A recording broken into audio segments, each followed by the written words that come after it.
Good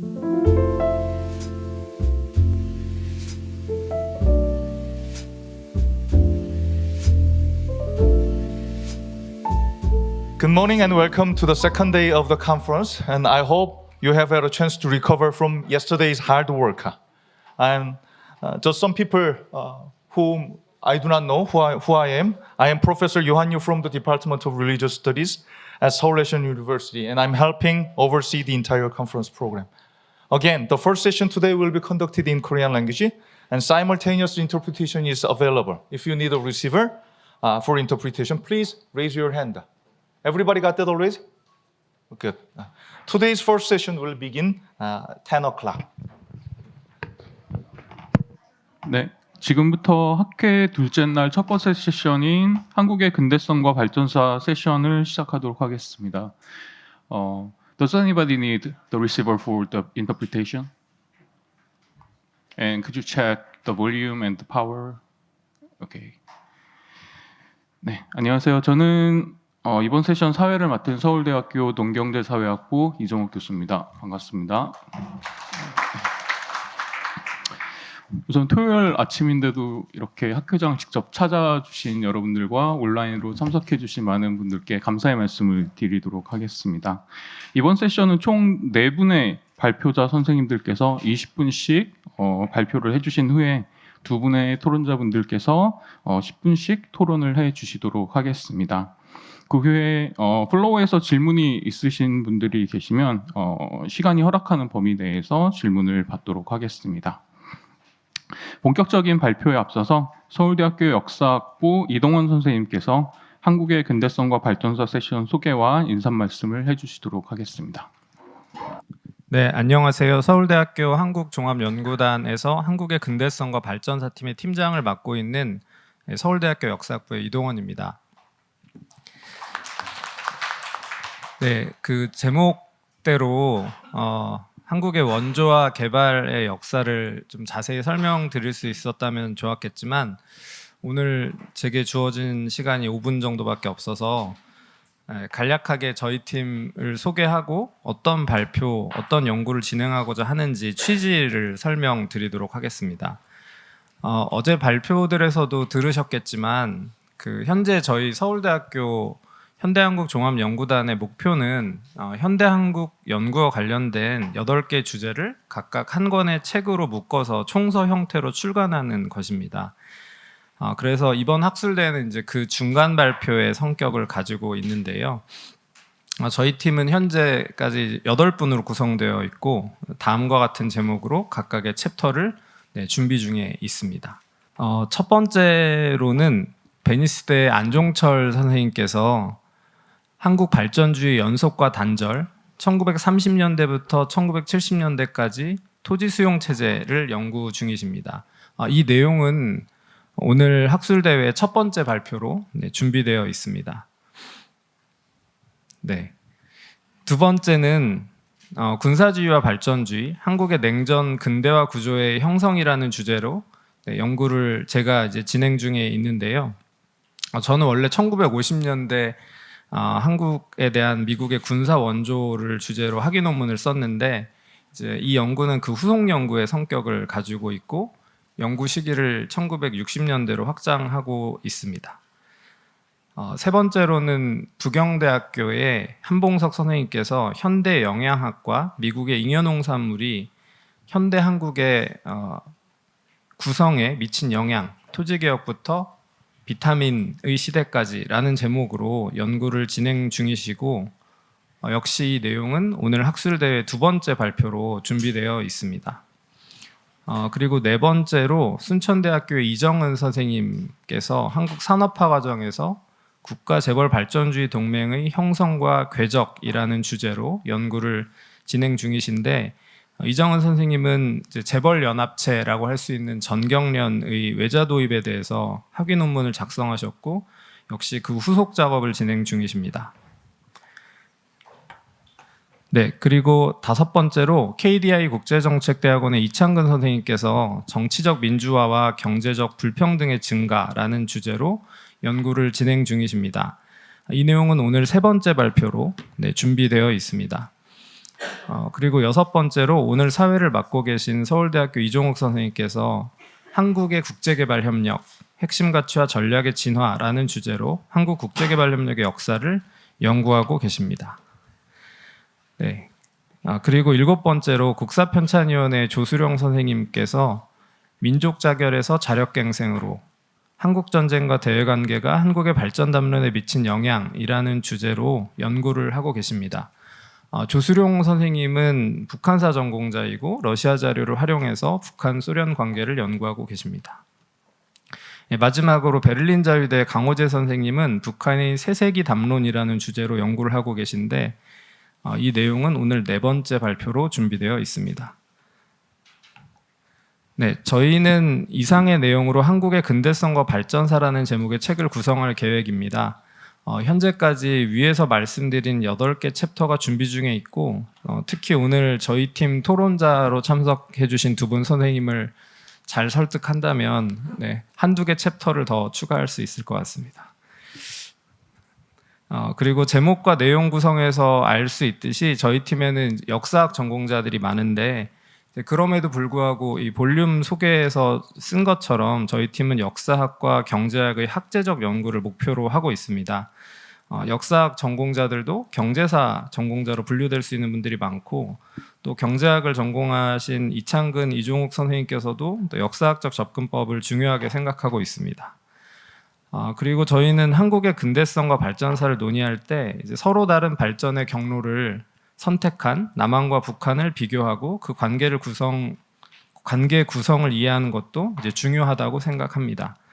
아직 연구를 진행 중에 있지만 오늘 준비된 4개의 발표를 통해서 저희 팀의 문제의식과 관심사에 대해서 많은 관심과 조언을 부탁드리겠습니다. 네, 감사합니다.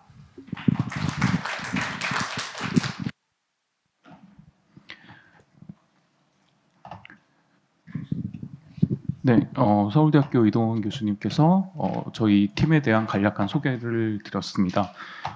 이어서 첫 번째 발표로 이탈리아 베니스대 한국학과의 안종철 선생님께서 발표를 해 주시도록 하겠습니다. Good morning, everybody.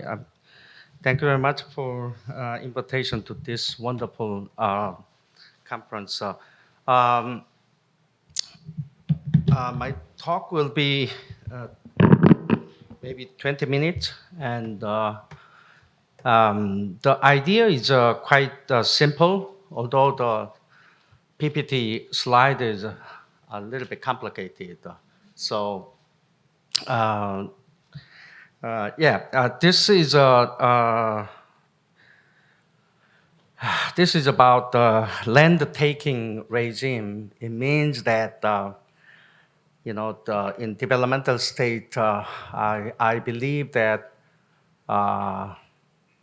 maybe the government or society made it easy in terms of some government land taking. So I think some differences between so-called Western countries and Korea. So this topic is a part of my big project, land taking regime in modern Korea. And the idea is not that complicated. For example, Korea has, a lot of dams. Per square mile, I think a #1 dam country in the world. Not only dam, but also nuclear plant. And that's why I began to ask questions about this big project. How can be possible this big project? So particularly late colonial period and the Cold War era, and what kinds of a continuity between colonial and the Cold War era. And I think historical and the legal analysis should be done, I believe. So developmental state, I have a, some hypothesis that the developmental state with a developmental friendly land taking regime. So far less attention to the Korean land taking regime, although in legal field there are a lot of sophisticated research how to compensate the land, the so-called eminent domain or taken land by government. So yeah, this is my question. And also, when I look at previous research, some scholars argue that the Japanese colonial legacy is very important in Korean economic development. Yeah, absolutely, we agree. And also, Japanese colonial project can be a big project, which James Scott argued in different case studies. And also post-war U.S.-Japan-Korea relations are very important in Cold War aspect. So I think this paper is about developmental things, developmental style through the lens of eminent domain or government land takings. Okay, and so far, very strangely, colonial land taking was studied by Hirose Teijo, very important research, how the 1911 colonial land taking law was introduced to Korea. And, but I think a lot of discussions about colonial publicity, many existing literature talk about the colonial origins of Korean economic development. So I think definitely continuity and discontinuity issues is here. So in modern period, particularly contemporary society, almost every democratic country has land-taking regimes like this. Two important aspects. One is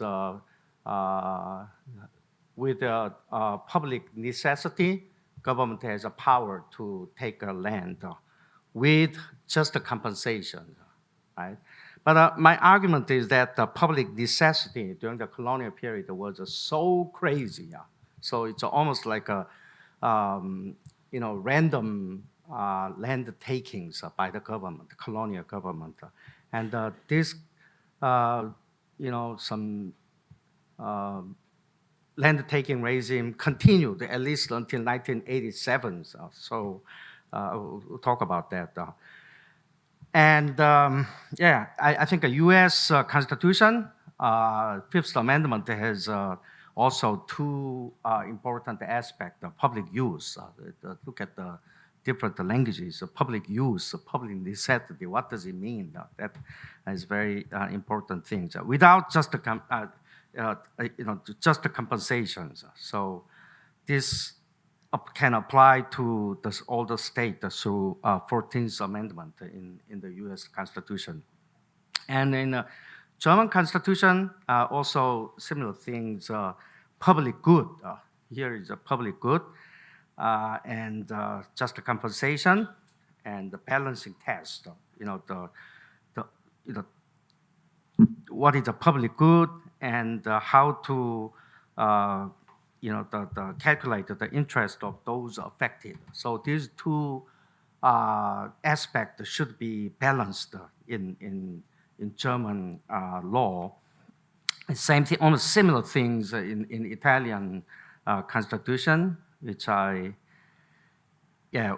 Italy, where I have worked since 2019. That also just compensation, general interest issues, something like this, and even constitution, same thing, two important ideas. So fundamental question is, what is public interest, what is just compensations? So I want to talk about these two elements in Korean society. And my argument is that after 1987, just a compensation issue was almost solved, so that current Koreans even they love compensation, 토지보상, and to accumulate a lot of monies to get out of their, some old town and move to new towns with public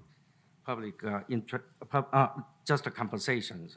But just public interest is quite a complicated concept dating back to colonial period. So in modern period, every corner of the world has a lot of a big project, dam project, nuclear plant issues, and it just always has some big project, and even in Korea, Suiho or Supung Dam, and at least 20,000 peoples were they moved to different place with land taking regimes. Here the just a Supung Dam, and Southeast Asia and the Cold War period also had a lot of land taking regime applied in Korea, in Southeast Asia, and the late my friend Aaron Moores, he carefully studied the Supung Dam land takings, and this is also the continuous issues in third world, and government takings even in contemporary society. For example, this is my hometown, Yeongju, in the the Gyeongbuk, and then this kind of some northern part of the Nakdong rivers submerged under waters because of a dam. This is current issues. And back to colonial period, don't have much time. I think I have maybe 8 minutes. Back to colonial period, some intellectuals already sensed the brutal aspect of land taking issues. I mean, unlike some Korean nationalist discourse that lots of land were taken by Japanese people randomly or violently, but like Professor Lee Chul-woo, the Yonsei University, he argued that colonial period is based on legal regimes, so that you can just challenge the concept. Law is always neutral, but colonial period, unfortunately, is not neutral. So Yoon Chi-ho, he mentioned that the heartless goddess or right of eminent domain, land taking regimes, because the colonial government proclaimed certain area is just the zone that land taking regime applied. So this law was introduced in 1911, right after the annexation. The name of 토지 수용령, and Article 1, public interest project, and Article 2 defined what is a public interest project. I think maybe it's similar with other countries, national defense, military affairs, government buildings, blah blah blah. They're all the projects are within usual purviews of eminent domain in other Western countries. But I noticed there are two different things. One is there's no mention of just the compensation. The compensation regime was very weak, and then also I think this is just revisions of the law. And I check out, trace the law, and I realized that here's the very important things. The 1941, right before the Pacific War or Second World War broke out in Asia, and the Joseon Housing Corporation. That means housing issues. I'm currently apartment. So, the government, designate some area as a land taking area. So, it means that certain area in the easily taken by the government, and then sometimes toss that area to some conglomerates and the big companies. So the colonial origin is there in terms of some apartment or something. So. And a lot of cases, actually, land taking regime, I will just skip this kind of the newspaper things, Changjin or Joseon, the land taking regime, and dam issues, and a lot of dam issues. A lot of 토지 수용령 has a lot of problems, and 철도, the railroad, for military purpose in northern Korea at that time. So a lot of protests were going on in this area, colonial period, and the social problems, the social tensions were so much. And then when I look at the Japanese law at that time, more complicated in terms of the land takings. The proper price means just the compensation issues, and the public interest was not include much some housing issues.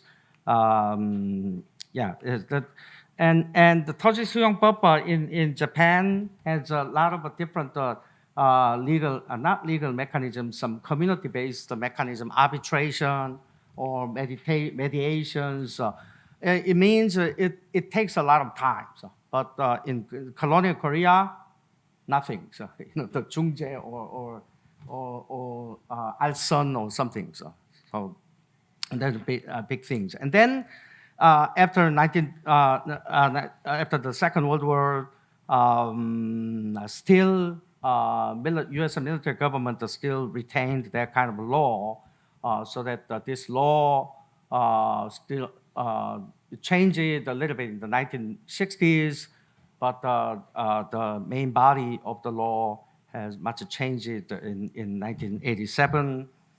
And it's a little bit, the progressive things or development of things.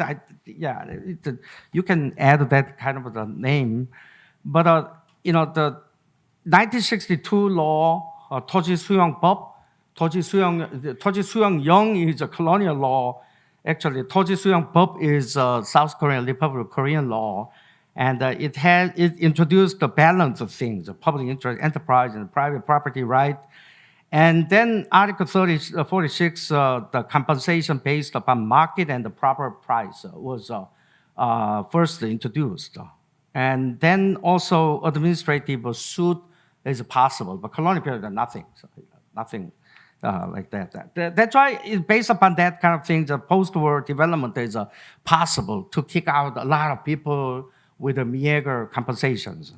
Soyangang Dam, and Soyangang Dam is a lot of things, meaning a lot. And then 1971, there was another law introduced the compensation issue, the notice price, 고시 가격.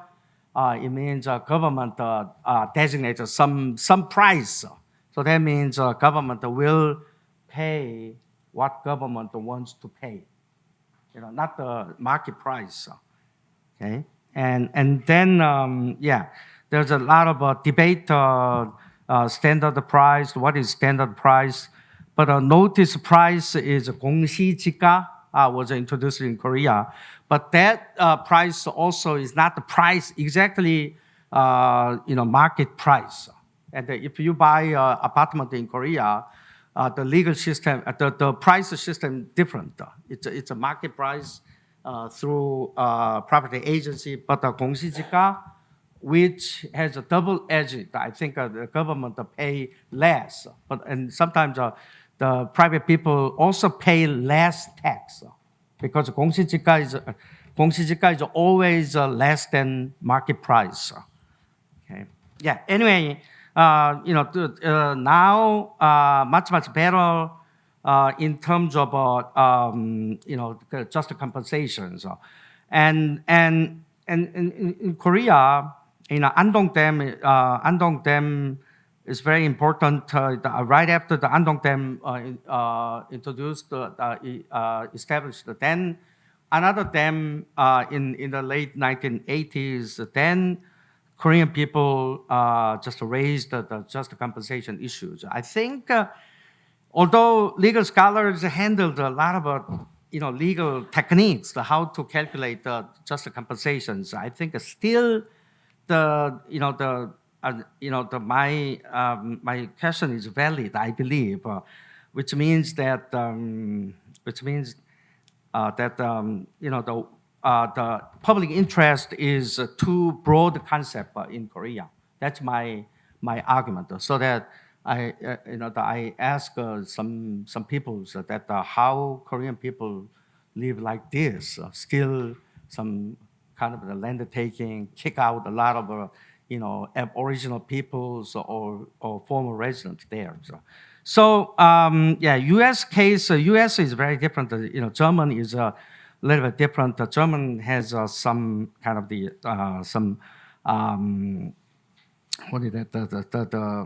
resettlement issues and coal mining issues and the land taking regime.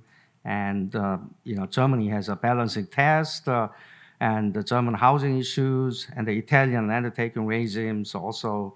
It's a similar things. So conclusion is what is the public good? What is the public purpose? How is it different from public interest and public use? But one thing is very clear that Korea has a very broad definition of a public interest. So how to define public interest in Korea is, I think, a question that how can Korea overcome so far development state supported land taking regimes like this. So the future direction is, one of the future direction is related to the questions how to deal with how to define public necessity, 공공 필요 in Korea. That is my questions. Thank you very much. I slightly.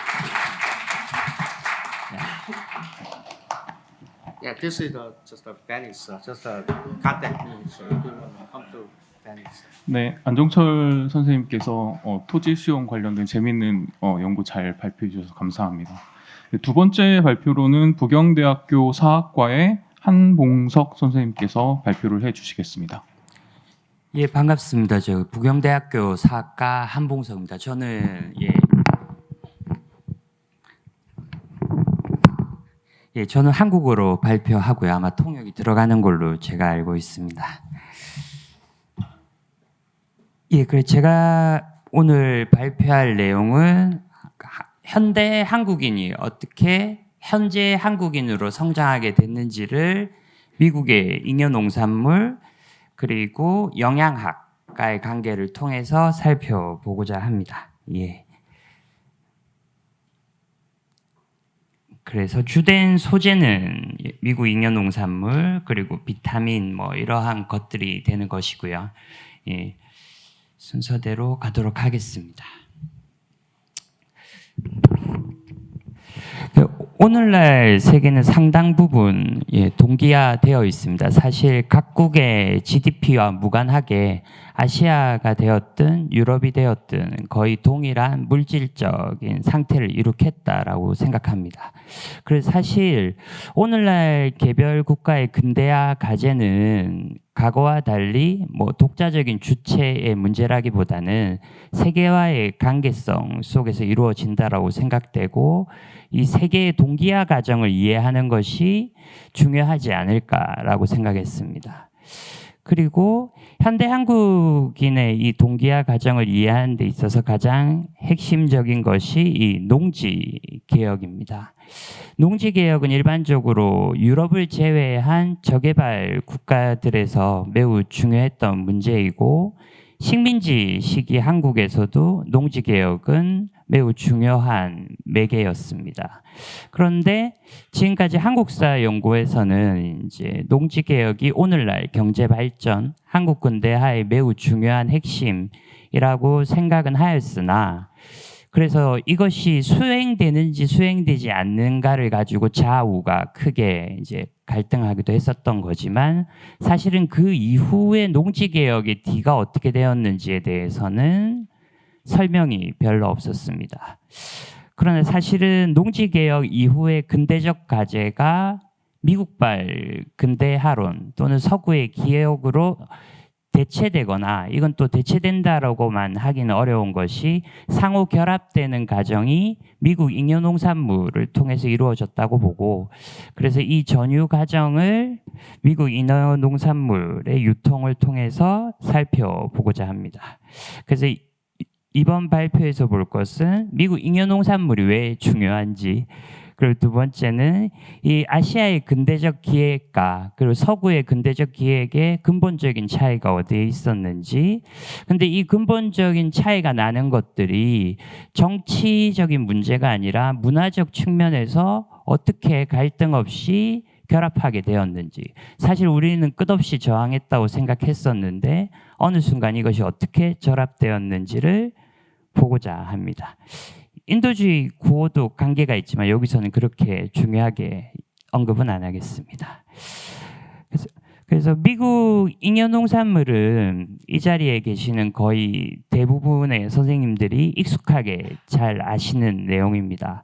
그리고 특히 PL480이라고 불리거나 아니면 Food for Peace라고 불리우는 이 법안은 사실 모든 사람들에게 매우 잘 알려져 있고 미국의 대외 원조, 협정, 인도주의 구호에 있어서 물적 토대가 되는 겁니다.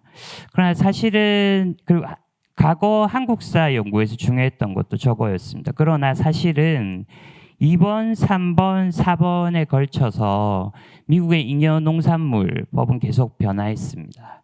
그래서 두 번째인 그 2007년 이후에 상실되었던 416조 B가 사실은 1949년 미국 구호단체들에게 잉여농산물을 사용할 수 있도록 한 법이고 오늘날 세계의 사람들이 우유를 마시거나 뭐 미국 옥수수를 먹는 데 있어서 핵심적인 역할을 했던 것입니다. 그리고 이 이후에 3번, 4번이 이제 미국이 냉전 이익을 위해서 미국의 잉여농산물을 외교에 본격적으로 활용했던 법안들이 됩니다.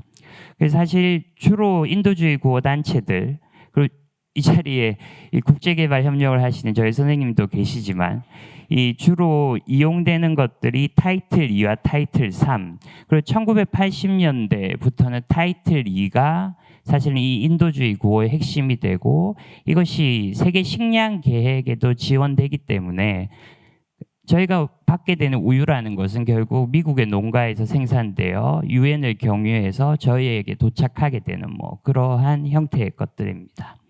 그리고 이 가정은 왜 이 가정이 자선과 박애가 연결되어 있다라고 하면 사실은 타이틀 1 저희가 생각하는 공식적인 원조라는 것은 한국의 경우는 70년이 되면 거의 차관으로 바뀌거나 없어지게 됩니다.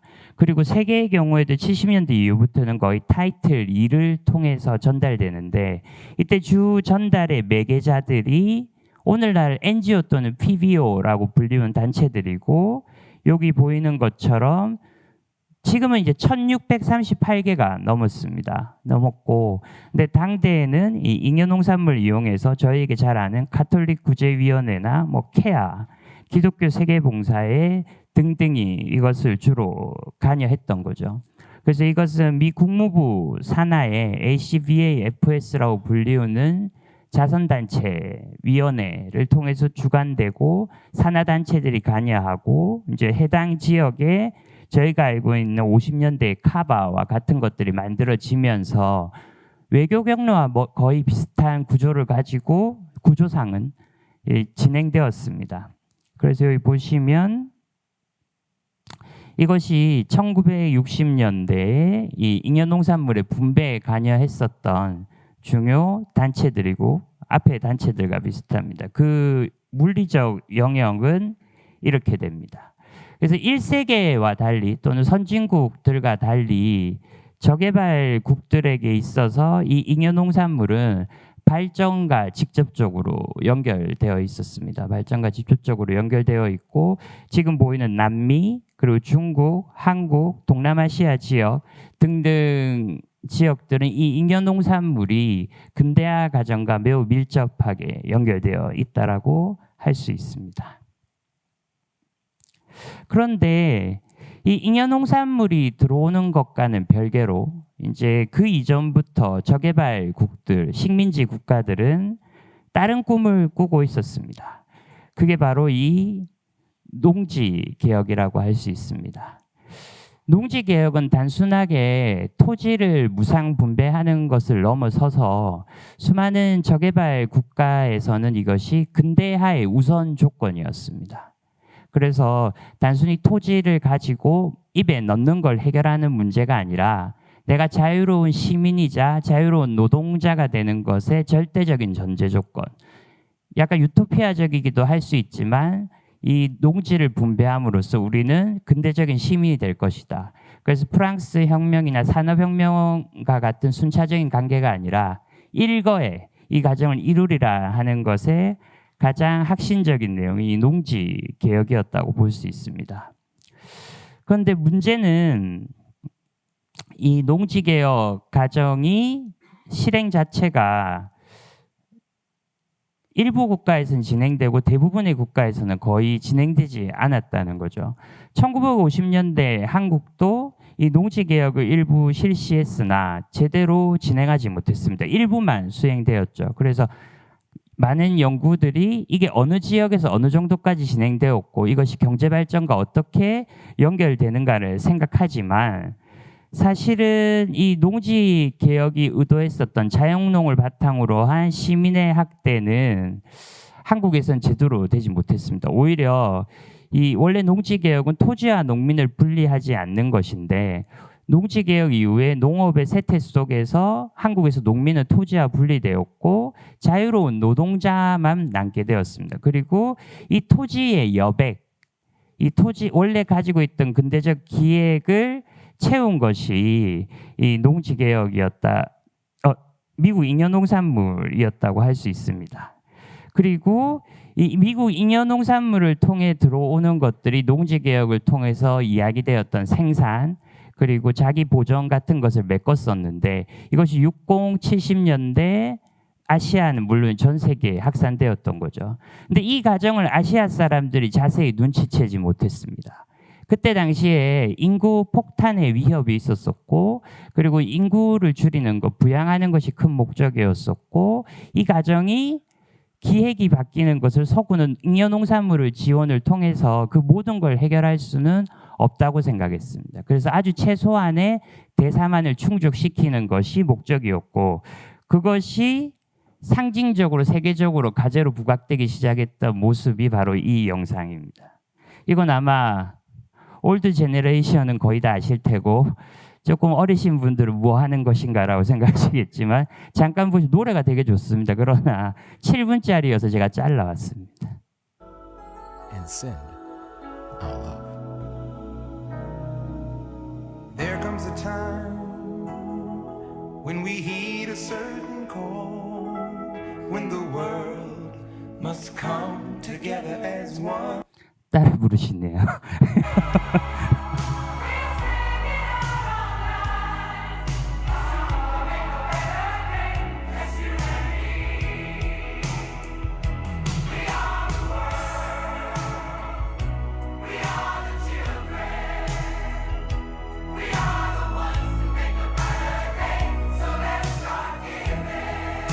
예, 이러한 형태로 이제 진행되었다라고 할 수 있죠. 이거는 한때 엄청 틀었었습니다. 엄청 틀었고 최근에 밈이 다시 돌기도 합니다. 그런데 이 자선과 박애가 계속되어 있을 때 라틴 아메리카라든지 수많은 이제 지역들에서 등장하는 반응은 이것은 우리가 원하는 것이 아니었다라는 것입니다. 식량은 계속 지급되지만 이것이 저개발 국가들의 문제를 해결해 주지 못했고 급기야 이러한 반응, 실제 저희 국제개발협력 하시는 쌤들이 계셔서 이런 걸 가져와도 되나라고 생각은 했지만 여튼 실제 구호 현장에서 반응은 이렇게 나올 수도 있다라는 겁니다. It's my first time in Africa, and as a young mother, I'm really looking forward to meeting the children. Your father, where is he? My father left when I was 2 years old. He went to look for a job and he never returned ever since. So I've been the man of the house.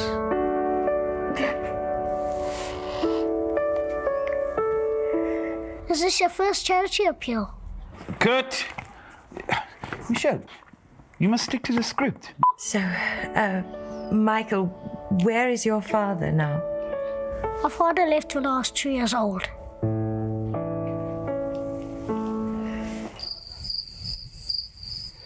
그래서 이 뒤에는 이제 패스츄리 주는 거거든요. 저희 이거 아까 한국이 주로 받았던 것도 우유인데 우유 같은 것도 주면 사실은 이런 반응이었습니다. 우유는 영양의 결정체로 19세기에 발견된 거지만 사실은 실제로 줬을 때 이런 반응을 받는 거죠. Thank you. You're welcome.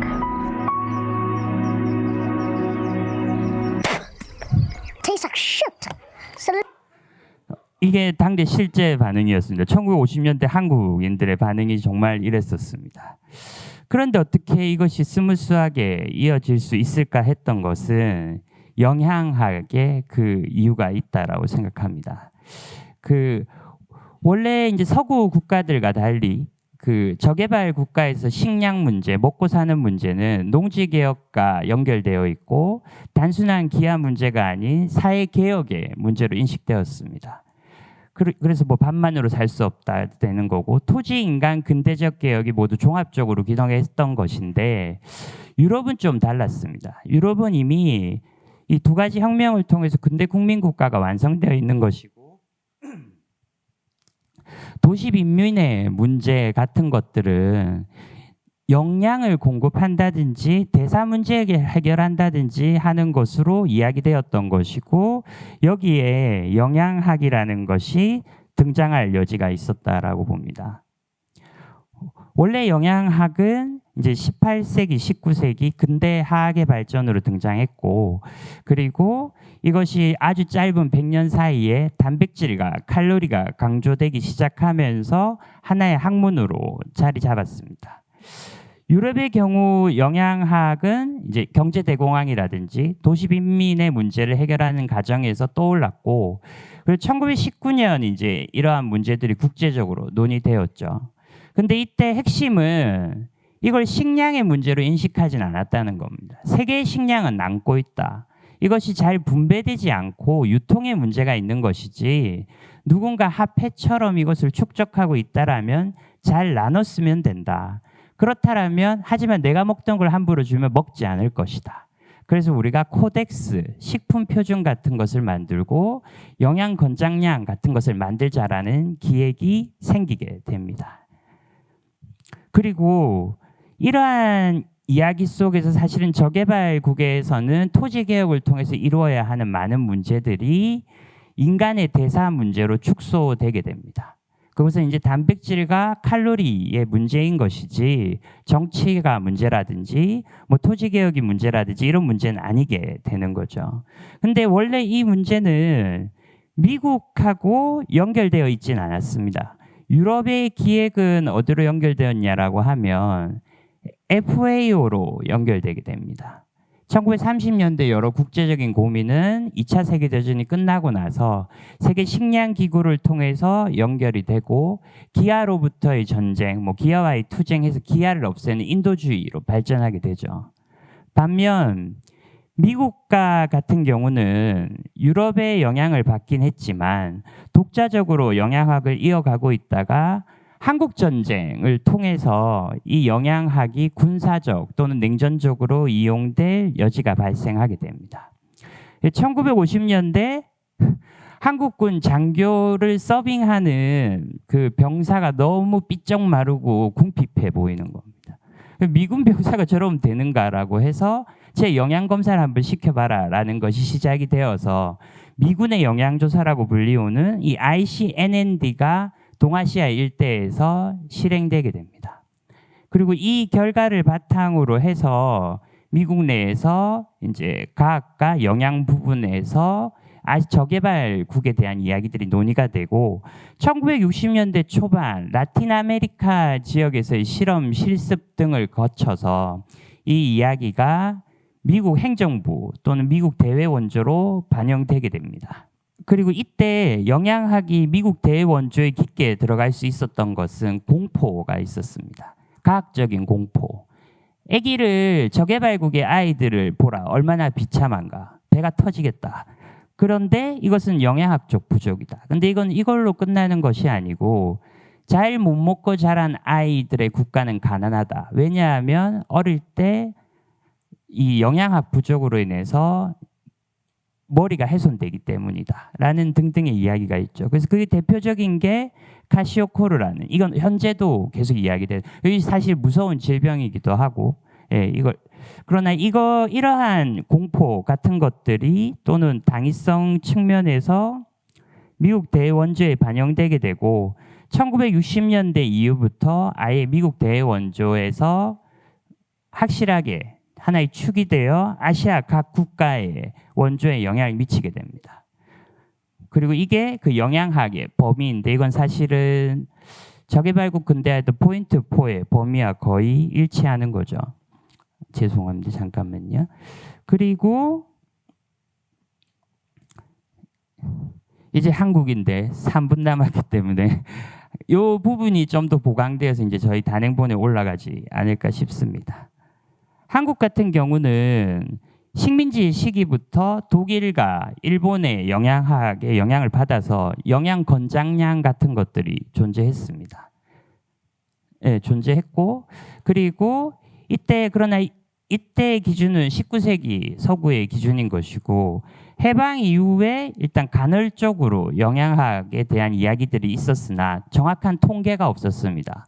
1969년까지 한국인의 영양학적 통계는 전국적으로 집계된 바가 없기 때문에 표본 조사를 이루어졌던 것인데 표를 보시면 아시겠지만 62년도부터 과학적 근거가 등장합니다. FAO의 기준. 근데 이 FAO의 기준은 1950년대 ICNND에 근무했던 사람들 그리고 1950년대 만들어진 영양학적 근거를 바탕으로 한 것이기 때문에 이거를 한국식으로 재전유해서 권장했던 것이 이 한국식 영양 표준입니다. 그리고 이 영양 표준 과정에는 일제의 영양도 많이 개정되게 되지만 영양 교육이라는 형태를 통해서 한국 사회 곳곳에 확산되게 되는 거죠. 이때 핵심이 되는 것은 국제적으로 공유되던 뭐 단백질 우위, 고칼로리 등에 대한 이야기인 것이고 이 결과 FAO가 이 저개발국 시민을 판별하는 권력을 획득하게 됩니다. 그리고 이것은 사실은 근대화의 기준이기도 한 거죠. 그래서 결국 이러한 과정은 60년대, 70년대 꾸준히 진행되고 사실은 식량의 문제가 아니었던 여러 근대적 기획들은 인간의 대사를 주로 집중하는 이야기로 전환되게 됩니다. 그래서 결과적으로 말씀드리고자 하는 것은 이 뒷부분은 좀 많이 생략되어 갑자기 약간 생뚱맞으실 수 있겠지만 한국의 기획은 농지개혁과 조금 연결되어 있었습니다. 매우. 그러나 1960년대 농지개혁이 끝난 이후의 기획은 사회적 차원으로 논의되게 된다라기보다는 경제와 토지개혁 같은 부분, 식량과 같은 부분은 모두 분열되게 됩니다. 그리고 이 분열된 부분이 비가시화된 것은 경제와 사회 부분은 경제계획으로 전환이 되고 그리고 인간과 몸에 관련된 것, 사회권에 관련된 부분은 이 식량 부분으로 대체되게 됩니다. 그런데 이 과정 자체가 주로 정치적으로 이야기되었기 때문에 지금까지 이야기되지 않는 것이고 더 큰 것은 이 과정의 주된 행위자들이 여성이었다는 겁니다. 이 저개발국 냉전의 핵심은 여성입니다. 그 나라의 근대화의 수준이 제대로 되었다라면 모친의 그건 잘못된 것은 이제 또 여성의 잘못 뭐 이런 식으로 되는 거죠. 그래서 결국 이 현대 한국인의 기점은 60 말에서 70년 이 여러 가지 변화하는 근대적 기획인 것이고 이것이 다만 비가시화된 것은 이 잉여농산물을 바탕으로 한 기획들이 인권 및 인도주의로 치장된 것에 있고 그래서 이 현재 한국인들은 이전 한국인과는 좀 다르게 서구의 근대적 기획과 투쟁하기보다는 적절히 결합된 존재들이기 때문에 이들을 어떻게 이해할 것인가는 정치보다는 조금 다른 측면에서 이어져야 되지 않는가라는 것이 저의 생각입니다. 예, 이상입니다. 고맙습니다. 한봉석 선생님께서 개발과 영양 그리고 잉여농산물 관련된 재미있는 발표 잘 들었습니다. 네, 다음은 KDI 국제정책대학원의 이창근 선생님께서 발표를 해주시겠습니다. 네, 이창근 선생님께서도 영어로 발표를 해주시겠습니다. Hi, good to see you all. I'm an economist, and specifically, I'm an economic historian. Originally, I majored in American economic history, and since I came back to Korea in 2015, I started doing research about Korean economic development. But my background as an American economic historian gave me a lot of kind of advantages, which is like rather than sticking to the kind of standard narrative that explains Korean economic miracle, I have been trying to find some kind of universal forces of important changes in Korean history. And also, I try to find what is really meaningful but unexplored in the Korean economic history, and actually democratization is one of such topics. Because I started my career at KDI, Korea Development Institute. I mean, that was established in 1972 by the Park administration, and they served the industrialization projects. And then they constantly changed their roles. And when John Doo-hwan administration came in, they worked on kind of stabilization. And when the Asian financial crisis came, and then they worked on the kind of emergency management things. So, I mean, this kind of background also motivated me to think how democratization affected the Korean economy. And I couldn't find any satisfactory answers. So I'm still in the process of exploration, and I still don't know much. And there are some limitations because I'm in the end I'm an economist, and I'm quite obsessed with economic methods.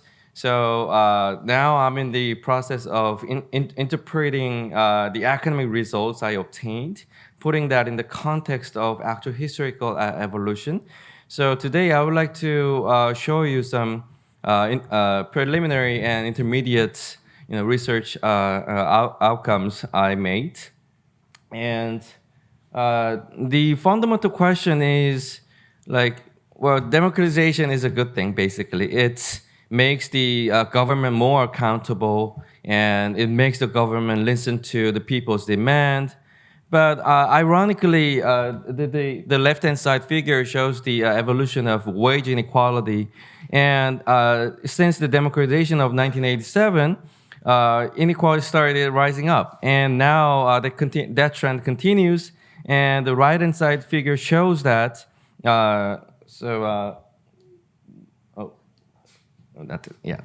This line that shows the difference by employer size.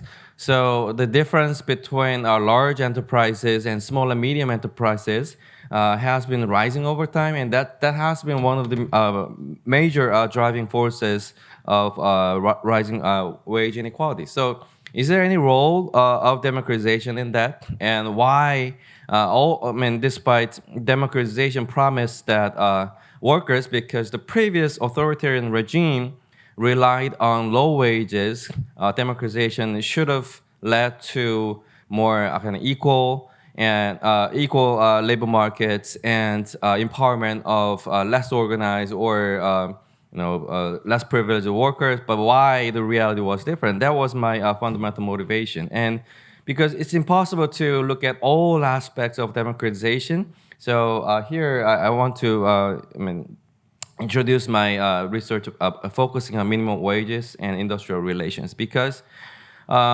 still, economists don't know how democratization actually changes the economy. One of the most well-known studies, recently, which was done by famous economist Asimoglu, and he's a co-author.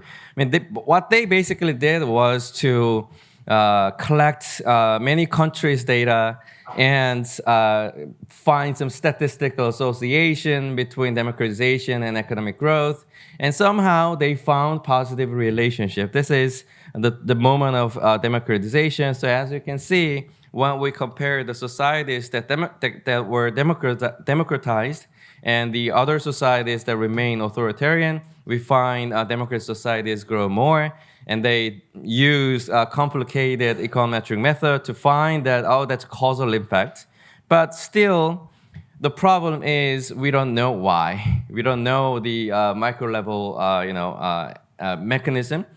So Korea could be a very useful case to this universal question too. So that is another motivation of this research. And people have suggested some potential mechanisms, such as the demise of industry promotion policies that are kind of symbol policy of a Park and Chung regime, and the liberalization, globalization, and the shift in government policy toward redistribution or promotion of SMEs. All these things are highlighted by democratic governments compared to authoritarian government, and that's the case in Korea too. And I had a chance to talk to Asimoglu about what the Korean democratization means to the economy, and he made a reference to his own paper that highlights the importance of kind of minimum wages and unemployment benefits that are not quite common in authoritarian government. So one of the things I did was to look at minimum wages, but because economists care both workers and employers, so businesses, I wondered how both workers and managers perceived the introduction of minimum wages, because democratization means that we are in a kind of new normal, in a new institutional setup. So that requires everyone to change in a different way. No more exploitation of labor, no more low-wage strategy. So we have to find a new way. That was the demand of the time. So here's the timeline of minimum wage. So you can see that minimum wage can be considered to be an outcome of democratization, even though under the Chun administration, it was already determined, but nobody expected that they will be meaningful before democratization, because the democratization shifted the power balance from capital to labor. Since democratization, now people started having expectations about minimum wages. And I haven't seen many countries that have such a clause about minimum wages in other countries. Most countries have a minimum wage clause, and there's some sub-level laws or regulation. But it was very meaningful in that the new Korean constitution made it clear that employers and the government should make an effort to guarantee the living standard of the people. So one of my papers looked at the foreign responses to minimum wages, because one KDI study surveyed selected sample plans, and they interviewed both managers and workers. And managers were surprisingly optimistic that we could improve our productivity, and workers also believed that there's kind of slack that could be removed so that productivity can improve and wages can improve too. And also, when we look at editorials of newspapers, in December 1986, when the Chun Doo-hwan was in power still, newspapers, they are very critical about the minimum wages, saying that even though minimum wage is announced, but that will be very low in level, so there would never be enough to guarantee the living standard. But after democratization, 1 year after, now the newspapers started beginning showing some kind of concerns about too much cost burden on employers. So that shows us that there was drastic change in minimum wages, and what we did was like how it affected probability of closing businesses, productivity, and automation. And what I found was that basically minimum wages pushed businesses to work more efficiently. So productivity improved.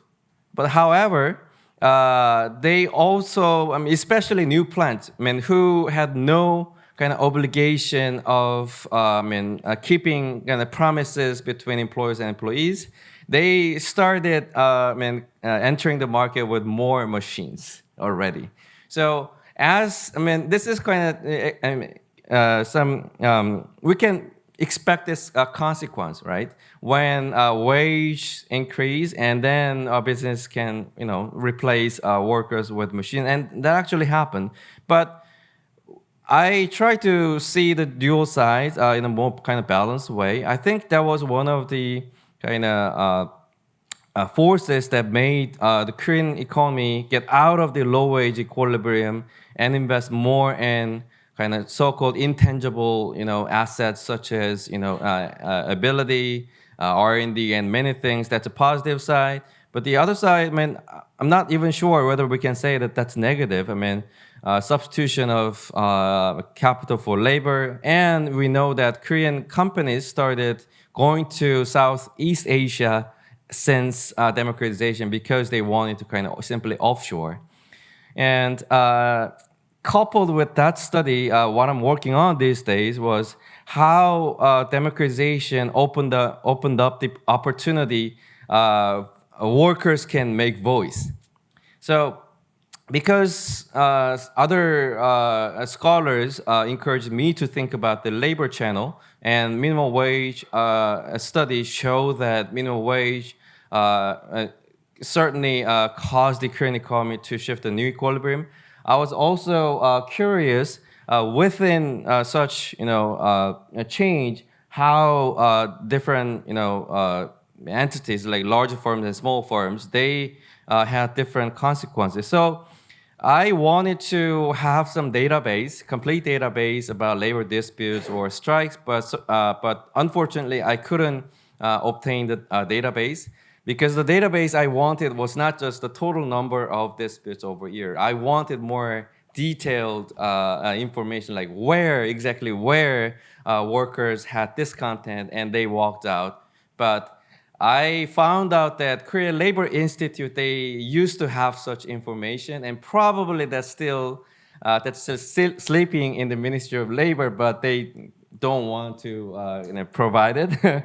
So I went to Naver News Library and I scrapped it, and I used some text analysis techniques to identify the type of business and location. So this is what I got in the end. That shows the number of strikes or disputes or whatever. And then we don't see much ideological differences back then.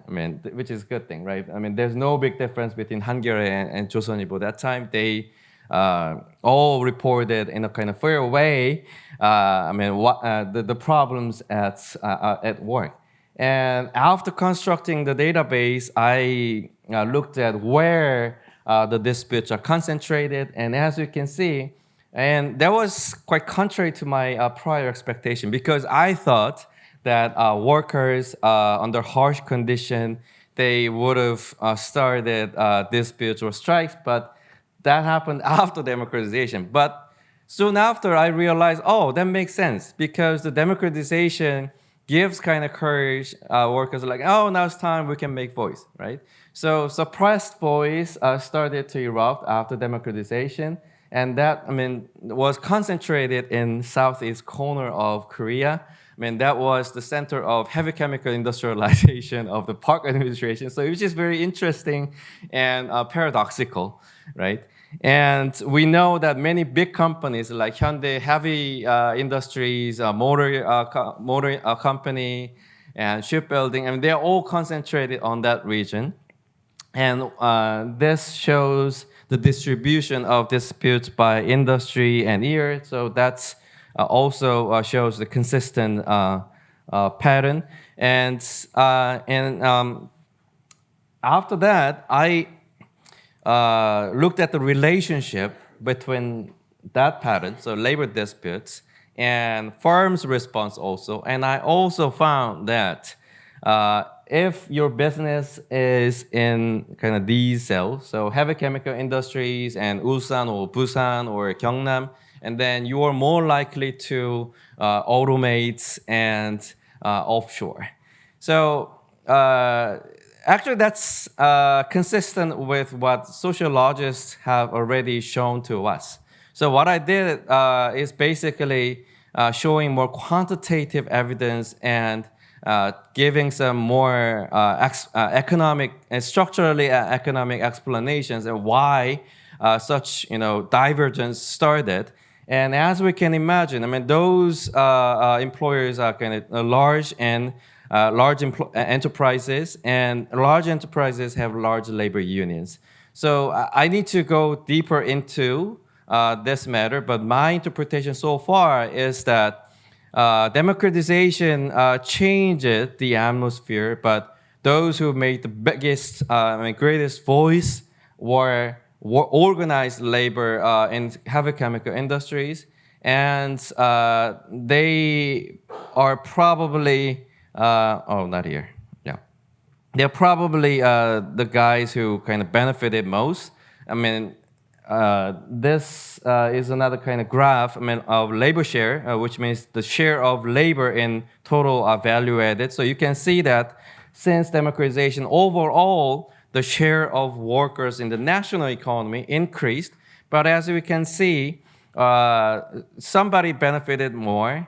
And that's one of the kind of historical roots of the current economic inequality. So, what other social scientists did shed light on how structurally Korean society transitioned to more kind of unequal society. But what I add to the existing literature is like firm business responses, even though they're very important, but they're less explored topic in the academia. So I'm trying to give more evidence. And I don't think I have much time about the government responses, and I still try to understand how government reacted to these changes.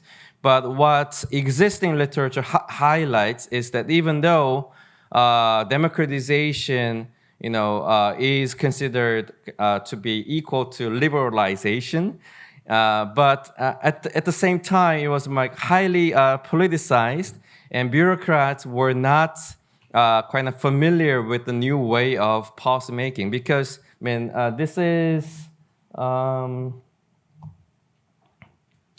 I think this is a quote from a book. I forgot the name about the political economy since democratization. So scholars said that there's a mismatch between the democratic outfit and authoritarian ethos. So policymakers still had authoritarian ethos once they come up with design that it would be implemented and it could produce the real changes. But it was not, because democratization required more kind of deliberation and more discussions and analysis within the government and within the society, but they were still in adjustment. So I really want to understand how they perceived the widening inequality between firms and workers, and how they came up with the policies, and what it means to the adjustment process of the Korean society into a new regime. sometimes I think there are many studies already, but sometimes I feel that there's no quite comprehensive and coherent kind of framework to understand such change. And I think that's highly relevant to the contemporary Korea too, because we've been through many changes and people have different expectations and demand for policy.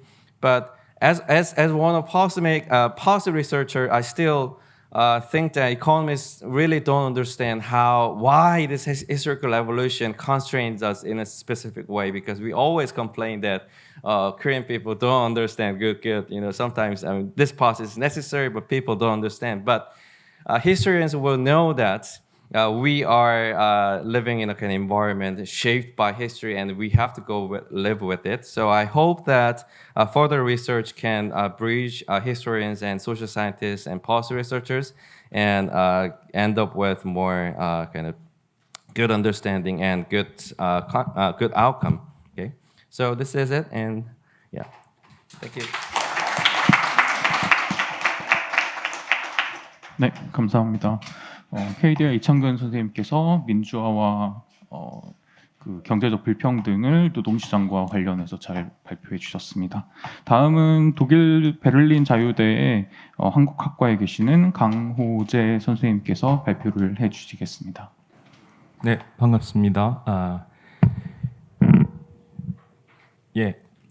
저는 북한에서 개발 혹은 새로운 변화를 어떤 개념을 가지고 만들어냈고 그것이 어떻게 실행되었는가, 그것을 새세기라는 단어가 쓰이는 그 정책이나 개념을 가지고 추적을 해봤습니다. 그래서 지금 시작 단계이긴 한데 새세기 담론이 북한에서 어떻게 만들어졌고 확산되어 나가고 정책으로 가나까지 과정 중에서 우선 개념이 만들어지는 그 과정을 추적하는 걸 오늘 발표하겠습니다. 그래서 이 수업을 통해서 개발 전략, 북한의 개발 전략 혹은 미래 비전, 보통 북한 연구에서는 미래를 얘기를 하지 않죠. 지금 당장 먹고 사는 점에 급급하다 보니까 앞에 얘기한 것처럼 기아, 영양학 이 정도 수준에서 논의되는 것처럼 보이지만 북한 내부에서는 미래를 꿈꾸고 있더라고요. 그 얘기를 드리려고 합니다. 우선은 선행 연구가 어떻게 되는지 좀 보고요. 그리고 New Century라고 제가 영어로는 바꿨지만 북에서는 새 세기라는 단어로 고정해서 얘기를 하고 있습니다. 그것들이 어떻게 쓰이고 있는가를 전수조사를 했습니다. 보통 북한 연구는 아날로그 방식으로 하고 있지만 저는 약간 테크놀로지를 좀 썼습니다. 그냥 텍스트로 되어 있는 거에서 검색 기능을 많이 활용했습니다. 그래서 찾아보니 새세기 산업혁명이라는 게 지금 시대를 규정하기도 하고 새세기라는 개념을 만들어내고 실행하는 게 핵심이었다는 생각을 했고요.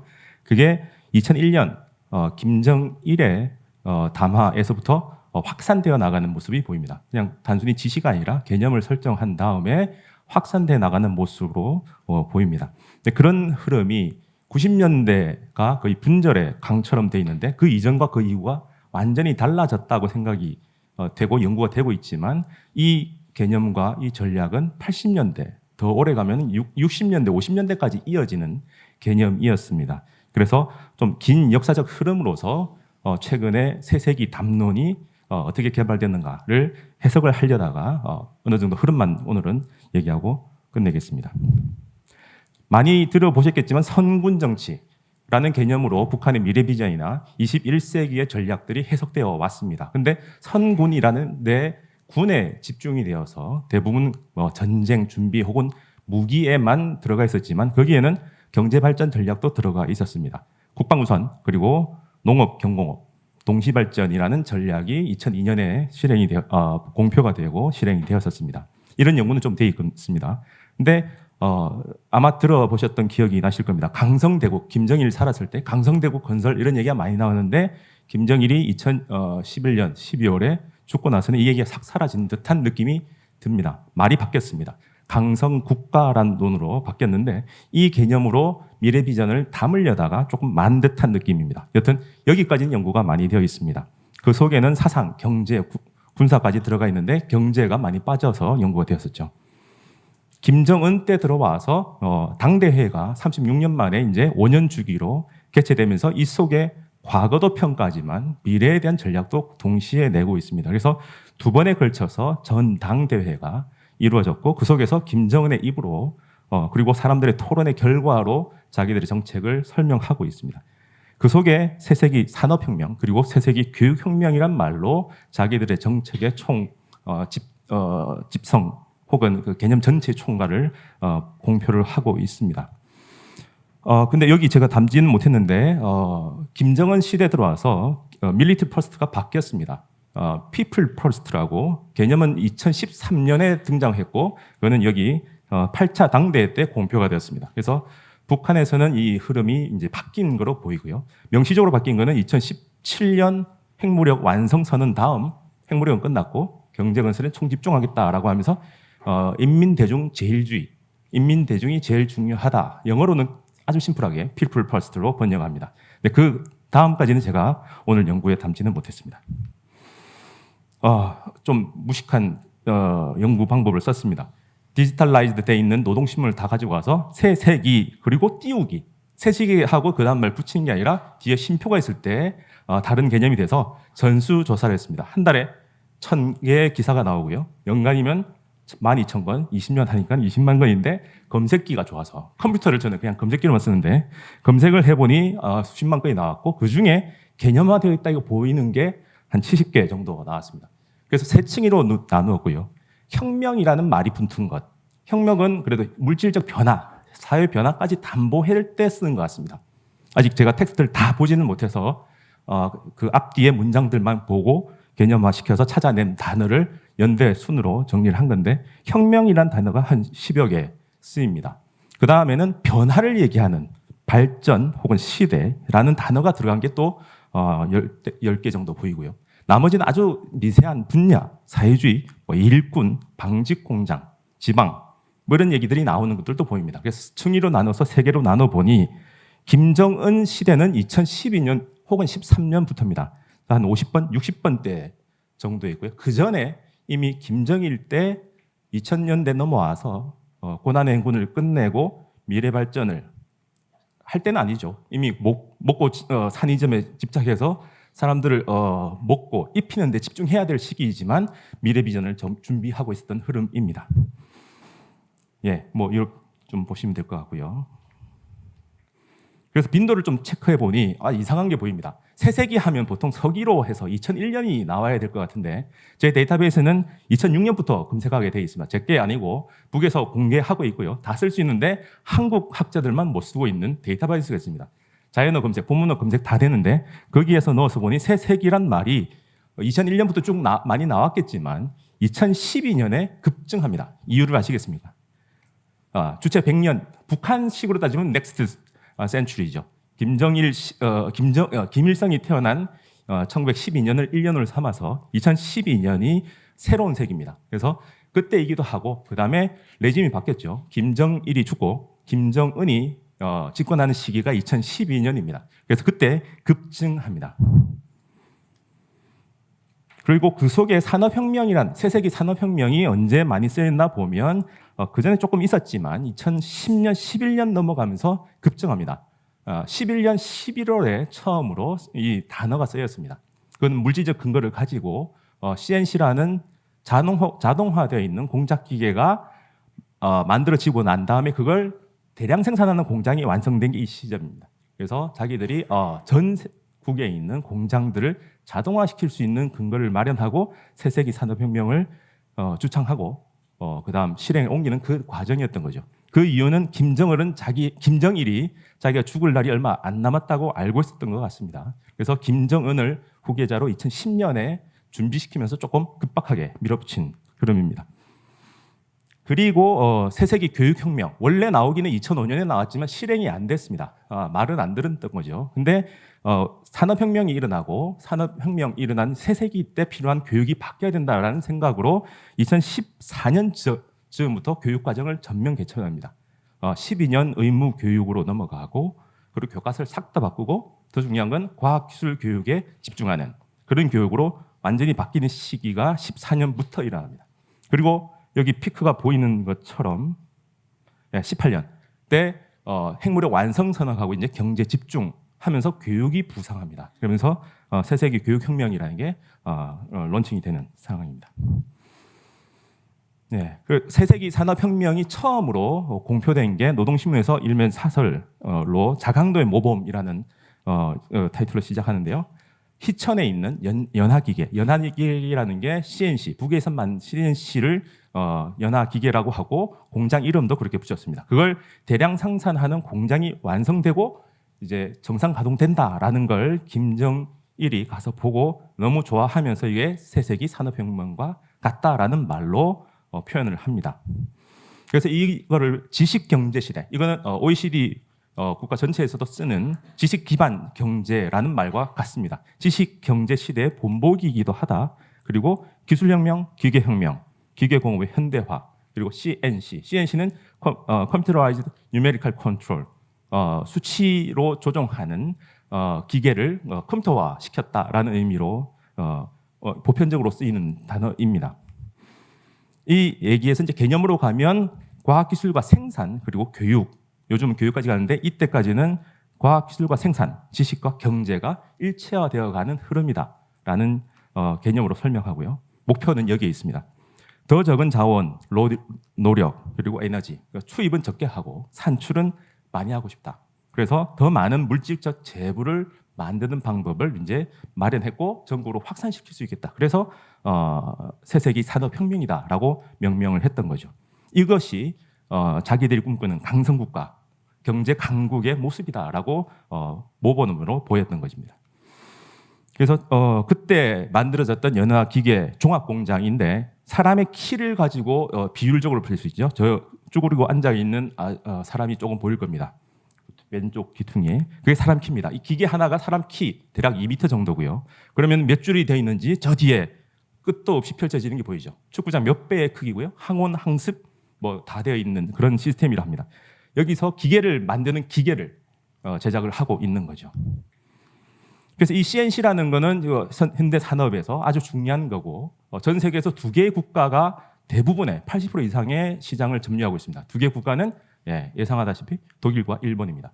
미국과 중국이 들어가냐 안 들어가냐가 사상성에 따라 달라지는 것 같습니다. 그리고 중견 국가, 우리나라는 어디 들어간다라고 할 건데 우리는 그다음 3강, 4강 다음 중에 해당하는 4, 5, 10 이상에 들어가고요. 시장 점유율은 미비합니다. 북이 이 당시에 개발했다고 하는 CNC가 11축에 해당하는 거고 이만큼입니다. 사람 키에 비해서 보면 아까 기기의 2배가 됐죠. 길이가 2배, 넓이는 4배, 부피는 8배.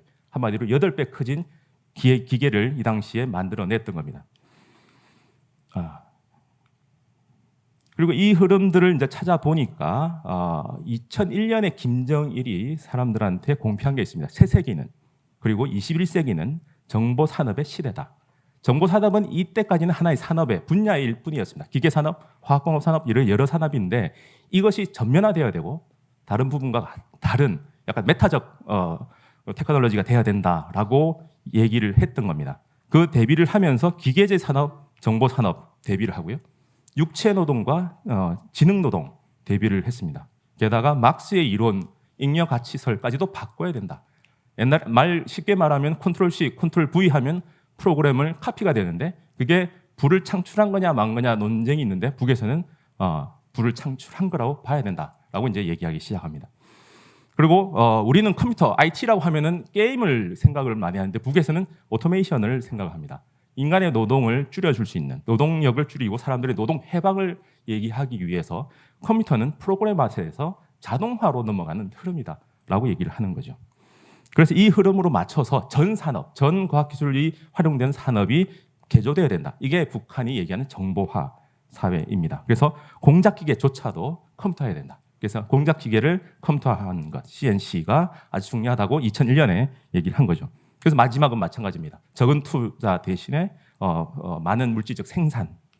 그래서 현대화까지는 앞에서 78년부터 많이 얘기됐던 현대화, 주체화, 과학화에서 정보화가 중요하다. 그래서 이 정보화가 2016년 김정은 시대 들어와서 처음으로 인민경제 목표로 들어옵니다. 그러면서 컴퓨터 교육, 우리가 지금 생각하면 너무 당연하지만 이 시대만 하더라도 아직 컴퓨터 교육은 수계 교육에 집중되거나 아직 보편화되지 못했을 때인데 북에서는 수제 교육 넘어서 보편 교육을 가야 된다는 얘기를 했었습니다. 그래서 앞에서 보여드렸던 그 세 개의 그래프, 세세기 산업혁명과 세세기 교육혁명의 그 파란색과 빨간색 다음에 지금 얘기했던 정보산업 그리고 지식경제 CNC를 집어넣으니까 그래프가 조금 달라집니다. 앞부분에 CNC 관련된 게 급증하면서 세세기 산업혁명이라는 얘기가 나오는 거죠. 그게 리딩을 했고요. 그리고 정보산업 시대라는 얘기는 이전부터 꾸준히 되어 있었던 겁니다. 그래서 변화가 없었고 얘기는 많이 하고 개념은 만들었지만 물질적으로 변화시킬 수 있는 혹은 물질적 토대는 아직 갖춰지지 않았는데 CNC라는 것이 만들어지고 기술이 확보되면서 전체 산업을 급격하게 변화시키는 거로 바뀌었다라고 볼 수가 있을 것 같습니다. 그럼 이런 흐름이 아까 얘기했던 대로 90년대 완전히 경제가 무너져서 사람이 식량이 없어서 굶어 죽는 상태까지 갔기 때문에 그냥 그 급급하게 식량을 공급을 하든가 경제를 복구하는 데 급급했는가라고 보니 80년대 흐름하고 거의 이어집니다. 오히려 10년, 90년대를 빼고 보면 정책적인 연속성이나 흐름이 이어지는 게 지금 제 생각입니다. 80년대 북한 역사 연구는 거의 안 되어 있습니다.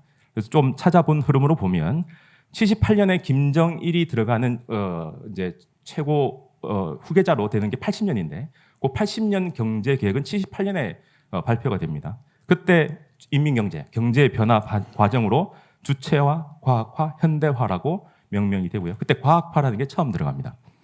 그리고 예상치 못하게 북한은 컴퓨터에서 굉장히 진심이었습니다.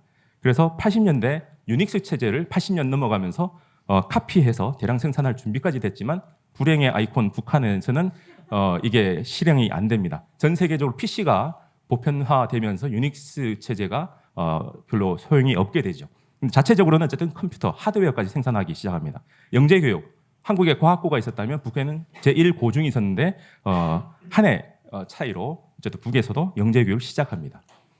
그리고 85년에 공작기계 새끼치기 운동, 60년대 처음에 있었지만 두 번째에 있었고 이름이 너무 순 우리말이라 폄하하는 사람들이 많은데 이 포커스는 대량화, 정밀화, 한마디로 로봇화에 해당합니다. 그래서 85년부터 기계 산업의 발전에 대해서 집중을 하고요. 그래서 과학원에서는 전자자동화, 분원을 아예 만들어서 로봇화, 전자자동화 분원을 중심으로 연구와 상상까지 하는 흐름이 88년까지 이어집니다. 이거는 북한의 역사만 보는데 최근에 독일 아카이브에서 찾은 자료를 보니까 미그 21, 그 당시에 사회주의권에서 마하 2를 돌파하는 비행기 중에 대표적인 모델인데 이 모델의 엔진을 수리할 수 있는 기술을 동독에서 북한으로 이전할 때 대한 협정을 84년, 85년에 하고요. 5년 동안 실행이 됩니다. 그러면서 군 쪽에서는 미그 21이라는 엔진을 수리하는 기술이 이전이 되면서 민 쪽에서는 과학기술자 협회를 중심으로 여기 나와 있던 전자공업 그리고 기계, 화학 이런 어드밴스 테크놀로지에 해당하는 분야에서 교류 협력이 일어나고 있었습니다. 그러면서 북의 역사로 보니 아까 보여드렸던 CNC의 모델이 이 당시에 컴퓨터가 아직 빠져있는 뉴메리컬 컨트롤 수준의 모델이 북한 자체 모델로 89년에 처음 생산이 됩니다. 이름은 구성 105호이고요. 그것이 북한의 지도부에서 지원을 안 해줬는데 개량이 되어서 95년에 김정일이 현지 지도를 하다가 봅니다. 굉장히 이상한 일인데 북한의 흐름 보면 김일성, 김정일이 지시를 해서 따랐다 이런 흐름이 나와야 되는데 이 역사를 보면 아무도 도와주지 않았는데 연화기계를 만들어서 전시해 놓은 걸 김정일이 가서 봐줬다라고 얘기합니다. 그러면서 이걸 누가 만들었냐? 이 공장이 자체 만들었다? 그럼 이걸 더 지원해서 우리가 발전시키자. 그때 선택을 했다라고 북한에서 공식적으로 표현을 합니다. 이게 지금 현재 북한에서 나오는 CNC의 원형에 해당합니다. 그 다음에 2001년부터 버전업을 시키고 2011년에 이 모델을 기반으로 대량 생산하는 공장을 만들었던 거죠. 그리고 하노이 노딜 이전, 10년 이전에 또 다른 노딜이 있었는데 그때 영변 핵탑을 붕괴하면서 CNN에서 중계하는 걸 보셨던 기억이 있을 겁니다. 그때는 3단계 중에 2단계까지 핵 폐기까지 갔었습니다. 그러다가 실패했는데 그 다음 북한에서는 2009년인데 날짜가 잘못됐네요. 2009년에 첨단 돌파 전략, 이제 외부하고 정상화를 통해서 해 나가는 것은 안 하겠다라는 얘기를 했고요. 그리고 2011년에 공장이 만들어졌습니다. 아까 보여드렸던 그 공장의 이전 북한의 프로토타입 공장이 1989년에 만든 구성 105인데 어떻게 보셔야 되면 아까 기계 모양은 비슷한데요. 서 있는 사람이 여성으로 바뀝니다. 남녀 비율이 성차별이 아니고요. 보통 기계 공장은 좀 근력을 써야 되기 때문에 남성 중심인데 여기는 컴퓨터 화면을 조작하는 정도만 하면 되니 저숙련공 그리고 근력이 필요 없는 많지 않은 여성 노동자들을 대체할 수 있다는 거죠. 이게 북에서 보는 비전입니다. 노동력 부족 국가 북한에서는 이게 대안이었던 거죠. 그래서 이렇게 화보에도 나와 있던 게 최근에 찾았고요. 그리고 지난달에 김정일이 전원회의를 하고 나서 지도부를 끌고 갔던 국방공업기업소입니다. 최근에 바뀐 어째 보면 희천과 같은 아까 2011년에 공개했던 그 공장의 다음 버전입니다. 위에 보면은 로봇 팔 같은 게 있는데 저 끝에서부터 여기까지 로봇 팔이 자동으로 부품을 이동하고요. 그리고 부품을 이동시켜주는 로봇이 따로 있습니다. 그래서 한마디로 저 끝에서 끝까지 사람의 개입이 없이 부품이 생산되는 무인화 공장이 완성됐다라고 북에서는 자랑합니다. 뭐 이런 식입니다. 여기에는 구경한 사람만 있고 오퍼레이터는 별로 없는데 오퍼레이터 숫자가 더 줄었습니다. 기계마다 한 명이 아니라 그냥 띄엄띄엄 있습니다. 그게 실제 작동하는 모습인지 모르겠지만 저는 때깔도 좋아졌고요. 디자인도 좋아졌고요. 그리고 기계 사이의 연계도 훨씬 더 강화된 게 보입니다. 그래서 좀 더 줄이라고 하시니까 60년대 북 컴퓨터 역사에서 한 2, 3년밖에 차이 안 나는 흐름인데 북한이 자체적으로 컴퓨터 설계는 못했지만 생산을 합니다. 61년에. 그래서 1.5세대인데요. 진공관도 쓰고 반도체도 쓰고 4048KB 수준의 메모리 용량도 있는 컴퓨터를 만들고 그 다음에부터 기사자동 중심으로 공장에서 어떻게 활용할까도 논의하고요. 그리고 이 개념을 설계합니다. 북의 사회주의는 3대 혁명, 사상, 기술, 문화로 돼 있는데 그거 이전에 기술혁명론이 먼저 형성이 됩니다. 60년대, 70년대. 이거는 사회주의 원형 국가인 소련에서도 이런 개념이 만들어지기 전이었던 것 같습니다. 첫 번째가 육체노동과 정신노동의 차이가 없는, 원래는 중공업과 경공업의 차이가 없는 거로 설명이 됐지만 두 개 같은 개념으로 보고요. 그리고 농업과 공업 차이에 없애는 것. 마지막이 여성학 하시는 분들이 좀 봐주시면 재밌을 것 같은데 여성노동 해방, 가사노동에서. 기술혁명이 아주 중요한 흐름인데 북에서도 이 포인트를 보고 있습니다. 세 개 중에서 첫 번째가 지금 북에서 새세기 산업혁명에서 실현했다고 생각하는 그 흐름입니다. 그래서 요 3대 기술혁명이 세 가지 기술혁명론이 정립이 되고 그 다음에 버전업이 돼서 기술과 사상과 문화, 혁명론까지 합쳐서 북에서는 이것이 사회주의다 얘기를 하고 있습니다. 그게 노동해방과 연결되고요. 그래서 이 흐름으로 쭉 보면 북한에서는 개발 전략 혹은 미래 비전이라는 게 새세기라는 단어로 집약이 돼서 표출이 되고 있고요. 그리고 그거는 새세기 교육혁명 혹은 새세기 산업혁명이란 말로 최근 김정은 시대까지 이어지고 있습니다. 그리고 이런 얘기들은 2001년 김정일의 발언 짧지만 많은 내용을 담고 있는 것들에서 학자들과 기자들 그리고 정책가들이 달라붙어서 개념을 버전시키고 있습니다. 그게 정보산업이라는 시대 선언으로 갔고요. 정보산업 기술과 정보산업이라는 것들이 연결되어서 다른 분야를 바꾸는 산업, 그러니까 한 분야가 아니라 전체 분야를 위한 산업을 위한 기술로 바뀌고 있는 상황이고 그 코어는 CNC에 있었습니다. 그리고 그 물적 토대는 희천에서 만들어졌던 공작기계 종합 공장이 있고요. 이 흐름은 단순히 90년대 경제난을 극복하기 위한 임시적 조치가 아니라 길게는 50년 넘은 꿈을 실현하고 있는 과정 중이고 북한의 특징입니다. 김일성, 김정일, 김정으로 이어지는 차별화가 아니라 연속 성장해서 해석할 수 있겠다라는 얘기 있습니다. 이상입니다.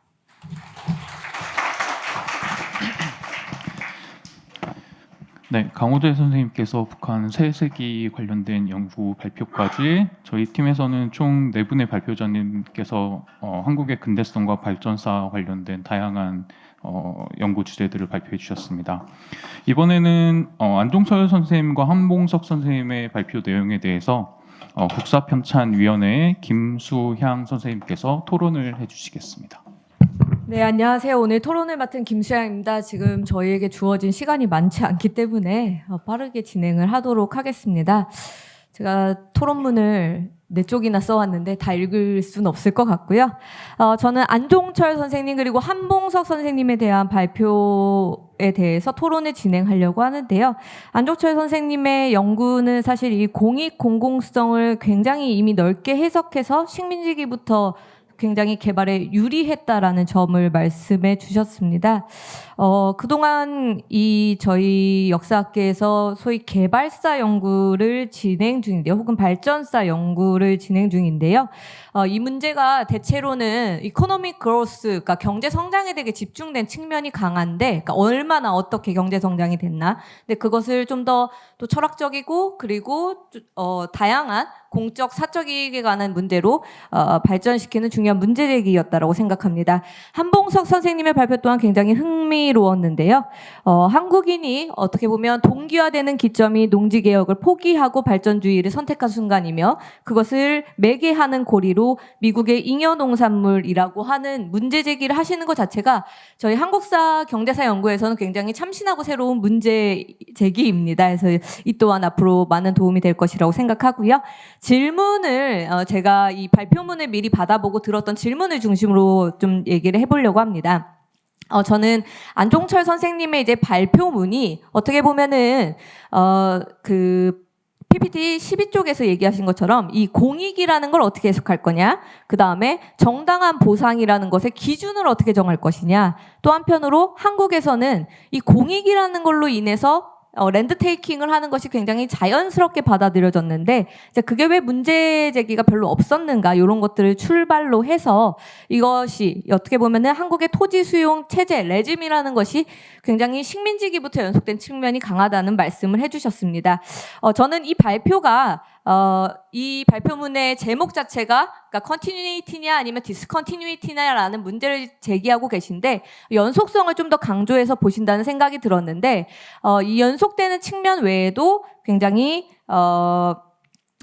불연속되는 측면이 있는 것 같습니다. 이제 발표자는 식민지기의 대규모 개발 프로젝트 개발 스타일을 공용 수용, 공적 토지 수용이라는 관점에서 검토하면서 해방 이후에도 오랫동안 연속되었음을 밝히셨는데요. 저도 굉장히 이건 동의하는 지점입니다만은 식민지기의 조선과 콜로니 조선과 해방 이후의 한국 사이에는 굉장히 많은 차이가 존재하고 사실 이 발표문에 빠져있는 부분이 해방 이후 50년대 부분입니다. 근데 그 시기 한국에서는 굉장히 많은 공공성의 문제가 제기가 되었습니다.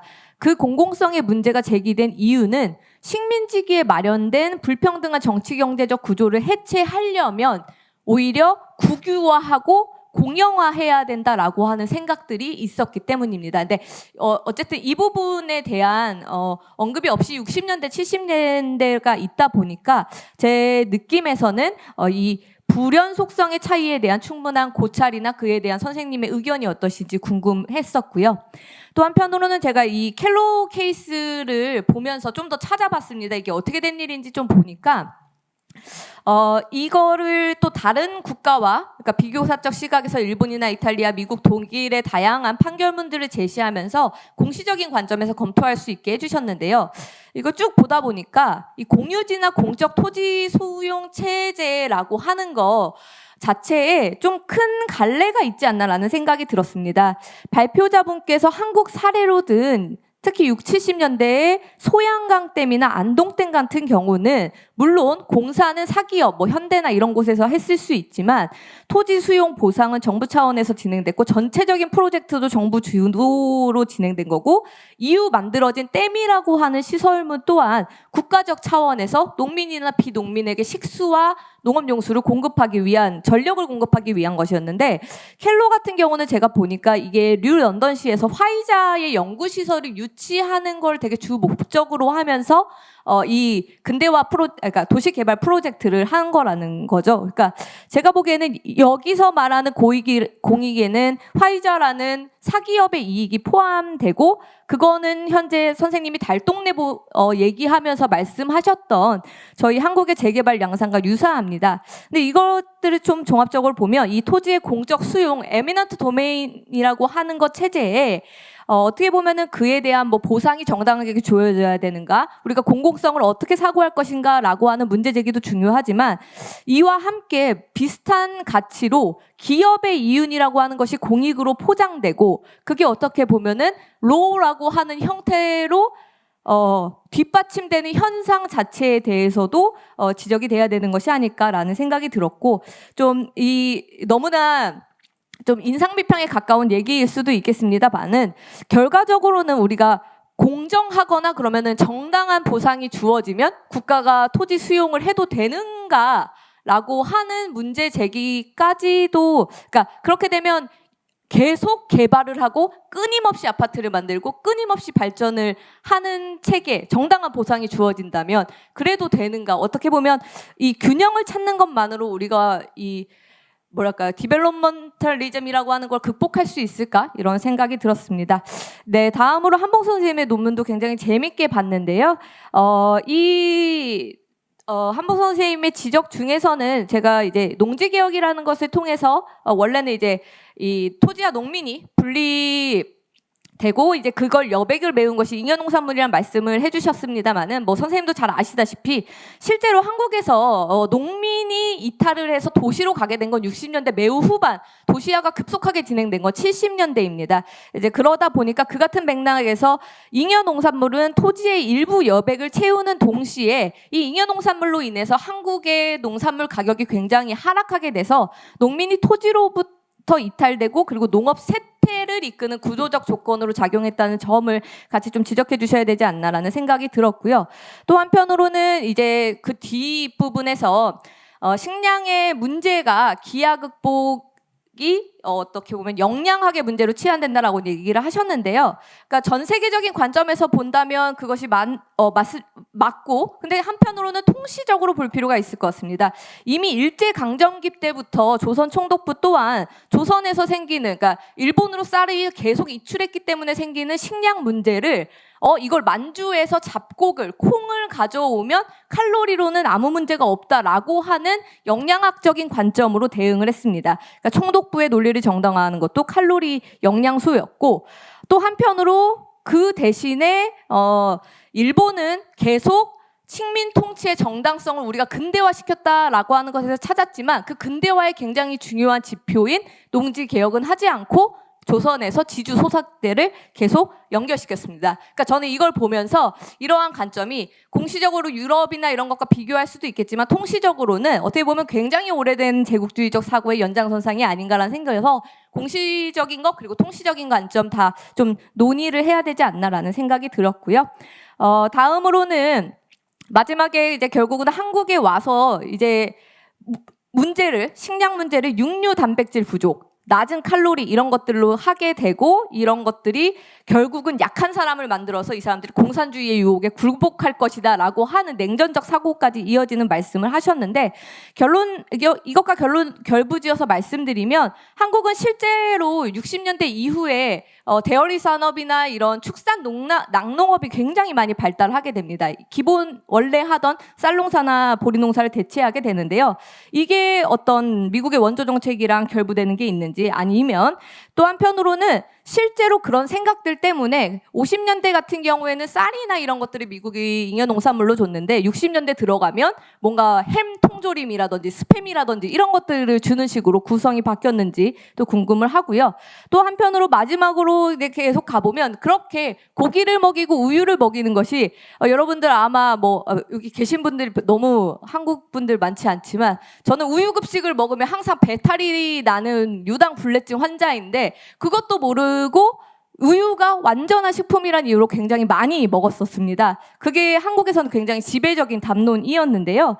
이걸 보면서 되게 굉장히 한국인이 세계와 동기화된 동시에 동기화되지 못한 게 아닌가 이런 생각이 들었습니다. 아무튼 이 연구단에 거는 기대가 크다 보니 제가 질문을 많이 했는데 다 대답하시기는 어려울 것 같고요.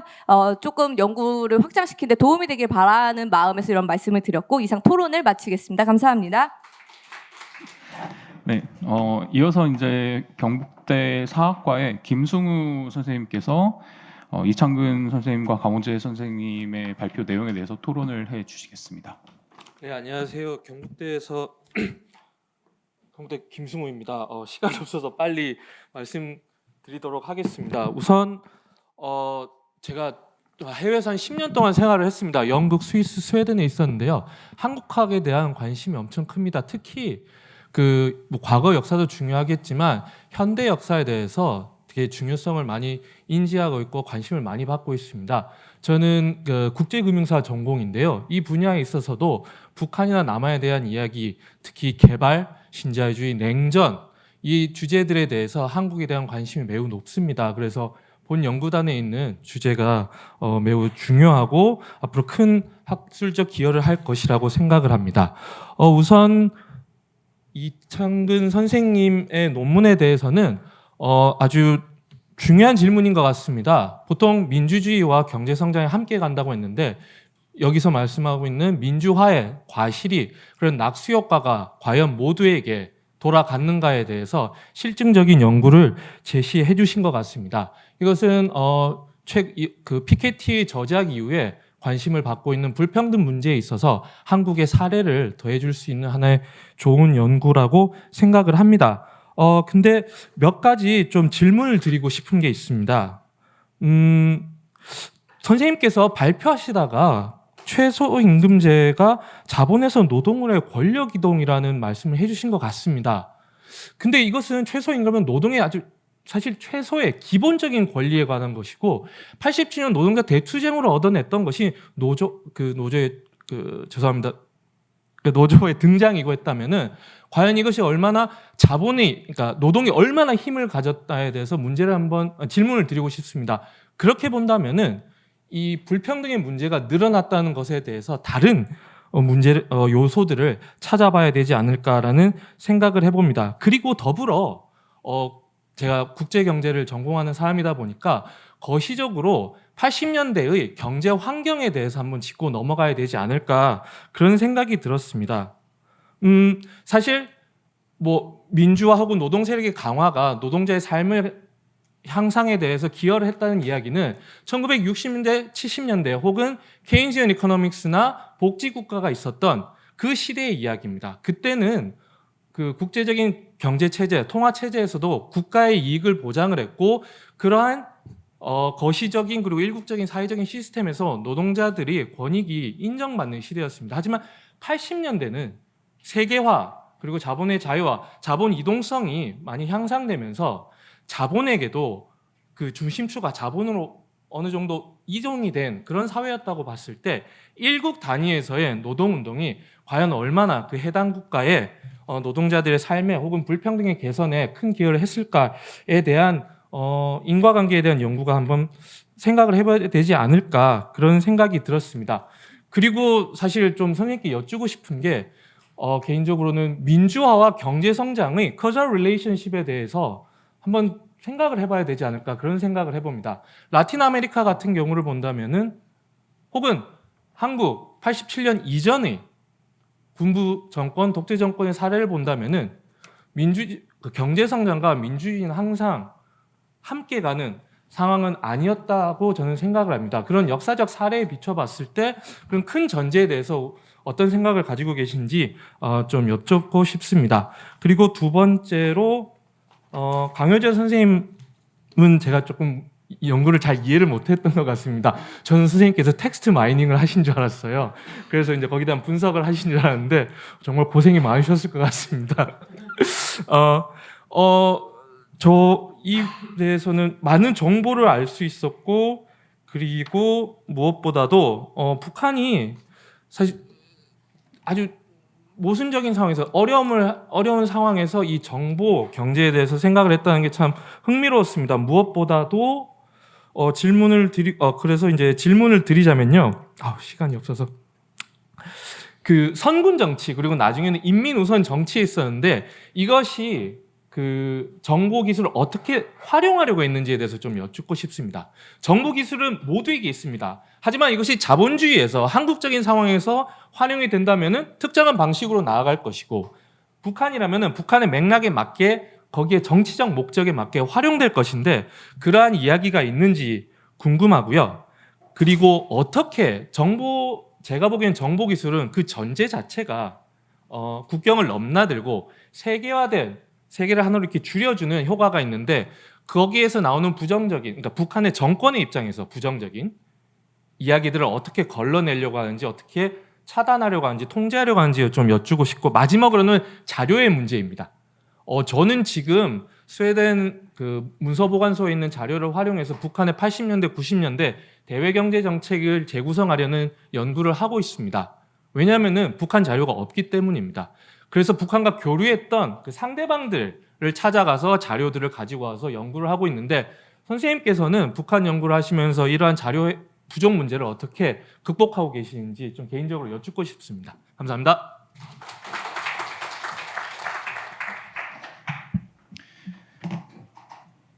네, 네 분의 발표자 선생님들과 두 분의 토론자 선생님들께서 한국의 근대성과 발전사에 대한 다양한 논의를 해 주셨습니다. 참석자분들께서도 재미있고 유익한 시간이 되셨기를 바라고요. 저희가 이제 시간이 많이 초과가 되어서 플로어에서 질문은 죄송하게도 이제 좀 생략을 하는 게 좋을 것 같고요. 어떻게 토론에 대한 답변을 짧게 진행을 해도 괜찮을까요? 아니면은 네, 그러면은 네, 토론에 대한 내용은 저희가 이제 총서에 답변을 잘 담을 수 있도록 이제 하도록 하겠습니다. 그러면은 오늘 세션에 참석해 주셔서 정말 감사합니다.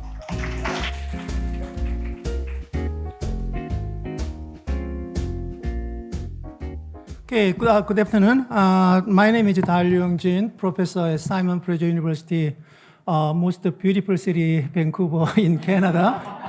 I hope that you enjoyed the wonderful lunch better than yesterday. Okay.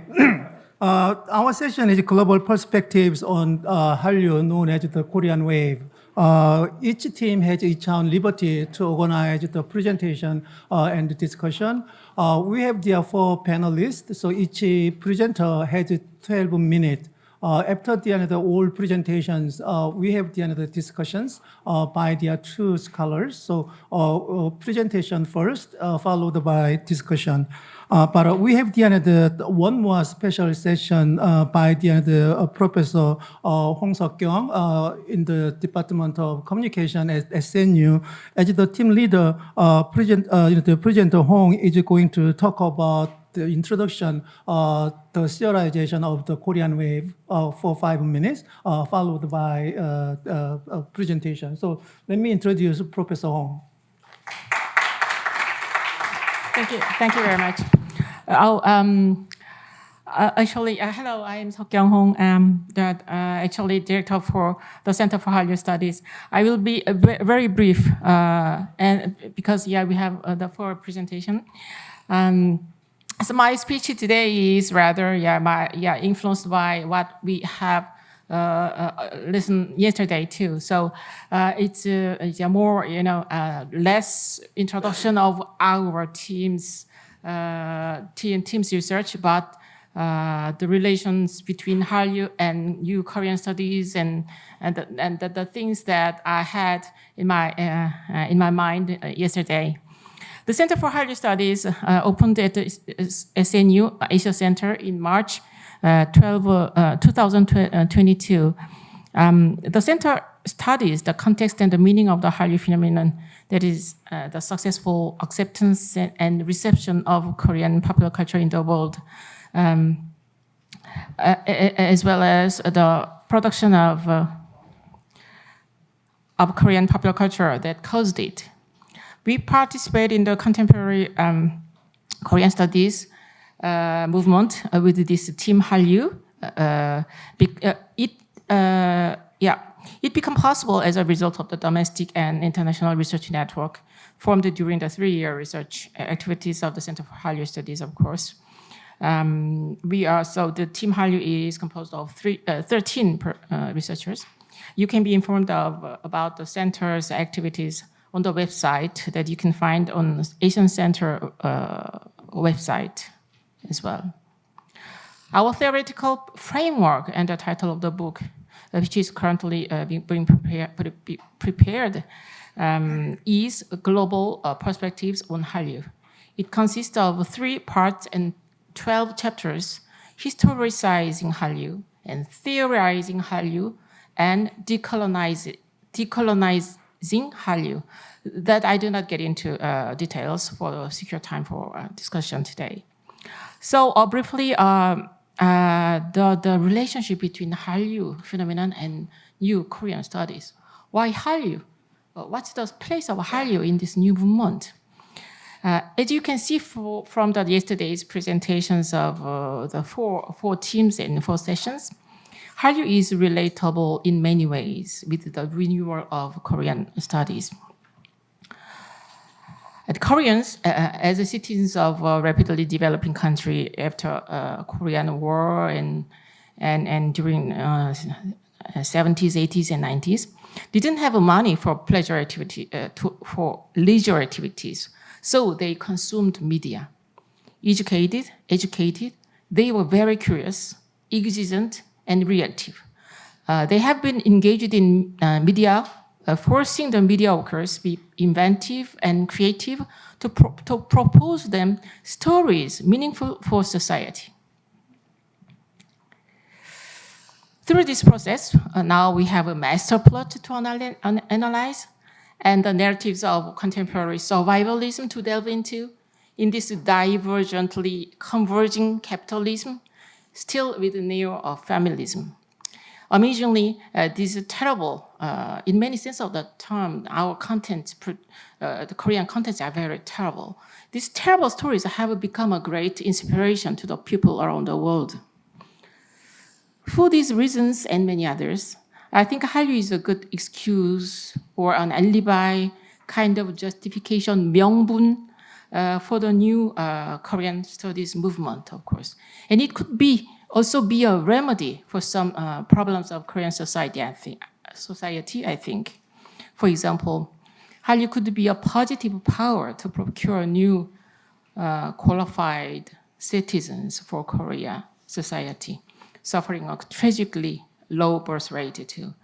And through this, in this process, I think it can change the history of Korea, of course, and influence the region and the world as well. Definitively, Hallyu has influenced knowledge needs on Korea.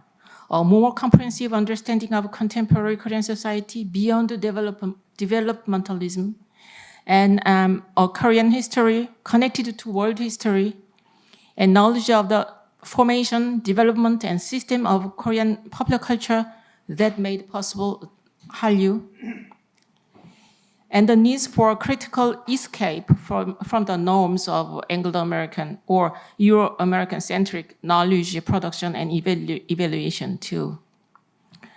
Above all, Hallyu made the changes in the understanding of the Korea's status in the world through a continuous reflection on the me and the other, the same and the different, lui-même et l'autre in French. It makes us critically and continuously reflect on the meaning of Korea in the world. This world is, as Director Bong Joon-ho said, a global world where Hallyu is local.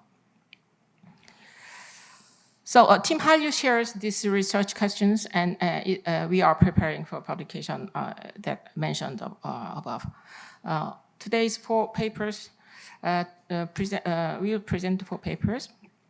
They address the institutionalization of the Hallyu phenomenon and its history in the regional context, and a post-colonial analysis on K-beauty as well. Okay, thank you, and it's for you. Okay, thanks, Professor. Thank you. The first presenter is Professor Yong An-jo. He's professor in Korean Studies at the Hankuk University of Foreign Studies. Professor Jo research interests include media, cultural studies, global sports, and nationalism. So it's yours. Thank you for a wonderful introduction. Good afternoon, everyone. I hope everyone enjoyed the meal, both online and offline. I'm very happy to be part of this meaningful initiative. I'm also very glad to be part of the team, the Global Hallyu. So my presentation today is not about Hallyu itself, but it's about the Hallyu studies. So there is no picture or BOD, but it's full of the text story. So to be specific, I'm trying to advocate Hallyu studies as a tool for decolonial knowledge production in the global hierarchy. So for that purpose, I suggest a kind of history approach. That is to say, to locate Hallyu studies within the broader context of East Asia's modernization and its regional pop culture. However, my approach does not embrace so-called Asian value or Confucianism as a kind of core background of Asia. I'm kind of against it, nor I'm trying to against for fetishizing the region here, East Asia, nor fetishizing the local case, South Korea. Rather, I would like to suggest that Hallyu studies must consider its social material conditions as well as its historical background very seriously. Here, social and material condition include economy, politics, as well as, of course, media technologies. And background, historical background refers to national and regional history and geopolitics and kind of the regional rivalry among neighboring countries. So to connect Hallyu with East Asia, I would like to pay attention to two dimensions. The first is that Hallyu, as one layer of East Asian pop culture, could be made possible along with the modernization of East Asia. Here, modernization includes industrialization, capital market, urbanization, increase of the middle class and their ways of the consumerism and patterns of consuming something, and all of which contribute burgeoning of media industry in the region and very active circulation of mass media popular culture, which can be referred to East Asian pop culture since 1980s. The second is that Hallyu studies both Hallyu reflects and constructs the emerging structure of feeling in East Asia, which can be called East Asian sensibilities. To repeat, Hallyu doesn't do it alone. Instead, Hallyu does it along with other regional flow, such as Cantonese pop culture, Japanese, and Hong Kong pop culture too. So, as a regional reciprocal, as well as its latest trend, Hallyu is engaged with connecting diverse people, society in the region. So, given such a close connection of Hallyu with East Asia, I think that Hallyu itself is an example of decolonial cultural practice. It is not because Hallyu is kind of best pop culture or Hallyu really dominates the world, but because Hallyu could disrupt the centrism or dominance of US pop culture or Hollywood in the era of global pop culture. In this sense, I think Hallyu studies is also able to challenge the global hierarchy of knowledge production, in which the Euro-American centrism still prevails both in an institutional and a theoretical level. For institutional levels, the scholars in Euro-American university often occupy the hegemony position, and for a theoretical level, studies on Euro-American contexts are usually treated as theoretical ones, while studies on non-West is relegated as case studies. So, in order to utilize Hallyu studies as a decolonial practice, I want to delve into two issues. They are inter-Asia, and the other is the idea of geopolitics of knowledge. Inter-Asia literally means kind of intra-relation in Asia. But inter-Asia as a kind of theoretical term has been developed and promotes both as a theoretical concept and movement among Asian cultural studies scholars since 1990s. And its core agenda is to encourage Asian cultural studies scholars to meet each other and have conversation and have a kind of the read each own works and use each own works for their own studies, instead of looking the West only. And their effort has been well concretized into several outcomes, such as International Journal of Inter-Asia Cultural Studies, the Academic Institute of Inter-Asia Cultural Studies Society, and its biannual conference, summer camp, and occasional academic event, and etc. And as a theoretical spin-off, the concept of inter-Asia referencing is more directly linked with the Hallyu and East Asian pop culture. And in the first level, East Asian referencing refers to the practice of kind of the consulting or cross-checking the counterpart of regional pop culture. So Hallyu is heavily influenced by local pop culture, such as Japanese drama and Hong Kong film. And the next level, inter-Asia referencing, could extend into people's migrant movement within the region. So as you know, Hallyu is kind of the motivator for moving people very vibrantly in and outside of South Korea. And among people's movement, the academic movement also included. So by having meeting together, regional scholars came to know each other and recognize their own works in East Asian pop culture and Hallyu studies. And second topic is geopolitics of knowledge. Here, geopolitics of knowledge refers to embedded nature of knowledge within local context and history. And I want to underscore that in Hallyu studies, the consideration of geopolitics of knowledge is more than important.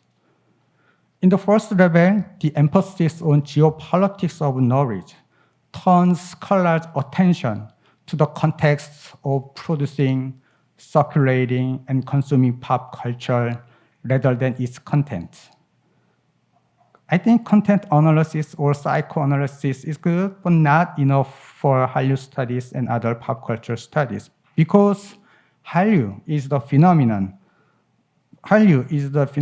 culturally and historically embedded in its context, particularly the fans' active consumption and utilize of their pop product in their daily life, and their influence on society are very crucial. Secondly, geopolitics of knowledge is less about the nationality or ethnicity of researchers, but it's more about the researchers' physical location and time and the placeness of their works.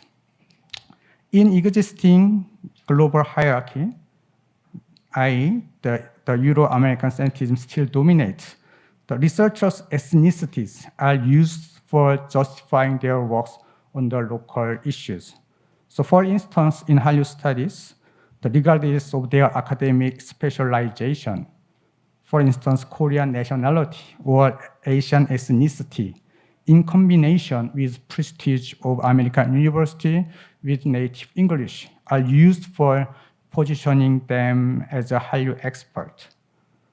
By considering geopolitics of knowledge seriously, I think Hallyu studies and its scholar actively resist such existing practice or hierarchy in global academy.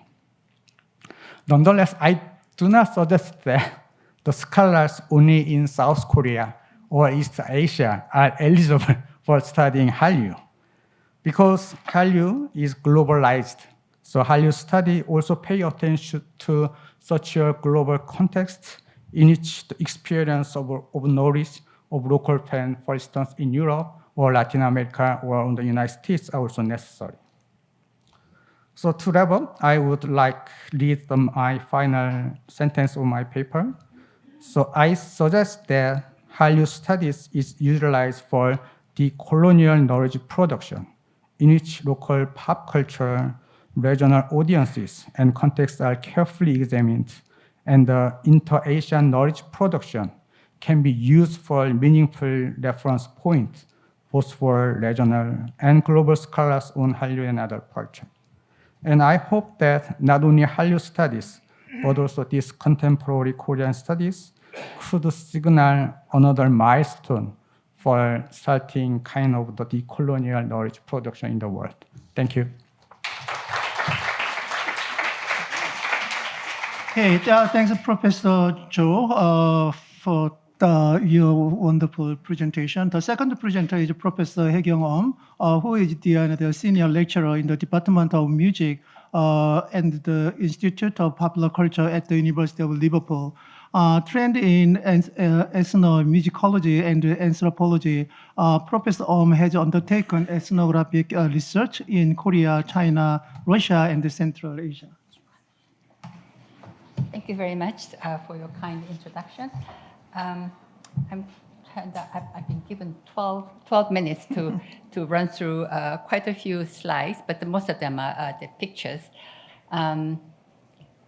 First of all, I really thank the Seoul National University, especially Professor Hong Seok-kyung, to include me into this brilliant project.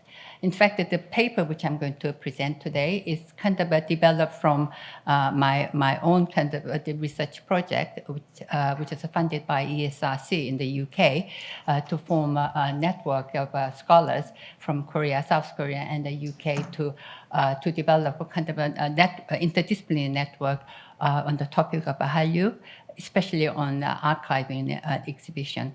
So this is the reason why I'm going to talk about the Korean Wave and the museum exhibition, which started in the V&A in London in 2022. Hallyu, Korean Wave, is usually considered to be a Korean national phenomena. If this is the case, and this Koreanness and the national leads to the question of a heritage, which is a very important aspect of Korea as a self-identity. So then Hallyu, but then Hallyu is a very globalized already. So then where we are going to locate the Koreanness and the national? So in this the context on Hallyu and the making of the cultural heritage, we really need to ask some questions. Firstly, how the national of a Hallyu is constructed and expressed when Hallyu has become global and the transnational cultural product. And what is meant by Korean and the national in the context of Hallyu, and what has it to do with the identity questions? Hallyu and the politics of placeness, nation state, local, transnational, global, all these things are inextricably linked with each other. On top of it, there's a power relations, quite often unequal power relationship between all these different kind of placeness. The next question is, can Hallyu become a cultural heritage of a contemporary South Korea? That's quite a new question because no one really thinks Hallyu as a potential cultural heritage material or candidate. So what kind of a cultural heritage is Hallyu for South Korea, if at all? Another thing is, as a media text, can Hallyu be documentary heritage, which is a third category of a UNESCO heritage, in addition to dual concept of a tangible and intangible heritage? All these questions, actually there are more questions than anyone can answer in 12 minutes presentation. So I ask many questions and throw the questions to all of us, and then I will give some kind of examples of it in images and the three case studies of a Hallyu exhibition, which I've been to. Before then, I would like to say something about the relationship in Hallyu Cultural Heritage Museum. Hallyu and the making of a cultural heritage in the digital technology and the museum context is a very specific kind of type of a query.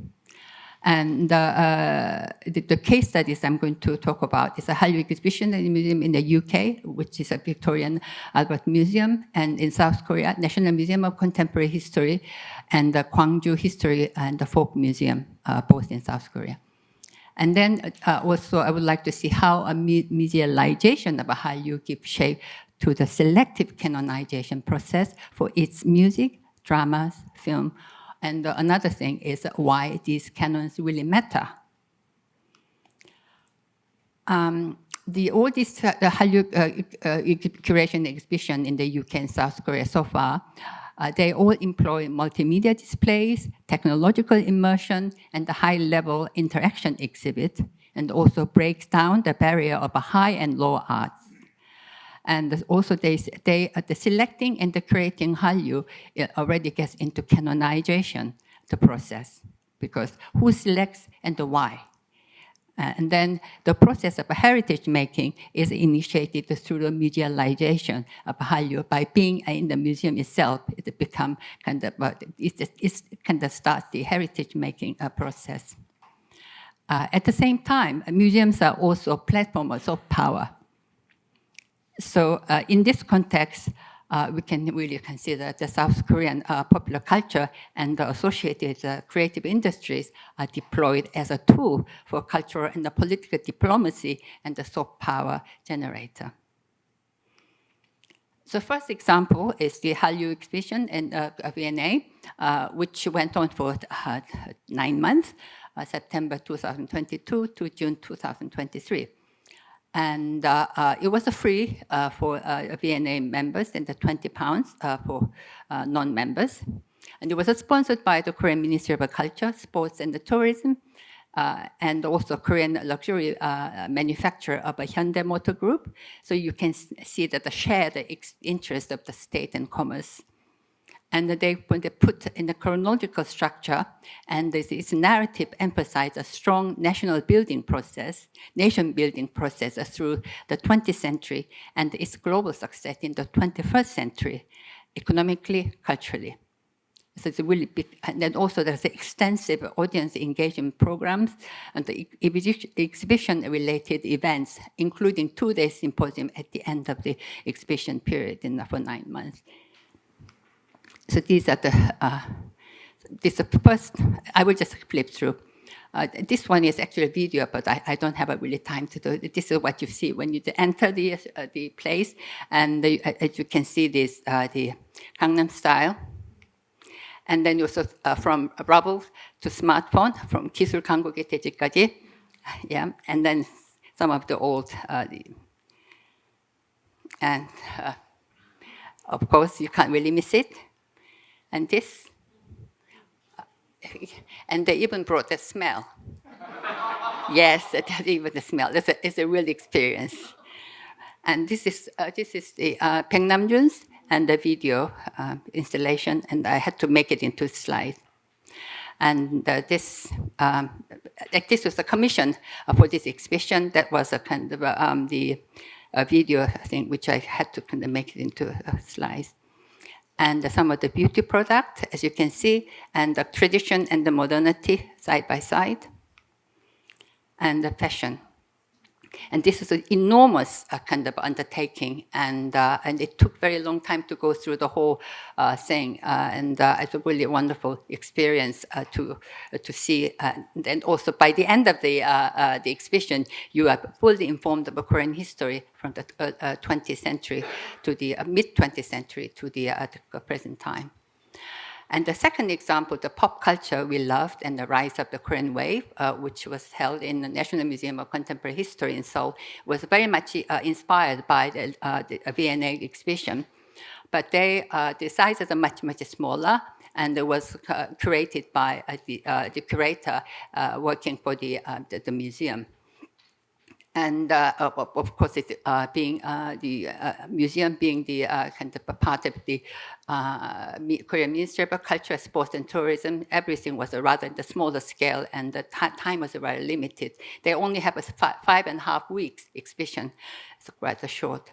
But the difference here is that although they had a chronological structure, but its narrative emphasized the specificity of South Korean popular culture, which was shaped by various influences from, firstly, the United States, and secondly, from other Asian nations like Hong Kong and Japan in the 20th century.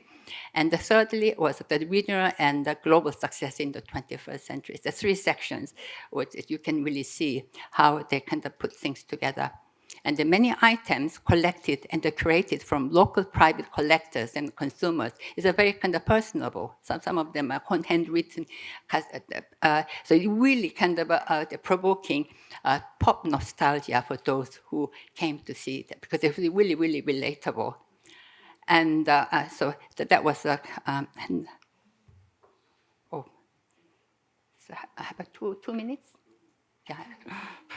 Okay, so this is the America, Hollywood, and some of the, and this is Chinese.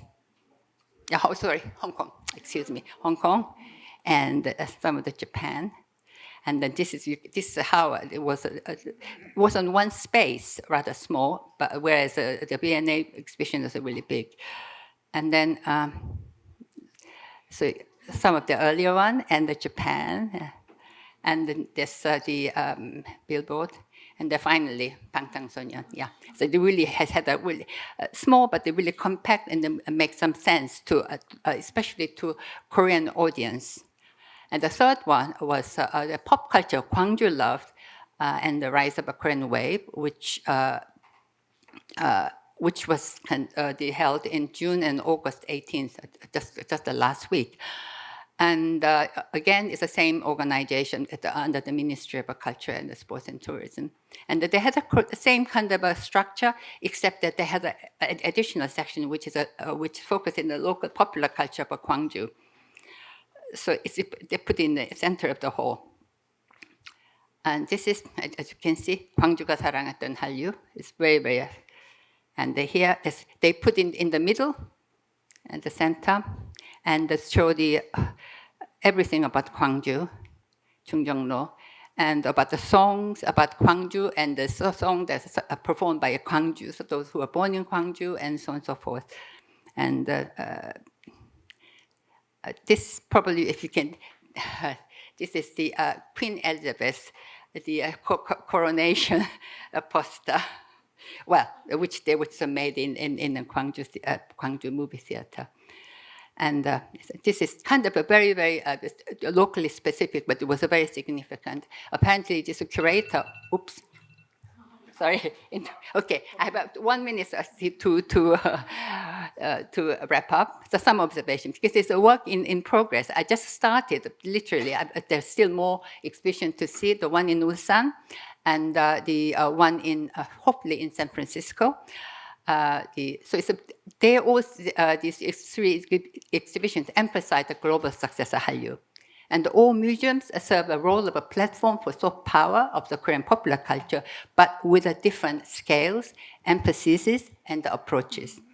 So it has kind of its own soft power, because as a world-leading museum known for its expertise in curating and exhibiting popular cultures across the world.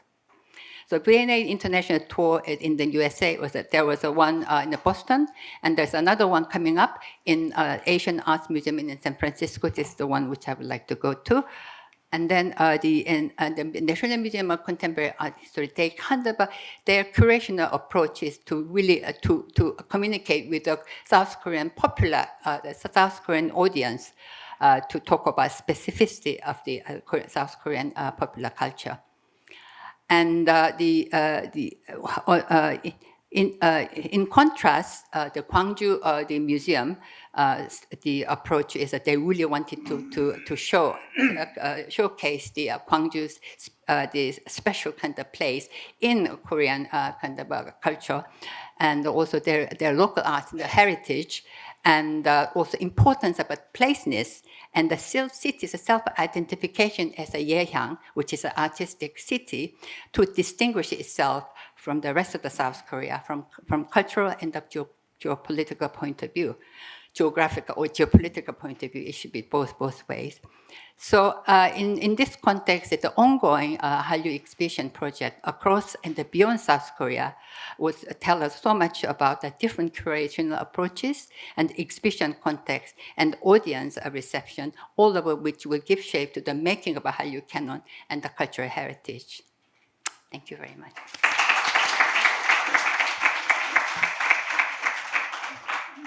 Okay, thanks so much, Professor We slightly changed the presentation order, and the third presenter is now Dr. Sojong Park. Sojong Park is the cultural studies scholar whose interests span diverse aspects of popular culture and digital culture. She is currently a research fellow at the Center for Hallyu Studies at Seoul National University, but I learned that she will be a new faculty member at Hanyang University. Am I right? So, yeah, very exciting. It's our new blood. Okay, so we have Janet, but unluckily, she got COVID. So we had to ask her to make the video presentation. So we'll watch video presentation together. Hi, I'm Sojong Park, a research fellow at the Center for Hallyu Studies at Seoul National University. Today, I'm going to talk about a post-colonial perspective on Hallyu by using K-beauty as a case. Commonly, when people think of beauty, it's easy to associate it with a superficial culture focused on appearance. However, beauty must be understood within the broader context of global cultural flows, technological advancements, and post-colonial power dynamics. This study aims to examine K-beauty from the perspective of identity politics through a post-colonial lens, exploring its implications and limitations. K-beauty essentially refers to Korean beauty, but it encompasses the contemporary beauty culture, images, and practices created and mediated internationally by Korea's cosmetics and media industries. The growing influence of K-beauty is reflected not only in the increasing export of Korean cosmetics, but also in the way people discuss and emulate K-beauty trends online. The core of K-beauty is centered around achieving beautiful, clear skin. The K-beauty 10-step skincare routine is widely known, and the ideal K-beauty complexion is often described using the terms like porcelain skin or glass skin, highlighting its focus on flawless, luminous skin. The construction of beauty standards is deeply embedded within the power dynamics of race, where Western media has historically positioned white individuals as the unrace norm, and this effectively normalizes whiteness as both the default human condition and the pinnacle of beauty standards.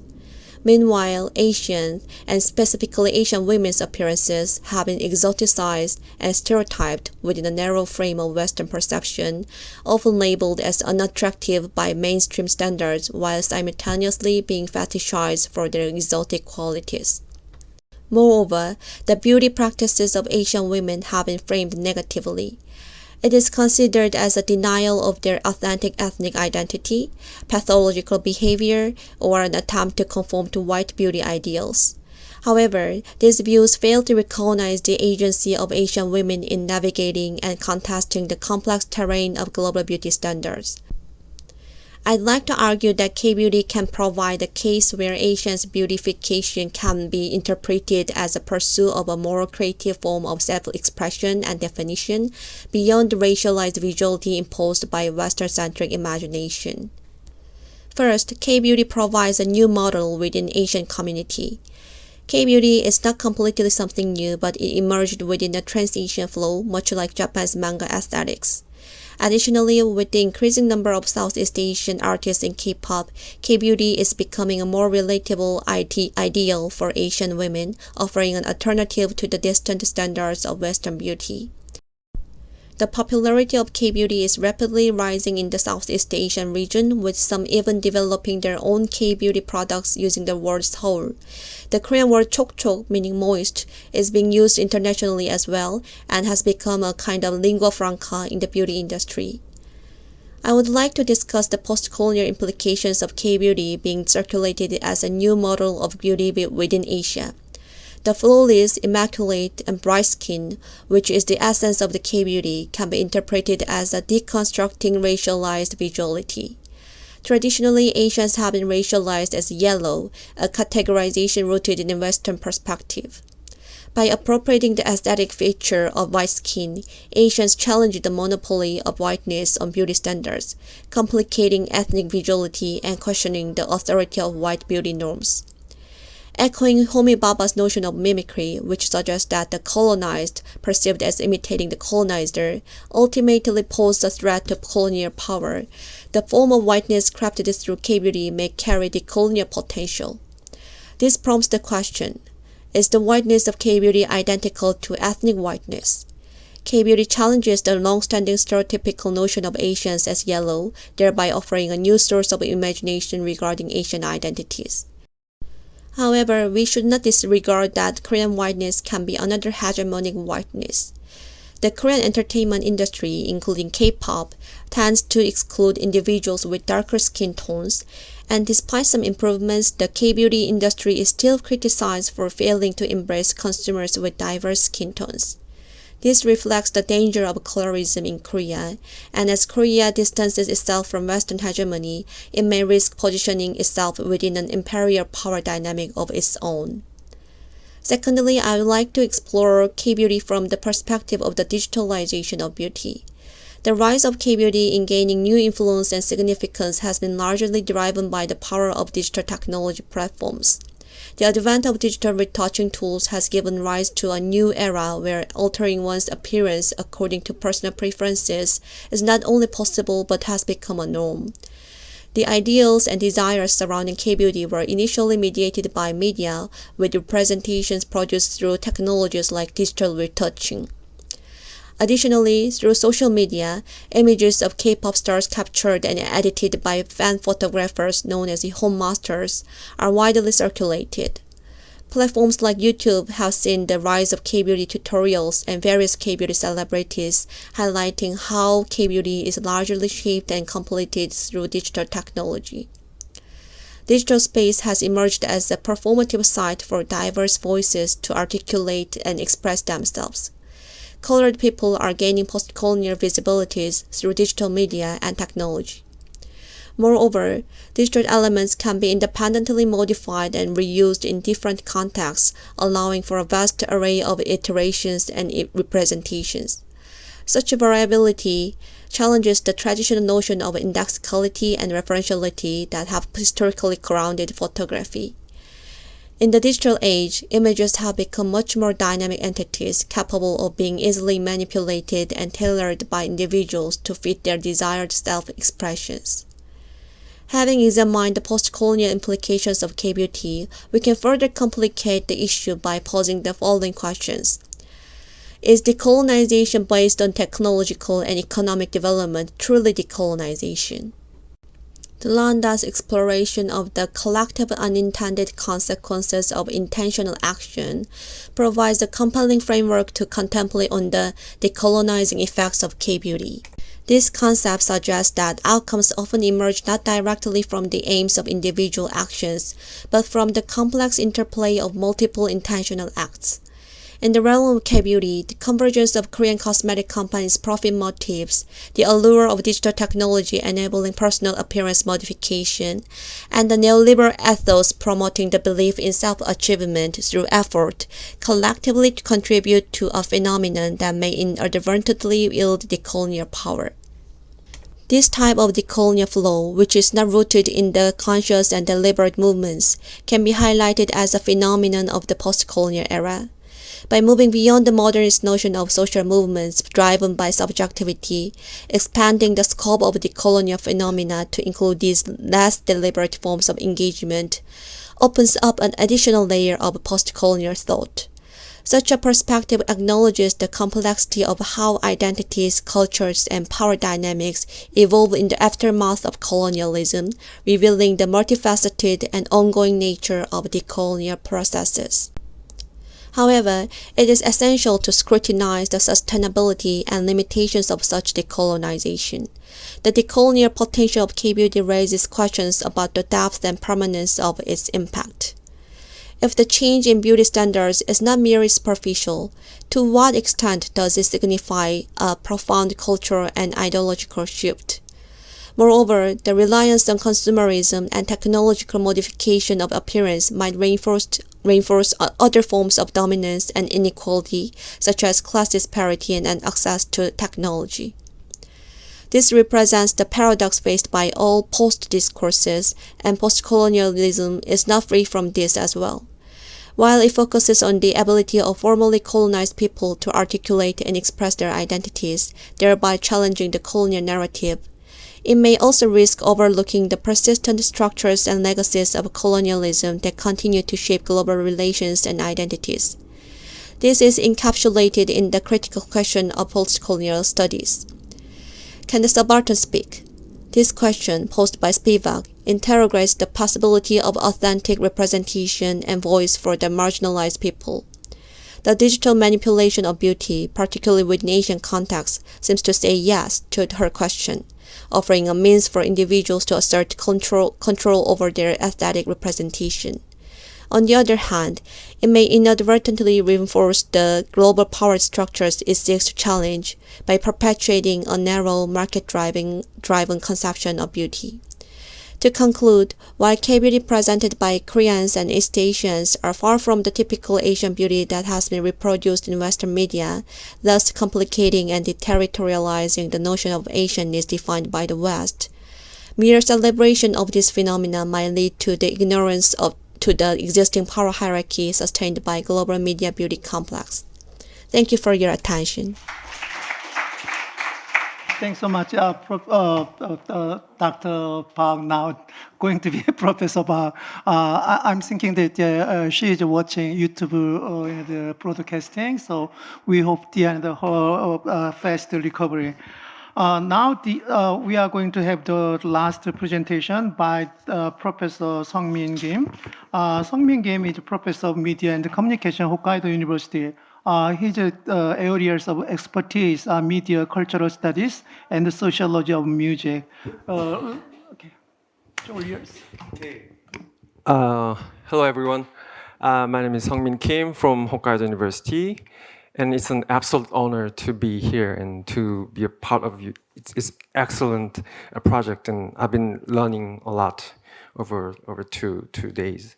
So first, I'd like to briefly introduce my research. My work primarily focuses on the transnational cultural flow between South Korea and Japan. For instance, my first book examines how Japanese popular culture were both banned and consumed in Korea after liberation within the broader context of evolving Korea-Japan relations. Another book explores the historical formation of K-pop from a perspective of relationships with Japan and US. And this year, I published a book on the exchange and interaction of popular music between Korea and Japan following the normalization of diplomatic relations in 1965.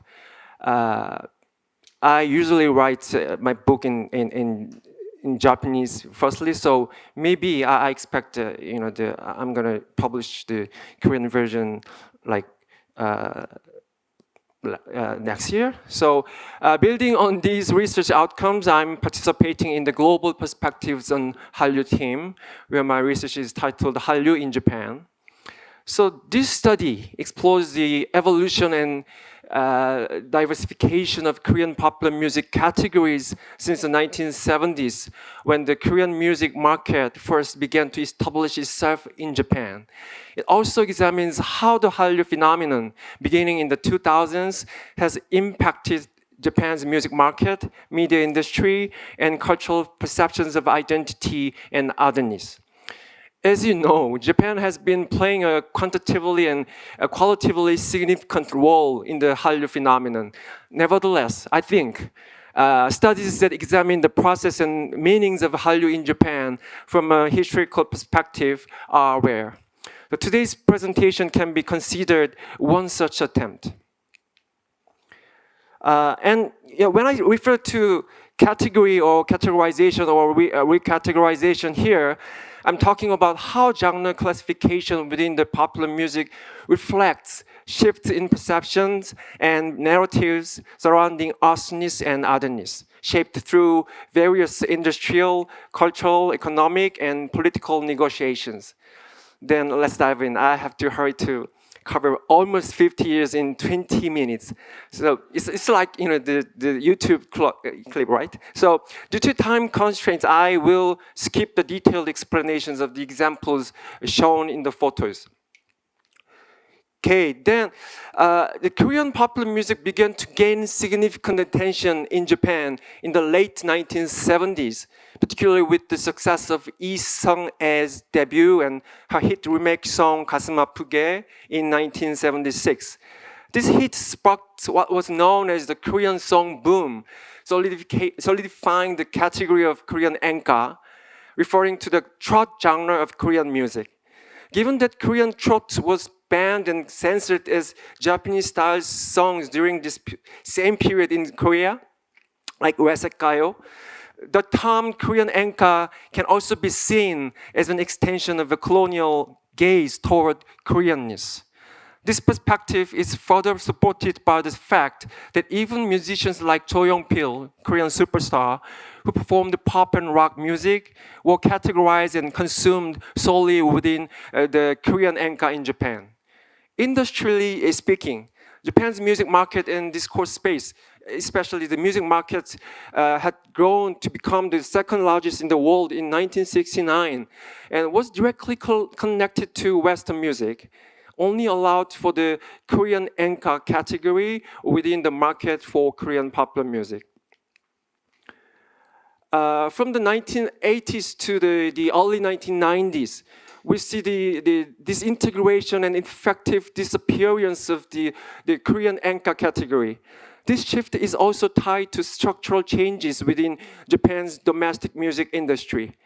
As Japan's bubble economy peaked in the late 1980s, the Japanese music industry and market underwent recategorization, focusing on the genres of pop and rock, encapsulated by the new term J-pop. So the transition from gayo-kyoku to J-pop was both productive and catalyst for the change in the producers and consumers of popular music. With the rapid decline of Korean enka alongside Japanese enka, there was a growing movement to consume Korean pop as Asian pop, similar to the trend seen with pop from Hong Kong, Taiwan, and China, etc. However, the Korean pop music that embraced black music and dominated music charts and awards in Korea was seen as something highly distinct and foreign in Japan, fitting neither into the Asian pop category nor the J-pop category. For example, Soteji, Teji Boy's entry into the Japanese market only gained a small group of dedicated fans. Nevertheless, this period was crucial as a transitional phase, during which the rigid Korean enka category disintegrated and new perceptions and perspectives toward Korean popular music began to form. Various genres of Korean pop music started to gain attention, and collaborations between two countries were attempted. Moving through this transitional period, we see the emergence of what can truly be called Hallyu in Japan. With the phenomenon of Hallyu in East Asian region, a new term, genre, market, and culture known as K-pop began to be discovered within Japan. K-pop, first recognized in Japan through BoA's debut in 2001, was initially classified within the J-pop category. However, as Hallyu gained traction, particularly with the TV drama Winter Sonata sparking a widespread cultural phenomenon, K-pop began to distinguish itself as a separate category distinct from J-pop. From the late 2000s, K-pop began to establish its own unique space within the broader Hallyu phenomenon and started to exert significant influence on Japan. First, it impacted the categorization within Japan's music industry. K-pop, with its mix of Korean and Japanese lyrics, began to transcend the boundaries of both J-pop and Western pop categories. This fluidity started to dismantle the long-standing categories in Japan, which had been traditionally divided into Japanese music and Western music. Second, it influenced Japan's soft power discourse and cultural policies. Around 2010, K-pop had a substantial impact on the direction of Japan's Cool Japan strategy. However, a superficial understanding or misunderstanding of K-pop, focused primarily on government policies, ultimately contributed to the failure of the Cool Japan strategy in the 2010s. Third, it affected the framework of understanding Japan-Korea relations. Even as Korea-Japan relations rapidly deteriorated after 2012, the K-pop market and culture continued to expand, free from the influence of traditional mass media. While the Hallyu phenomenon in Japan in the 2000s was closely coupled with the Korea-Japan relation, following the 1998 Kim Dae-jung Obuchi Declaration, from this period onwards, we begin to see a decoupling of traditional Korea-Japan relations from the movements of the cultural sphere. Lastly, it had an impact on nationalism and broader social atmosphere. Japan's far-right and xenophobic forces launched the so-called Kenkan, Hate Korea movement, in response to Hallyu. This xenophobia is deeply rooted in the historical context of discrimination against Koreans throughout the 20th century. However, it can also be seen as a derivative phenomenon of the Hallyu that began in the 2000s. As Hallyu expanded, it became more visible and commercialized, eventually establishing a distinct category within Japan's publishing industry and online discourse spaces. I think that the upcoming book chapter will likely focus primarily on this period. The success of K-pop led by BTS in the United States has brought immense shock and amazement to Japan as a whole, an industry that had been knocking on the door of the US market since Q Sakamoto's Billboard #1 hit in 1963. From this point on, we see a shift from merely consuming K-pop in Japan to approaching the K-pop industry, market, and fandom as a platform for globalization. Collaboration systems centered on Korean music companies and media have expanded, and there has been an explosive increase in young Japanese musicians and performers seeking to enter the global market by first entering the K-pop. I will conclude my presentation by reading the discussion part. The Hallyu phenomenon has deconstructed the market and cultural framework of Korean music, which had been defined and entrenched around the Korean enka category since the 1970s. This shift has resulted in a reconfiguration of categories within contemporary Korean music. Additionally, this process has involved the reconstruction of Japan's post-war Koreanism, which was reinforced during the Cold War. This transformation not only reshaped perceptions of Korea, but also prompted shifts in Japan's self-identity, traditionally positioned between Asia and the West, particularly the United States. These changes have been reflected in the rise of anti-Hallyu sentiments, a growing sense of cultural and economic insecurity, and the implementation of competitive cultural policies. The globalization of K-pop has pushed Japan's K-pop market and industry beyond the conventional framework of import and export, transforming it into a transnational music market where local and global contexts intersect. K-pop's significant achievements in the US market have notably reshaped J-pop industry's understanding of globalization and its strategies. While Japan's market and infrastructure continue to play a crucial role in K-pop's global expansion, a significant development since the late 2010s has been K-pop's increasing role as a platform for J-pop's own global ambitions. In summary, Hallyu has evolved from a cultural phenomenon into a crucial matter of Japan's self-identification, intersecting its cultural, social, economic, and political spheres.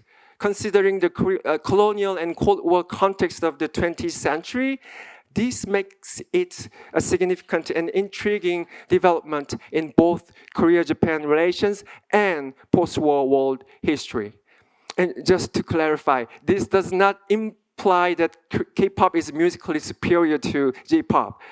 I hope this discussion does not devolve into another form of nationalistic discourse. That's it. Thank you very much.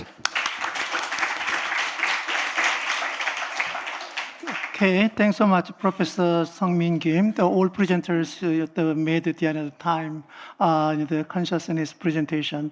Now we are inviting discussant.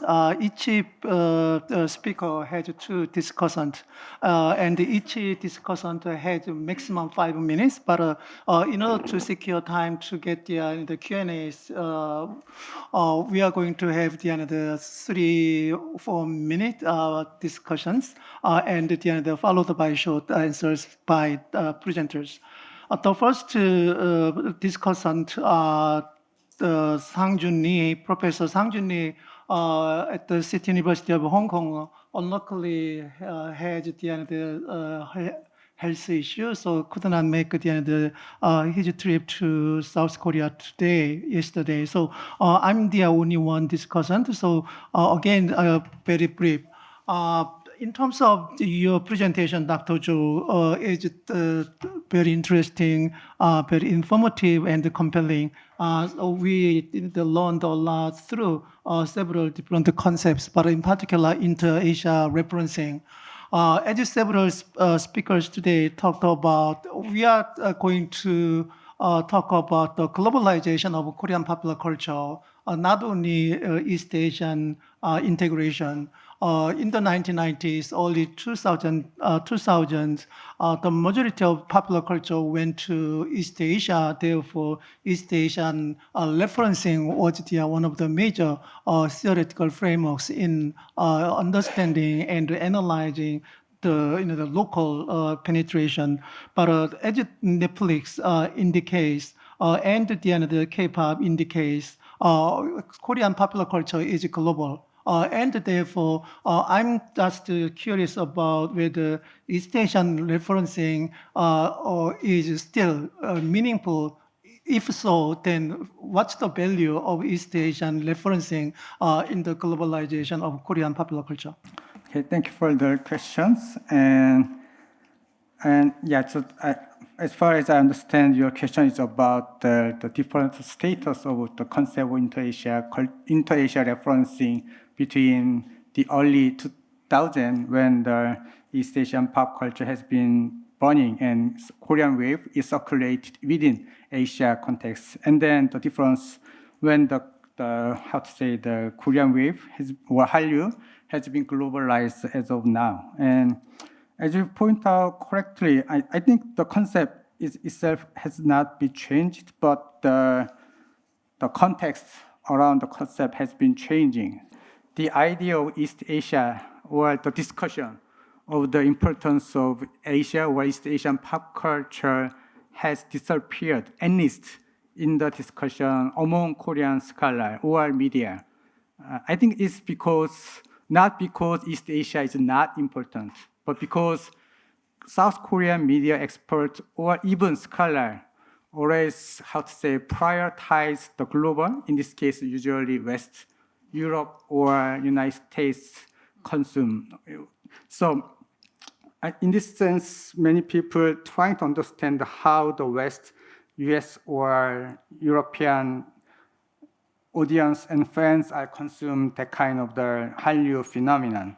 However, I think because of that kind of the nature, I still think that kind of attention to East Asia is still important, because one of the issue around Hallyu is a kind of both. One is too nationalistic in South Korean circumstances, and the other way is that East Asia is still important to connect Hallyu to the global.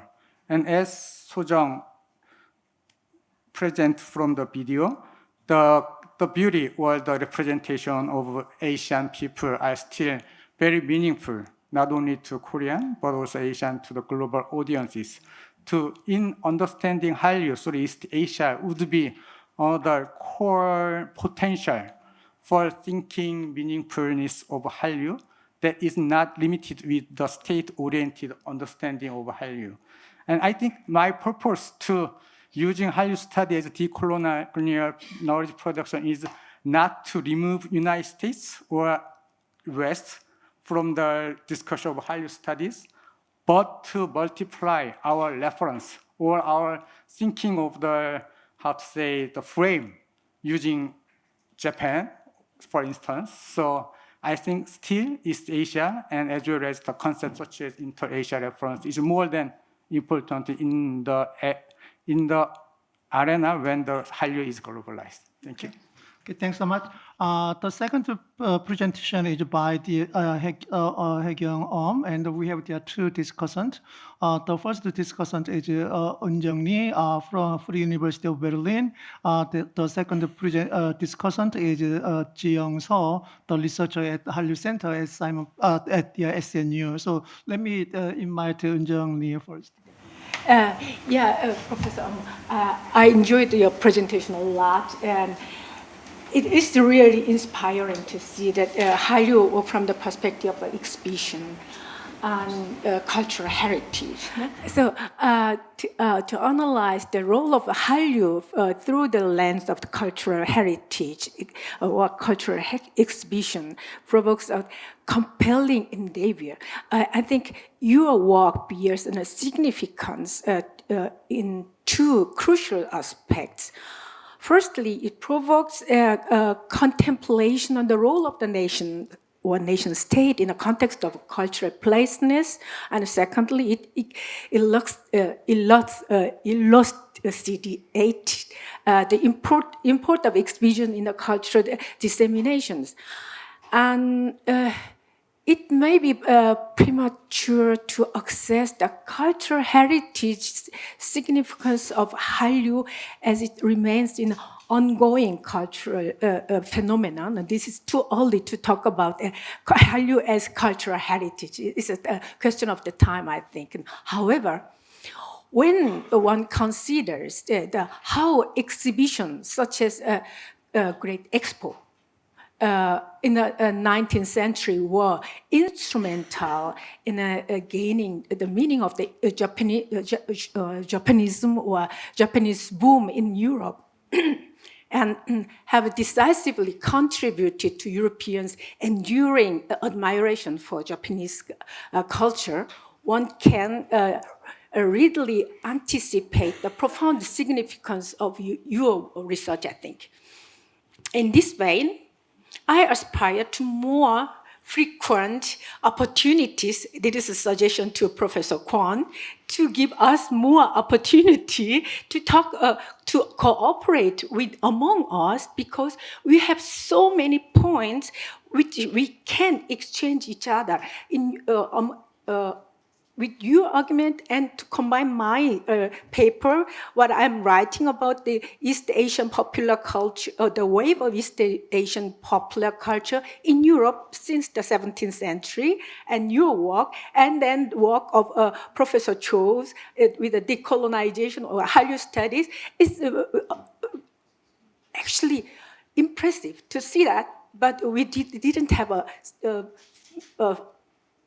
opportunities to talk among us to make our book more meaningful. I think we need more opportunity or chance to talk each other. That is one point. And the course of our collective deliberation should be the relationship between Hallyu and the nation state. But it was pointed out several times, the nation state or the meaning of the government in a Hallyu, but this aspect has arguably engendered in the most controversy within Hallyu discourse, and we need more time and the space to discuss about this point. Thank you. Okay, now invite Dr. Ji-young. Okay. Hi everyone, my name is Ji-young Seo. I'm a Korean cultural historian working in the Asian Center, SNU Asian Center, the Center for Korean Study and Hallyu Studies. Sorry. I'm very happy to join this conference, and now I'm giving few comments and questions for Professor presentation. Thank you so much for your inspiring presentation, and your paper raises lots of fascinating topics for debate.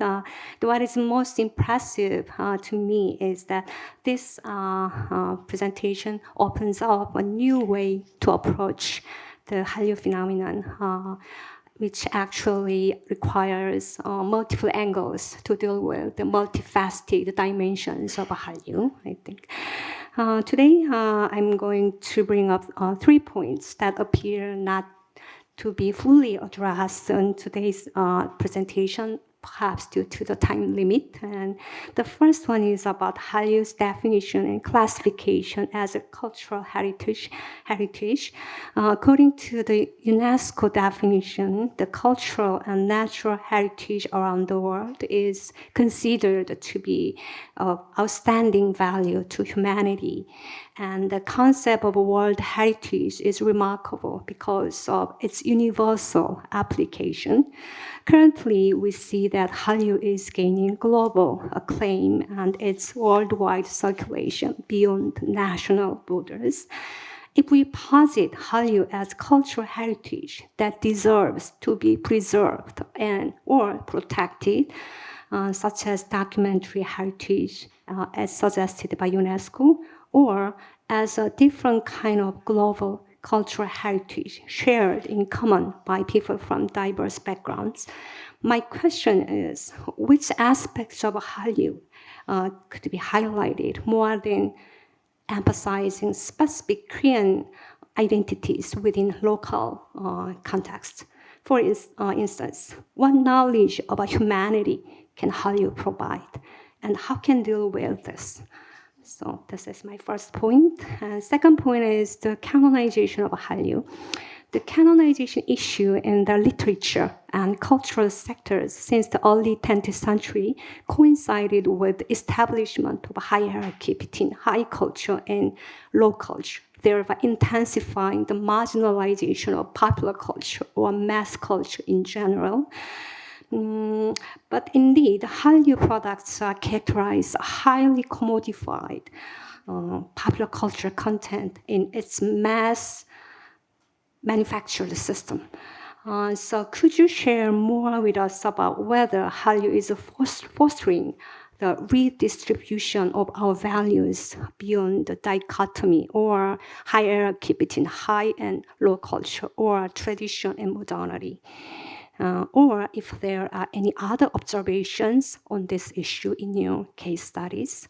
The last point is the audience engagement in the making of Hallyu as cultural heritage. You mentioned that Hallyu's mutualization acts as platforms of soft power based on the shared interest of the state and commerce.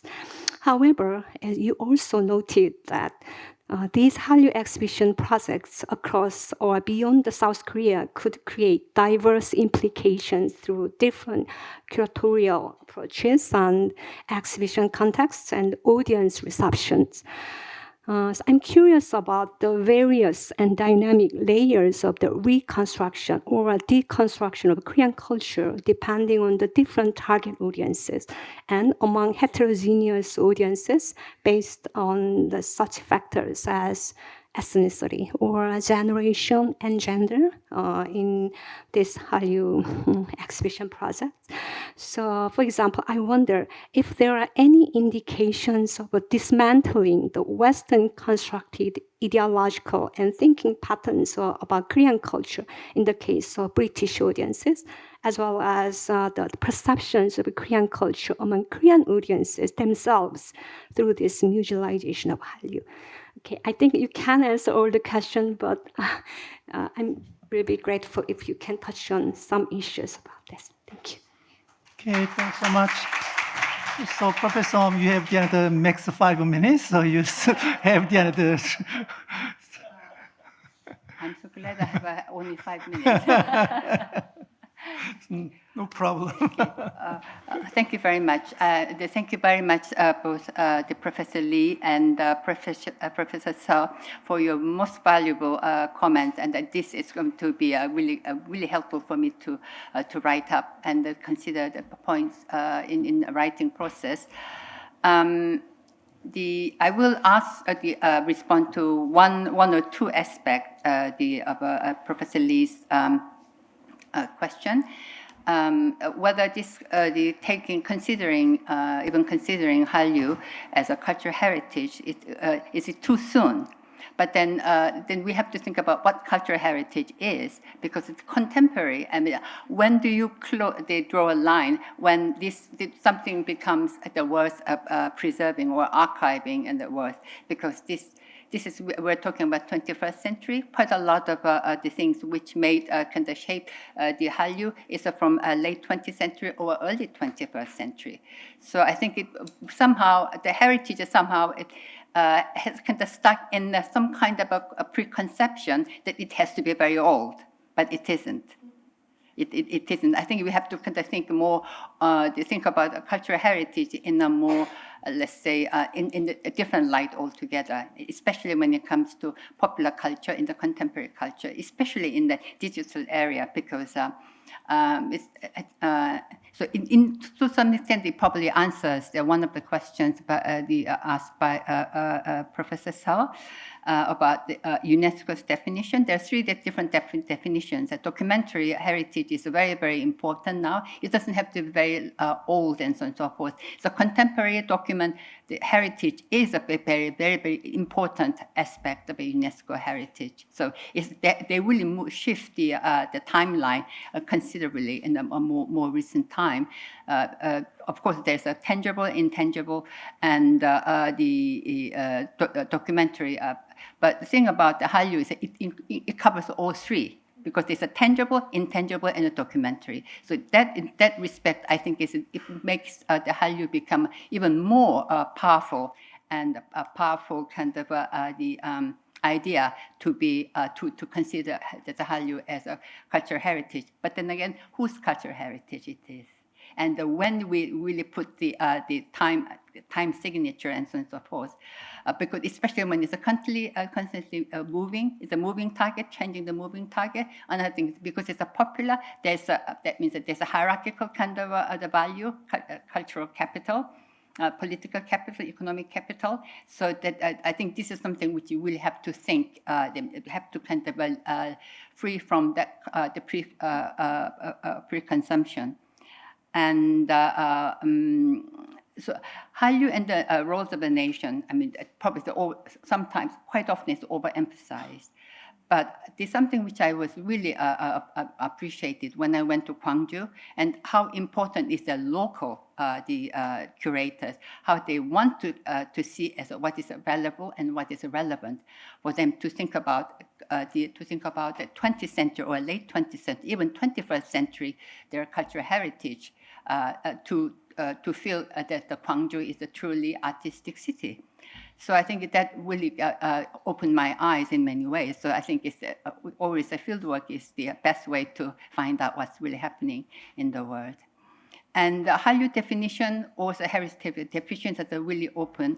And whether it's a Hallyu is to be protected or preserved, again, and what aspect of a Hallyu is, you can choose from something like what do you call it?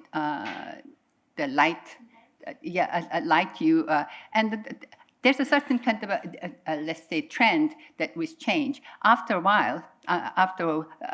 Let's say within 5 or 10 years, it will become a very important, valuable kind of the object, because it really shows how certain things progress and change over time, and what do they really meant for those who are consumed and collected, those who collected.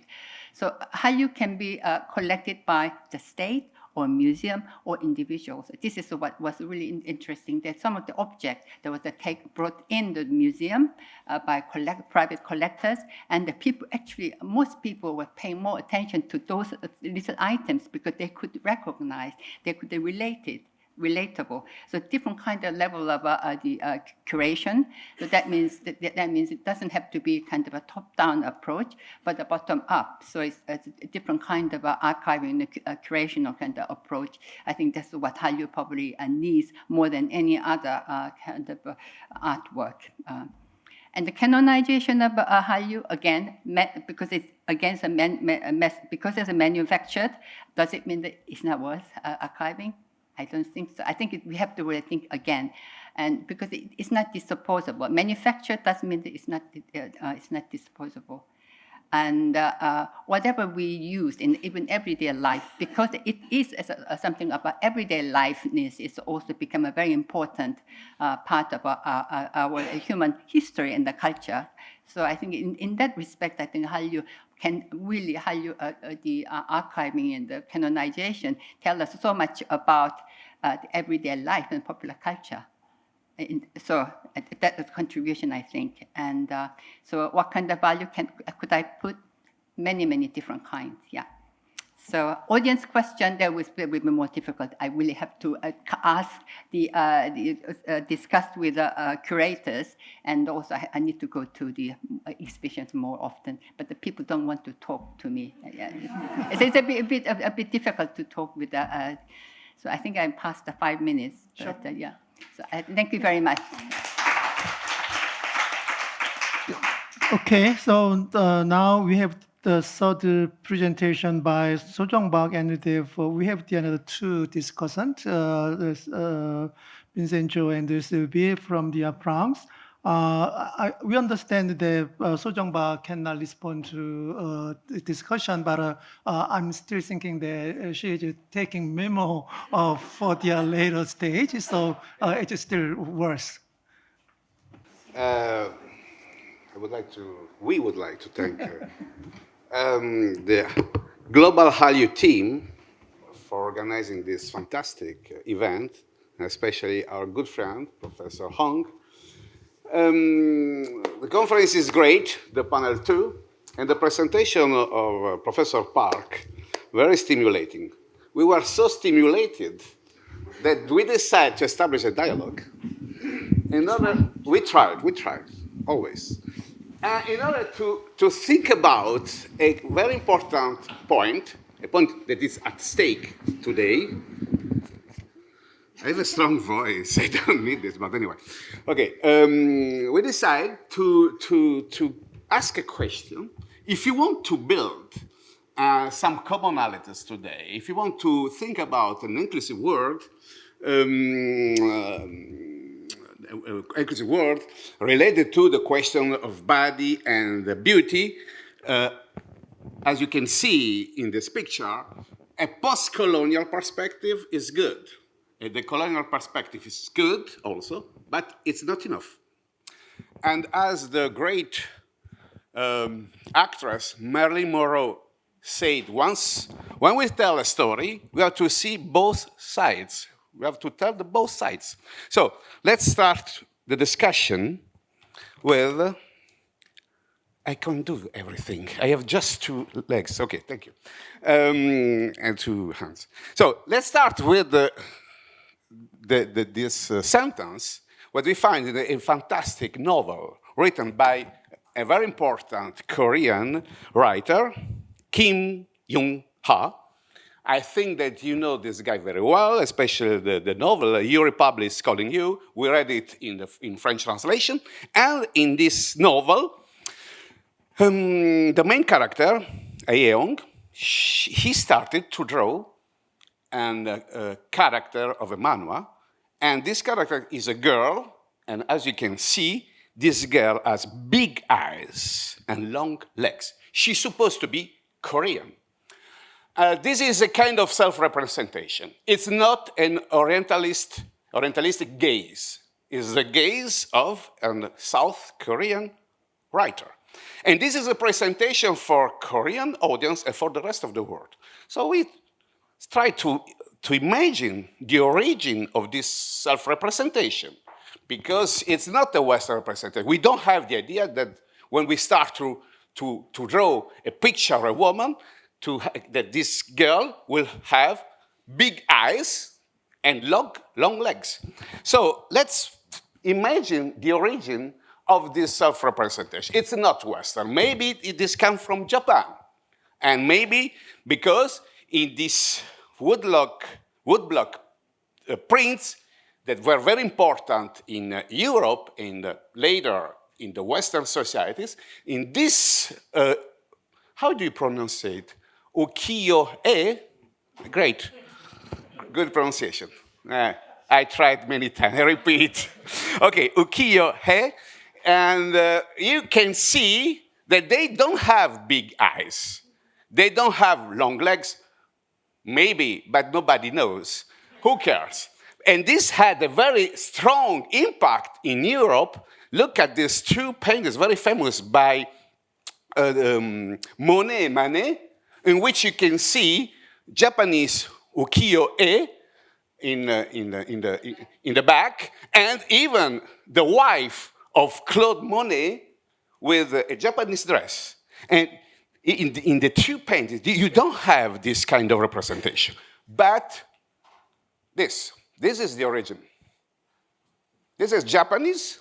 Everybody knows Leiji Matsumoto. Two very important animes, mangas, and then animes. How do you say in Japan? The name is Kyoputen. Kyoputen. Huh? It's Kyoputen Aroku. Kyoputen Aroku. Okay, I could know. In Italian, it's Capitan Harlock. But anyway, and in French, it's Albator. And you can see the origin of everything. Long legs, big eyes, and the V-shape face. This is the origin. Okay, someone can say, oh, but Leiji Matsumoto said once that he was inspired by an European actress. Nobody knows her name, but this is very Japanese. This has a very strong impact for the idea we have of beauty, not only in Korea, but especially in Europe.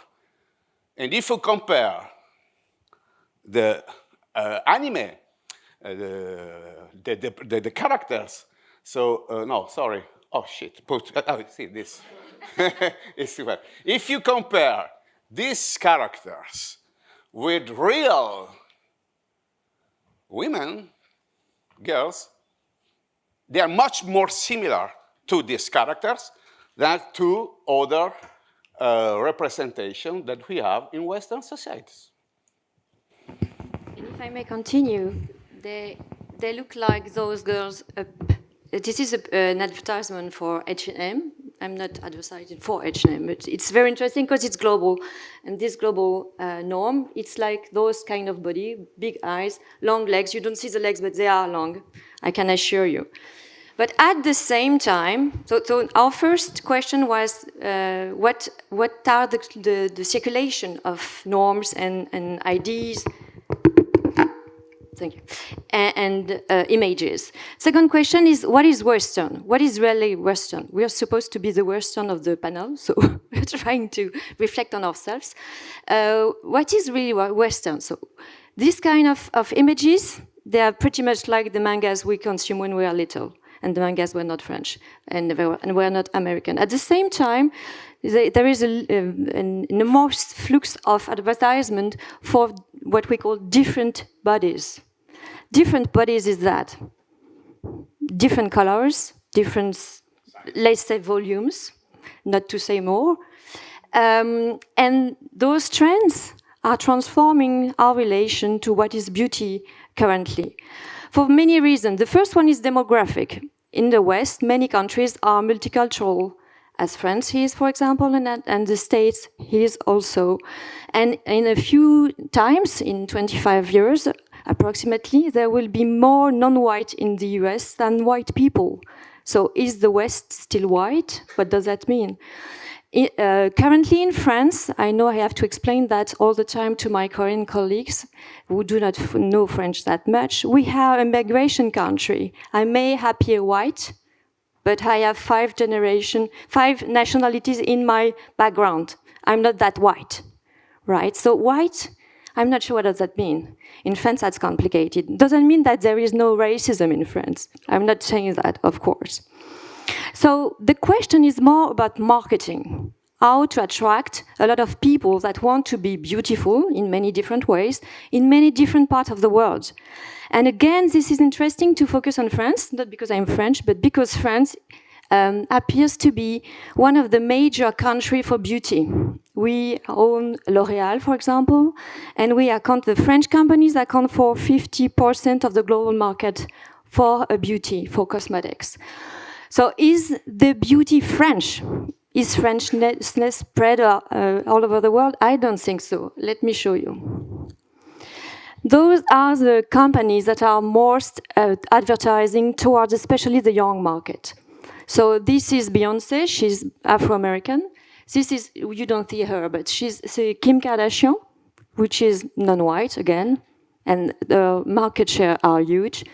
This is, of course, the K-beauty, and do you know what this is? Have you any idea? So it's one of the most French companies advertising for black beauty. So French companies do black beauty. We do not display only Frenchness, meaning whiteness, because Frenchness is not whiteness, and white in the West is not white anymore for a long time. So our question was more about redefining what the post-colonial here really helps to understand and to really grasp, apart from what has to do with, let's say, global marketing and global competition in the beauty market. Of course, the K-beauty is a trend that appears to gain leverage in Europe. You have some numbers here.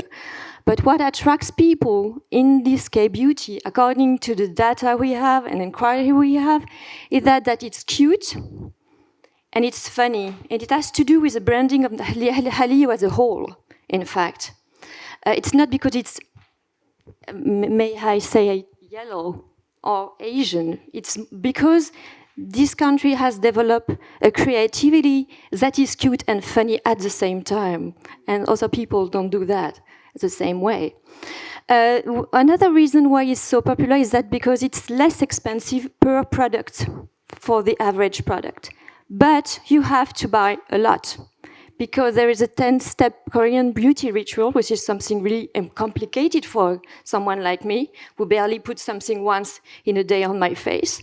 But 10 products, that's a new hegemony.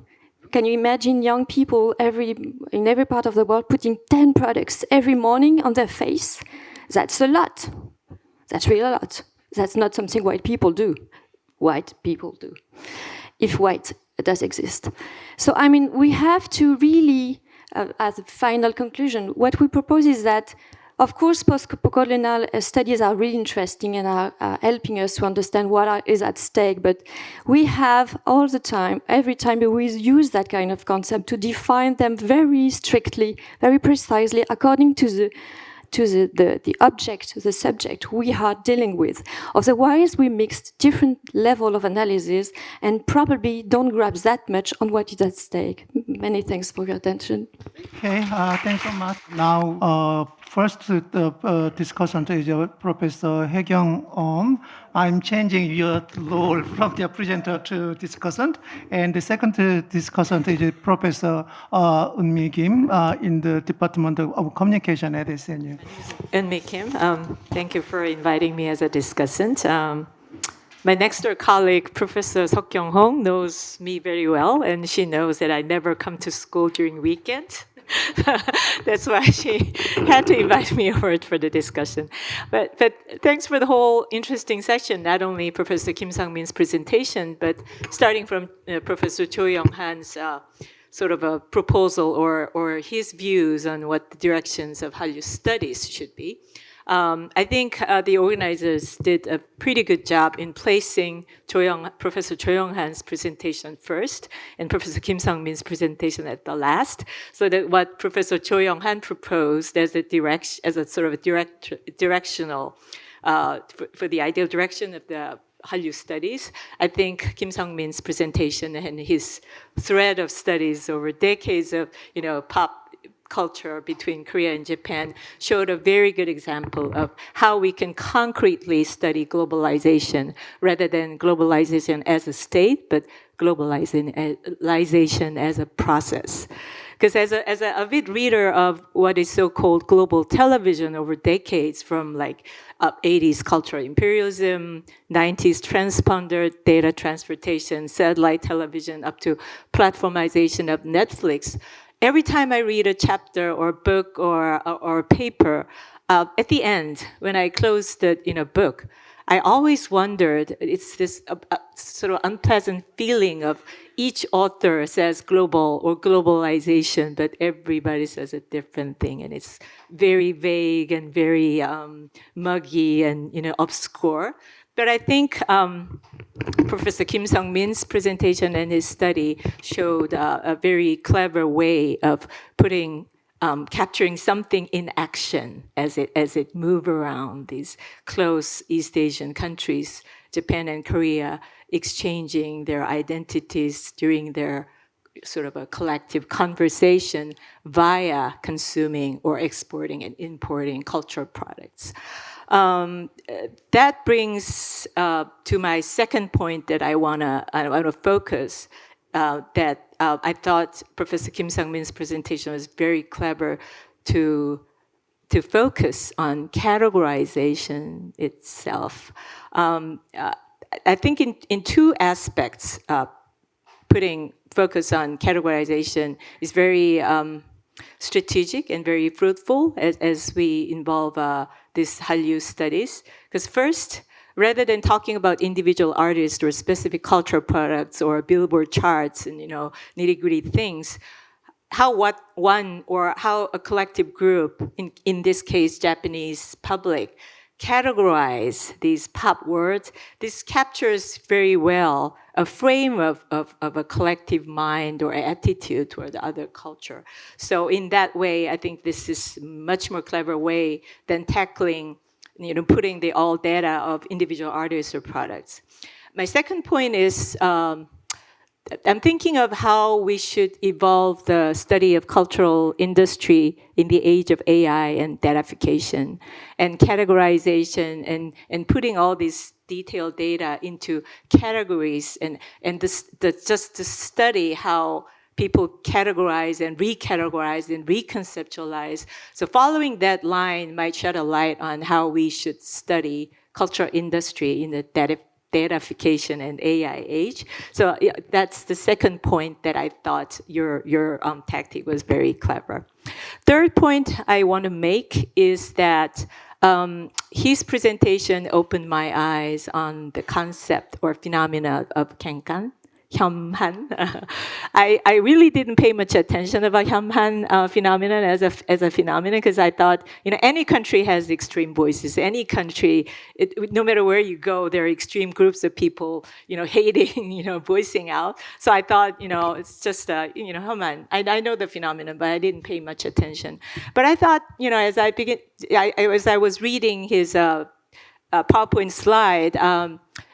Made me wonder, this is very interesting phenomenon itself. I don't know any other case or in the history or in the global cultural industries that is there any collective attitude expressed toward not likes or not fans, but very proactive voicing out dislike of a certain genre or a certain cultural product. So this is in fact very unique phenomenon as of itself, independent of fandom studies or K-pop studies.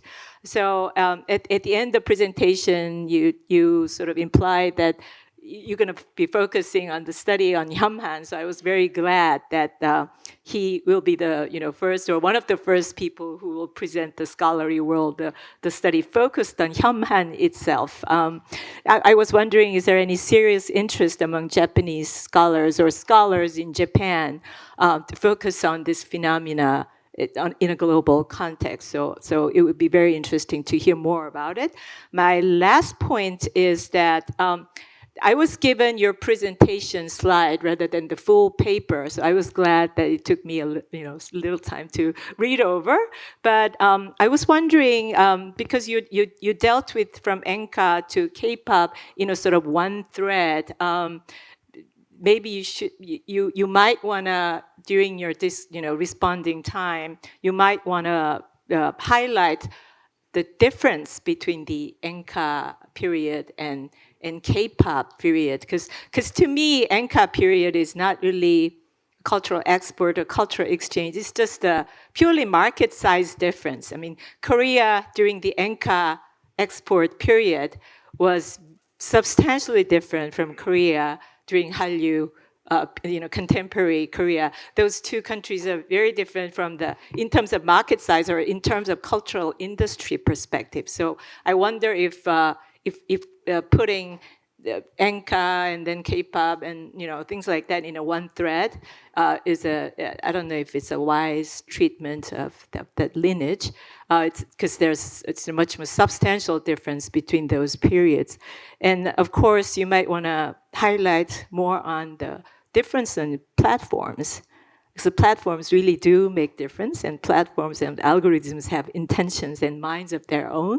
So those two periods might be fundamentally different in terms of many aspects. So you might want to highlight that in your response, and that'll be very helpful to me to fully grasp the meaning of your paper. Postscript, to make a rhyme with your presentation's ending remark, I have to confess I love J-pop, and Matsuda Seiko was my teen idol. Thank you.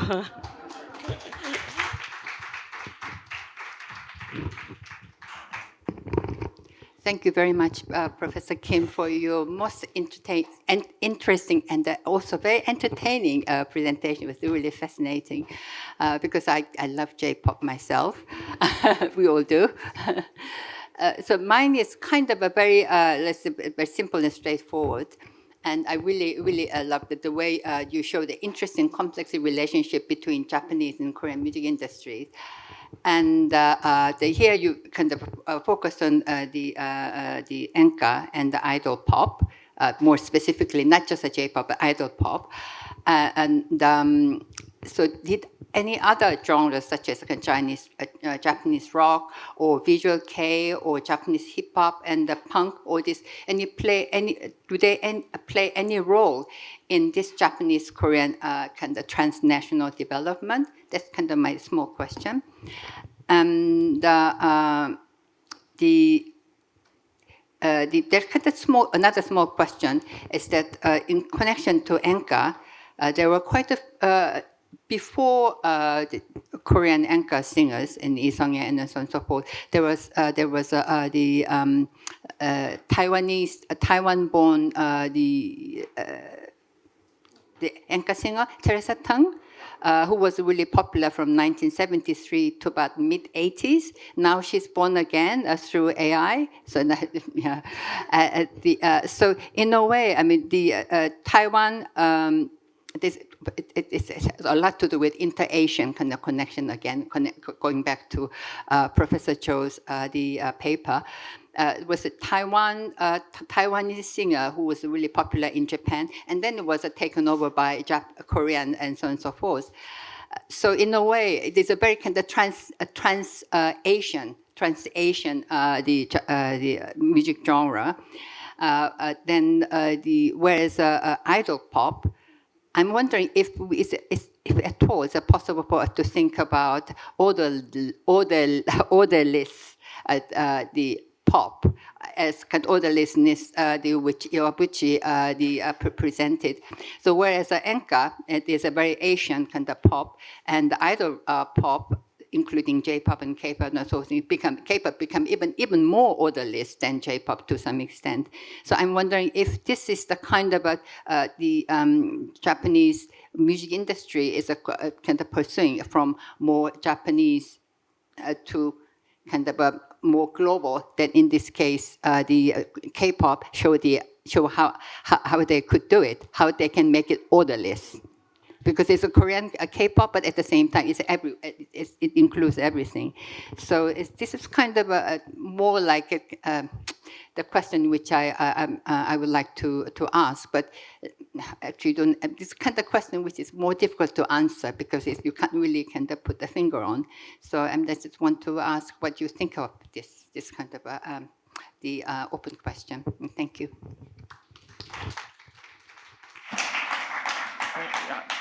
Thank you so much for your two professors' excellent questions, and I'm really honored, and I was really glad that because what I wanted to say is it's not just about the story of Hallyu, right? It's about the story of Japan itself, the interactions and hybridities, and so I'm so glad. And from Professor Kim, I got really excellent questions, and yes, there was actually since 1970s there was huge publication boom of Japanese discourse or Japanese society wrong. They always wanted to ask what or who is Japanese.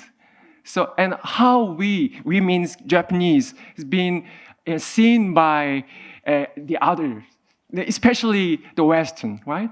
So the attitude toward the world is very strict, and there is a very strict hierarchy, and even in the world of popular music, right? So as you know, the Sakai Naoki said, there's something like the whiteness they always been imagined, and especially in the 1970s and 80s. Japan, especially Tokyo, was the center of the world in the East Asian region. That's why many of Korean singers went to the song festivals in Tokyo by Yamaha, right? So there was the kind of cultural order in the era of Kaiyokyoku. So those orders and hierarchies was so strict before K-pop emerged in 2000s, because even when the structure of popular music in Japan has changed a lot from Kaiyokyoku to J-pop, the order or hierarchy has not changed a lot. It was just selection and concentration from Kaiyokyoku as just rock and pop, right? But another structure is the inside hierarchy between mass media and subculture, because in Korea people felt the huge changes before and after the democratization in the late 1980s, right? It was a huge revolution. But in Japan, before and after the birth of J-pop, like Kaiyokyoku or the city pop in the 1970s, it was very conservative revolution. It was very different from Korean examples. So that's why the enka was Kaiyokyoku, and Masa Seiko's song was Kaiyokyoku, and idol's pop was really close to the very traditional music. So and what K-pop had affected on Japan was changed those very strict order or perception on themselves. So it was about how to imagine the world, how to imagine the East Asia or the relations between Asia and the West, or Japan and America. Even they listen to K-pop, their way to imagine the America has been changed. So it was a really important point, and that's why many of sociologists in Japan said that before 1970 was post-war, and after the 1970s it was post-war. post sengo. That's a huge changes. So we can see those changes from the world of popular music, and from Professor of course, Japanese hip hop was introduced in Japanese society earlier than Korea in the 1980s, but it was always subculture, not the central, the music, because there was a strict order between the center and periphery. So though the K-pop, what K-pop has changed was not just the center. They changed the peripheral order. So that's why these days on TikTok, many of Japanese hip hop has huge, the movement in the Japanese fandom, and Teresa Tan, who was a big the issue in the 1970s. She debuted as an idol from Taiwan and failed. Then she become the enka musician. That's why I talked about Jo Young-pil. So the most important part is from Japan, and through the old the decolonized, they started to change their perception and even emotion, or how to imagine the world. It really is strict, and it was constructed through the 20th century, over 100 years. So this is what I wanted to say today. Thank you very much for your question. Thank you. Okay, thanks so much for presentation discussions. Luckily, we saved 10 minutes for final Q&A. So, ladies, everyone. So I thought that the Grace first. So yeah. Thank you so much. I really enjoyed this session. My questions are for Professor Kim. I learned so much from your talk. Thank you so much. I had two questions. One is about the HYBE group N Team, and then also the JYP group Niju. For those of you who don't know about this, these are two Japanese groups put out by K-pop companies with mostly Japanese members, but not 100%. I'm wondering how they're being perceived. Are they a K-pop group, J-pop group, mixture, so forth? And then second related question is, what are the language preferences for people, K-pop consumers in Japan? Do they prefer the songs in Japanese and English, both, Korean? Just very curious, because I know nothing about Japanese consumption. Thank you so much. Thank you so much. It's a really important question, because it was related to the relations between center and periphery, because even the J-pop and JYP and Sony made the Niju, the center was television broadcasting. The Nihon Nihon Television. It was established in the 1954 with the NHK's, the same period. So that's why one of them who got the prize, the 101, they denied to be called K-pop group, but Niju want to be one of K-pop groups for their globalization, and language is very important, because what can I say? The audience who just enjoy K-pop through TV, of course they want to listen to the K-pop in Japanese language, right? But many fans who wanted to want their groups to be global star, they wanted to listen, they always want to listen to the Korean lyrics, and when the NHK or the broadcasting, they broadcasted like Suga or BTS song was broadcasted in Korean language.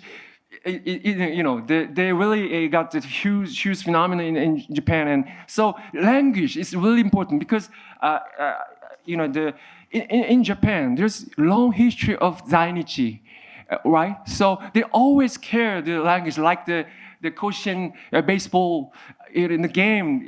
There's school song. It was in Korean. So that's why, and of course in Korea and Japan, always want to listen to music in their domestic language, right? So this is very complicated. But the important thing is the way to imagine the globalization in Japan has been changed through the lyrics or the attitude or fashion even on the television. Thank you very much. So we have two more questions. One, if I'm not incorrect, Spencer Lee and Mellos Huang. So Spencer Lee first. Yeah, you first. Wonderful talks. I came away with many questions, but I'd like to ask one that pertains specifically to Hallyu and Korean studies as practiced overseas, which I think will matter to many of the scholars assembled in the room. And I'd like to ask about the possibility that Hallyu may be permanent. Korean studies as practiced overseas may not, or may not yet be. So in the sense that, in a sense, the Ryu part of Hallyu may be a misnomer insofar as these cultural gains, so it may not be a trend. So I think that it's possible so that the successes of the past decade plus for Korean culture globally may simply be now so consolidated as to be permanent. And the aftermath of Hallyu simply is continued Korean presence on the world stage indefinitely. But that seems to me very different from the infrastructure of Korean studies as practiced overseas. So where there are still many positions that don't exist at universities. To take a drastic example, until recently, Yale University, from which I just graduated, had no full-time professor dedicated to Korean studies at all. And that had been the case for the past century. This raises the question, if you are, to address the concerns of Professor Chol Young-han's paper, a young student interested in Korean culture in Mumbai or Nigeria or Moscow, where are you turning to engage with Korean culture? So even some of the best endowed institutions are only now turning around to making positions in Korean studies permanent. And how might we, as Korean scholars, go about ensuring, so as Japanologists and Japanese culture did over a century ago, so that popular interest in culture translates into sustained institutional presence for Korean studies over the long term? Can I have your question too? Actually, my question kind of nicely dovetails your question as well. It is directed to Professor Cho and Professor Park, who's not here. But it's actually, if I could just pitch something really quickly, I'm looking for a manuscript, one or two manuscripts that are dealing with this issue of decolonizing Korean studies. It's going to be published through Asia Network Exchange sometime next year. So if anybody has a paper, please let me know. But on this point of decolonization, I want to see if we can have a more kind of global conversation where we're addressing a couple of things. One of the things is, how does Hallyu interrogate the issue of settler colonialism? And then how does Hallyu interrogate the issue of land sovereignty? So those are two things that then I think bring us into conversation with decolonization scholars in the Americas, in Oceania, and other places. And if we can think about that, perhaps with the connection between soft power and hard power, and what Hallyu does in negotiating those forms of power, that might be one way of doing it. But I just wanted to see if anybody here, and especially Professor Cho, has a thought on that. Okay, yeah, so I'm not sure I'm the best person to answer two related questions. It's about the package of Korean study in the foreign country, particularly in the US and European country, where the area study has been born and developed a lot. And yeah, all of us have sensed that there are big transformation in Korean studies from the more kind of the more historic perspective, include literature, history, and language, to the more contemporary works. And probably this place and this kind of event, even the big project, has been initiated by the political scientists and social scientists who want more put emphasis on the contemporary issues, and the topics should be more highlight, even not only in Korean context, but also by the European or American university in the institutional level. So because work in the Korean context, it's very hard to how to locate the kind of the transformation made possible. But it is sure that the Hallyu becomes kind of the big promoter for area studies scholar, not only Korean studies, but also East Asian scholar pay attention to the more contemporary changes and exchange among the people and society in the contemporary level. So in this sense, it's a kind of the, in a more humane way, I think inter-Asia collaboration is necessary in the area studies and East Asian study in the US and particular in the US and foreign universities. There will be some more kind of the collaborated kind of more collaboration among scholars, among Asian, between the Korean, Japanese, or Chinese scholar with exchange of their knowledge for the past history to the more contemporary thing.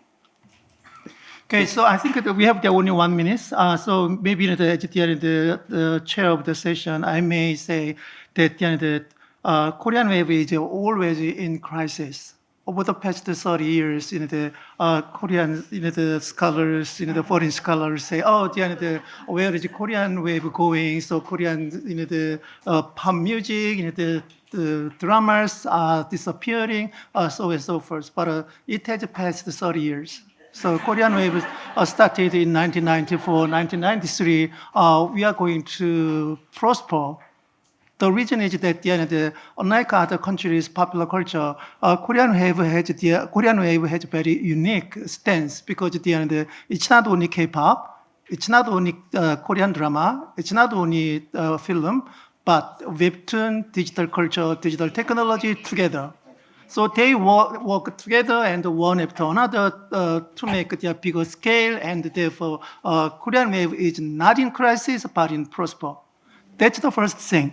Secondly, in terms of our structure, I think the committee is great because they put K-pop by grace first. And there are several presenters yesterday, including Snu Cks, Snu talked about narratives, the storytelling. Today we are talking about Hallyu and followed by popular music. So popular culture is kind of the cornerstone in combining several subjects. Therefore, we are talking about not only the first international conference for the contemporary Korean studies, but we are finding new kind of the subject to work together. That's the popular culture. Thanks so much.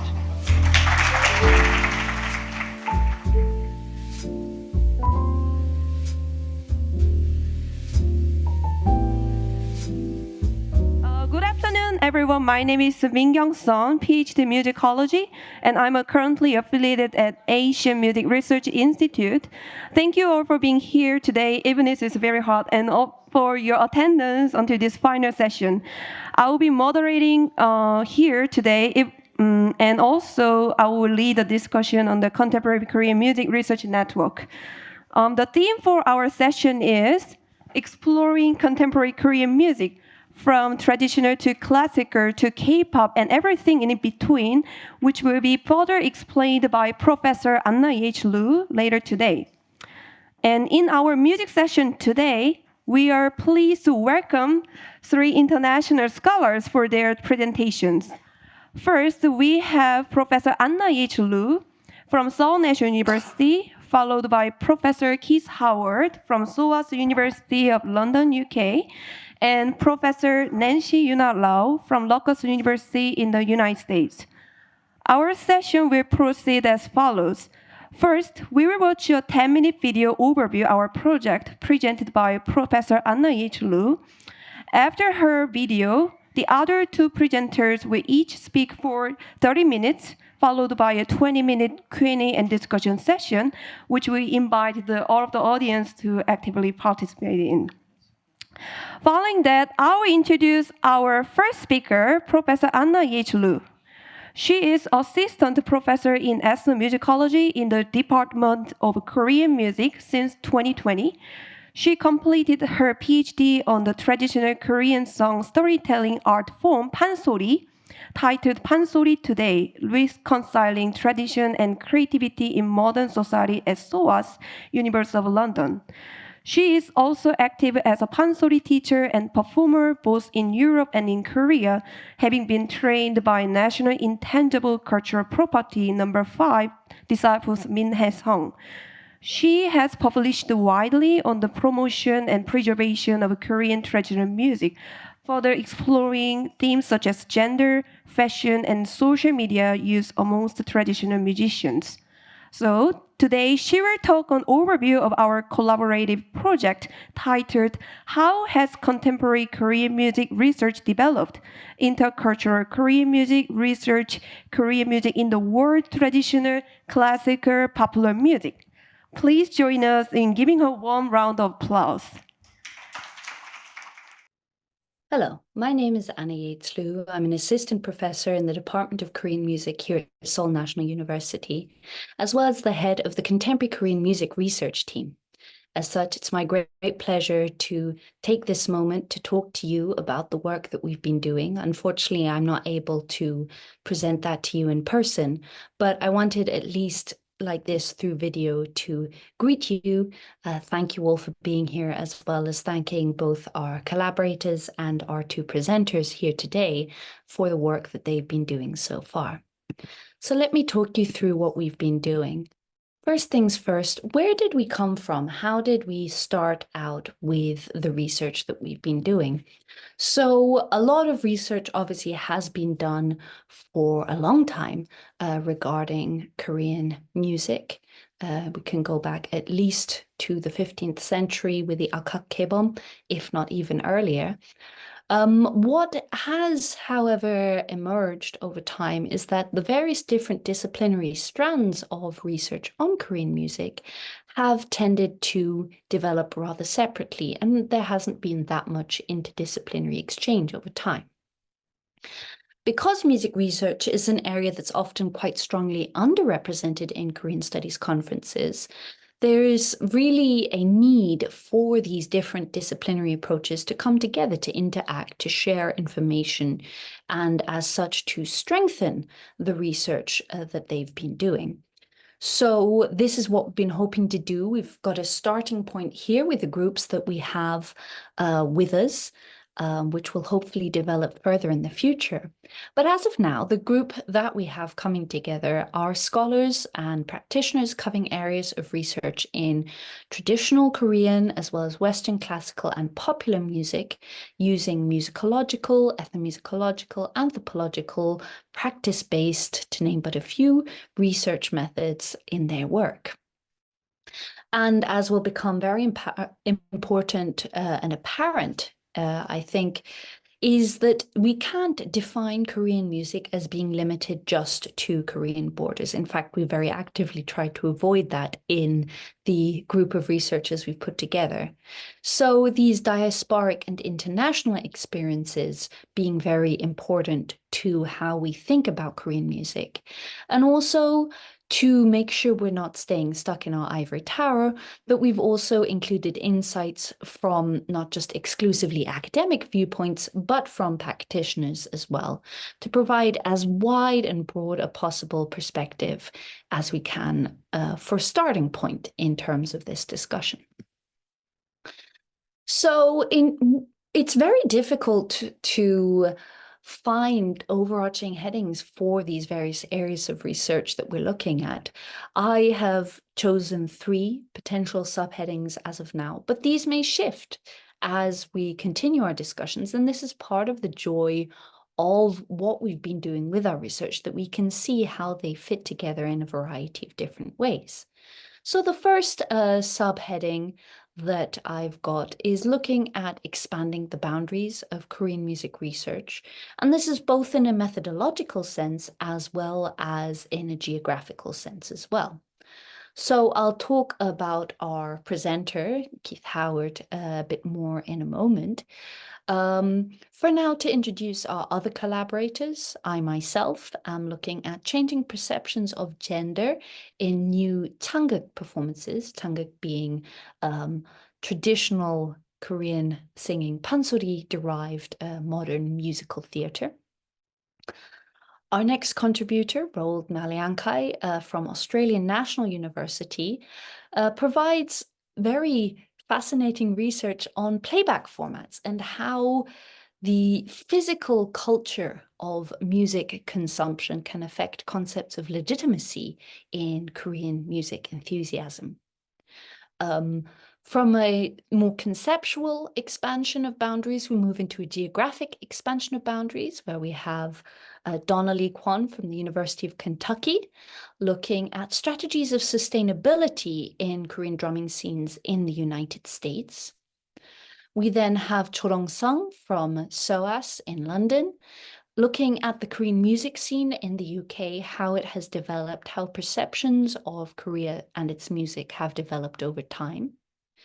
And then in mainland Europe, we have Han Yumi, the head of the KVOX Festival in Paris, who is looking from the perspective of now the 21st century at process of creating a pansori audience in France.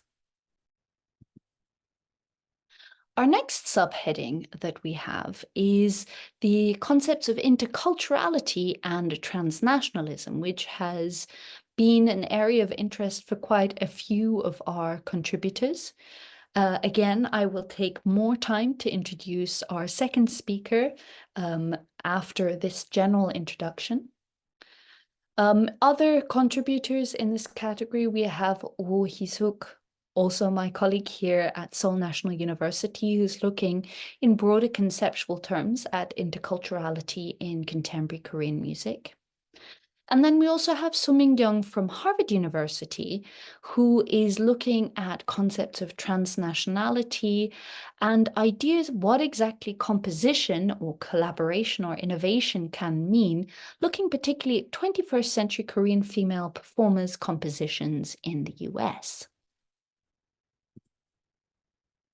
Then our final area of research, as I have summarized it so far, is looking at music and cultural policy. And this is both in the international sense as well as the impact on the Korean music scene locally here within Korea as well.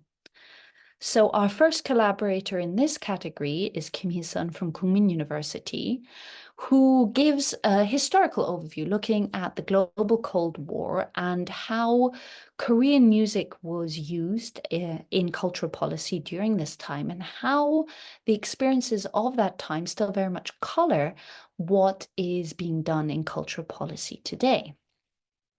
Sidebrao Saiji from Busan National University looks at the popular music scene and how traditional music and culture holders are potentially sidelined by the current cultural policy strategies that very much make use of pop stars for promoting Korean culture.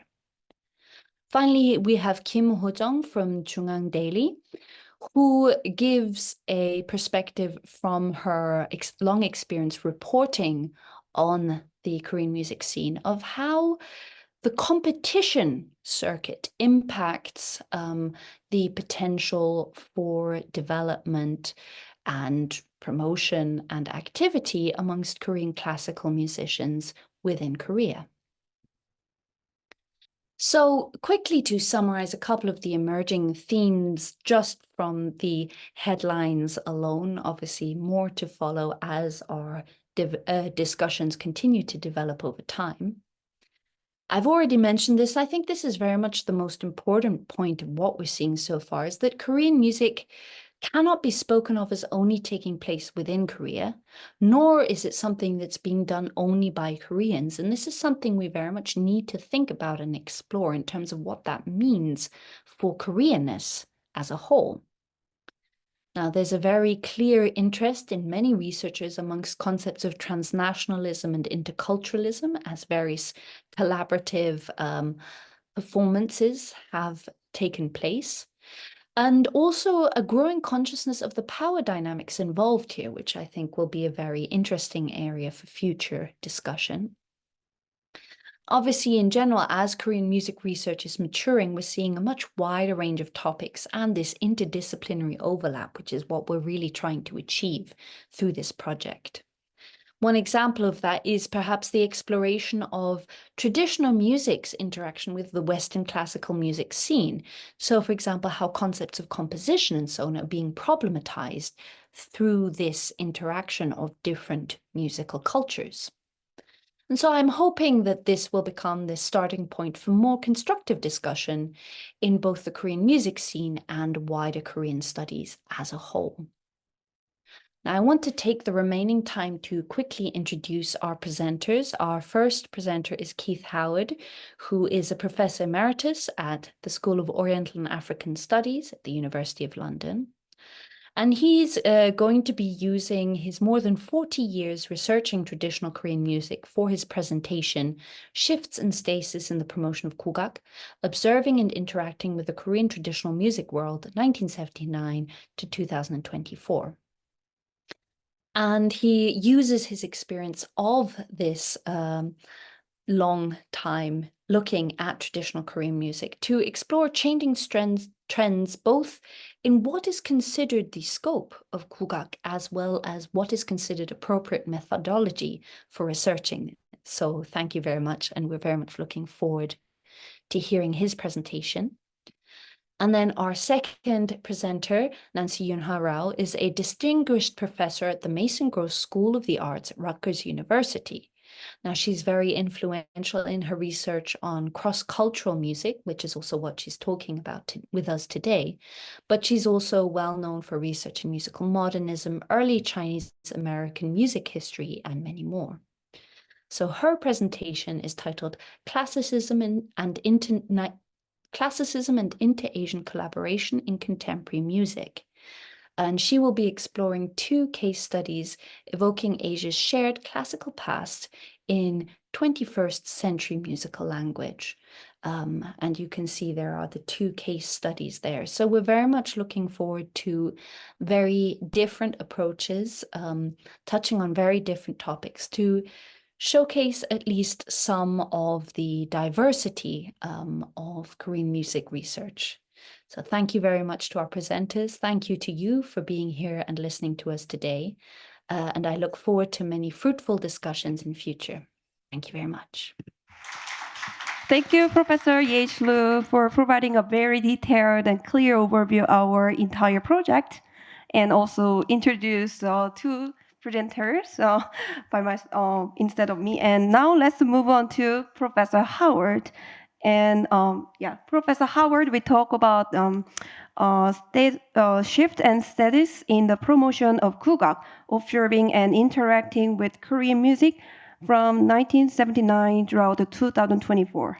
Let's extend our warm welcome and appreciation with a round of applause. Thank you very much. So I'm not talking about contemporary Korea, really. I'm going back to tradition. But I start by saying that I'm dedicating this talk to the memory of my PhD student, Alex Leonzini, who was studying as a fellow at the Kujangak, just over here, went out of touch on the 1st of August, and her body was found last week. She was a very promising scholar working on North Korean music, particularly revolutionary opera, from Perth, Australia. Her family are here in Seoul, working on repatriating her body. So, I first encountered, my talk is because Kugak is being promoted as part of Korea Today, and last month, paragraph 1 of the National Kugak Promotion Act stipulated how traditional music, dance and plays should be promoted in the future. A Kugak Expo is planned for the beginning of next year, an international expo. And so the question is, how can the Kugak world not just be Kugak from the past, but develop the vitality of Kugak in Korea and abroad in the future? My first encounter with Kugak was in 1979 at the Durham Oriental Music Festival, a festival held 3 times, 76, 79, 82, set up by a musicologist who was interested in Indonesian music, Eric Taylor, and run as secretary by Keith Pratt, then a lecturer in Chinese, who'd visited Korea in 1972. And he'd been so impressed by the generosity of leading Korean musicians that Korea became a major part of the Durham Oriental Music Festival. And in fact, it was one of the first profiling of Kugak to the Western world. In 1979, I was a composer, but I was a student helper tasked with assisting visiting Korean musicians, one of whom was Han Man-yong. You can see him there. He was an invited lecturer. And then in 1982, Lee Hae-gu, 1908 to 2010, attended and was awarded an honorary doctorate by Durham University. Now, the Oriental Music Festival stood at a sort of nexus of British and European engagement with other musics. Now, by the late 1970s, essentially musicology had started to shift, long centered on Western classical music and on the analysis of musical structures and forms. It began to fracture essentially as sociologists, anthropologists, and media specialists turned to popular music study. At the same time, the more Orientalist forms of scholarship had begun to be challenged by ethnomusicologists who argued the need to understand social, cultural, and geographical forces. Record labels had long labeled, say, African music or Asian music as something almost comical. But that changed in the 1970s as some really wonderful ethnographic recordings came out, such as the 2 on the left, the bottom one from Bali, particularly the Bali Kecak, and then Tibetan Buddhism. Indian music was known, but not many other musics. But by the late 1970s, these were being taken as things to be studied, to be looked at, to be explored. For those of you who know something like Keith Jarrett, just as by way of an extension, if you listen to his Cologne concert and then go away and listen to Ravi Shankar, you'll see a huge connection. So it was there. And my composition teacher at the time, David Lumsdaine, required me to listen to those 2 albums and essentially to try to get me out of my Western thinking. At the same time, Robert Provine discovered my interest in other sound worlds and introduced me to Kugak. So the Oriental Music Festival essentially promoted distinctiveness, high watermarks, classical and historical traditions, and Kugak was a very good fit. But neoliberalism and populism was challenging this. And so in 1982, the last of the 3 festivals, that was when the first WOMAD, the World of Music and Arts and Dance Festival, was launched. And in 1982, the musicians of the Nile, there on the top left, went to Durham and then travelled down to WOMAD. But at WOMAD, not just or instead of the sort of high watermark classical musics, WOMAD featured people like Don Cherry and pop groups, Echo and the Bunnymen, Simple Minds. So, if I reflect back on 45 years, European and North American musicology has seen remarkable shifts and changes. It's changed in many ways beyond expectations. But Kugak, and more precisely the paradigmatic methodology for Kugak research, Kugak-hak or Kugak-iron, remains much as it was. Now, the methodology, Kugak-hak, was largely developed by Lee Hae-gu. And Lee, he knew German Musikwissenschaft and comparative musicology and some Japanese musicology, but he was actually an English literature graduate. And in the 1930s, he was a producer for the Keijo Broadcasting Company, the radio station set up by the Japanese colonialists. And in that job, he met and produced many Kugak musicians. And so his research methodology matched the foreign to a Confucian, Korean Confucian respect for history. It was nationalistic but also modern. And his methodology has 5 main elements. There they are: translating and annotating historical texts, notating court music from both the past and the present, comparing historical sources to determine origins, development, and change, defining musical parameters, mode, rhythm, this sort of thing, and aesthetics. On the right, the first collection of his papers, Hangul-gumag Yongu from 1957. 2 years after that was produced, that book, here at Seoul National, the first Kugak degree was set up, 1959. And Lee Hae-gu was in charge of it, and he worked with senior musicians from what we now know as the Kugagwan, the National Kugak Center, Song Kyung-nin, Chang Se-hun, Kim Chun-hung, members of what had been founded in 1948, the Hangul Kugak Hakwe, and surprisingly, someone called Hwang Byung-gi, who many of you will have heard of. He'd actually majored in law at SNU, not music, but while he was studying, he also studied sanjo, and to perform a genre of kugak. Now, at that time, people from the Kugagwan didn't have degrees, so they couldn't become permanent lecturers here, faculty members. Hence, Hwang Byung-gi was appointed as a lecturer in kugak. And today, the multiple kugak degree programs in South Korea retain much of the Seoul National curriculum and much of the methodology for studying kugak, because most were set up by Lee's students or by students of his students. There was, at that point, a lot of similarity between what I'm going to call historical ethnomusicology, after a paper by Richard Willis from 1992, and kugak study. And the historical ethnomusicology was led in Harvard University by Rulan Xiaopian. One of her students was Robert Provine.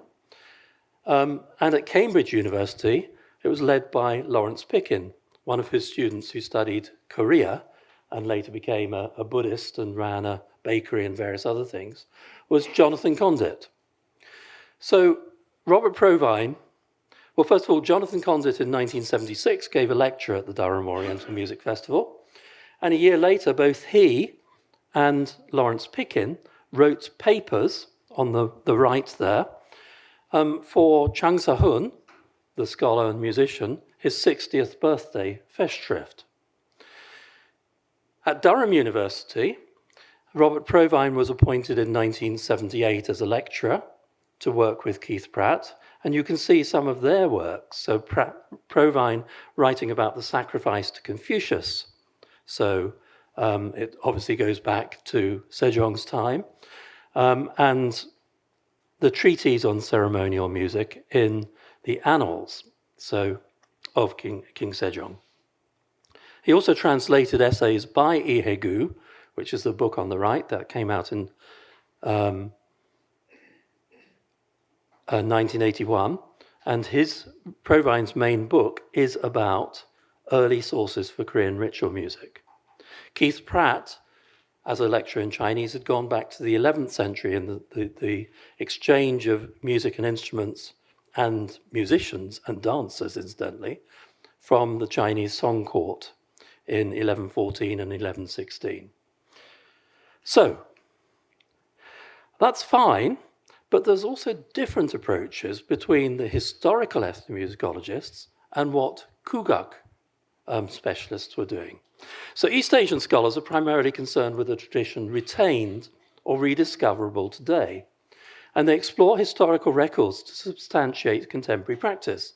But historical ethnomusicologists tend to regard their research as simply historical. So Lawrence Pickin, in the introduction to the first volume of Music from the Tang Court, criticized the eminent Japanese musicologist Hayashi Kenzo, who, he wrote, found it difficult, if not impossible, to escape from the performance tradition as it survives today.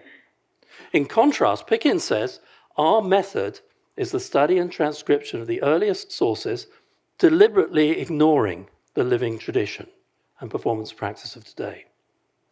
Condit, Jonathan Condit, in an analysis of 4 versions of the court orchestral piece, Yomilak, which is to do with the poetry composed with the founding of Hangul, criticized Lee Hae-gu, whose own study of Yomilak, he stated, is problematic in that it interprets all the scores according to the modern reading of the menstrual notation. Now, the difference is critical here because the kugak scholars were trying to establish kugak as something for Korea today. And if we look at, these are translations obviously in English, of Lee Hae-gu's approach to what he was doing, these are beautiful statements about what music is. Just look at the first one. Music which is slow to this extent requires a special hand technique, just as in the case of drawing huge strokes with a writing brush in gigantic calligraphy. Or one thinks of music like the tolling of a bell in a distant Buddhist monastery. Taepyeongga, a vocal duet singing of the harmony in Elysium. The lyrical shijo, like a swelling wave. Dignified court music, like a mountain with its peak shining serene in the in the sun above the cloud of passion.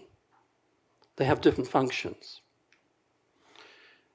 Not surprisingly, or perhaps it was surprisingly, kugak has had considerable success here, or kugak-hak, the study of kugak. By 1981, Song Bang-song, the Korean with the best ever name for a musicologist, Song Bang-song, he could cite 1,278 publications on kugak. By 1985, there had been 199 dissertations, Soksa MA dissertations. 64% were on court music. But the success of kugak and kugak-hak came partly because of the study of kugak here at SNU and at other universities, partly because of the National Kugak Center, which remains, I think, the largest sort of state-supported institute for national music, certainly in Asia. And thirdly, because Korea from the 1960s onwards appointed intangible cultural properties, 무형문화재, or now national heritages. Now this is significant because if you think of North Korea, kugak is not important.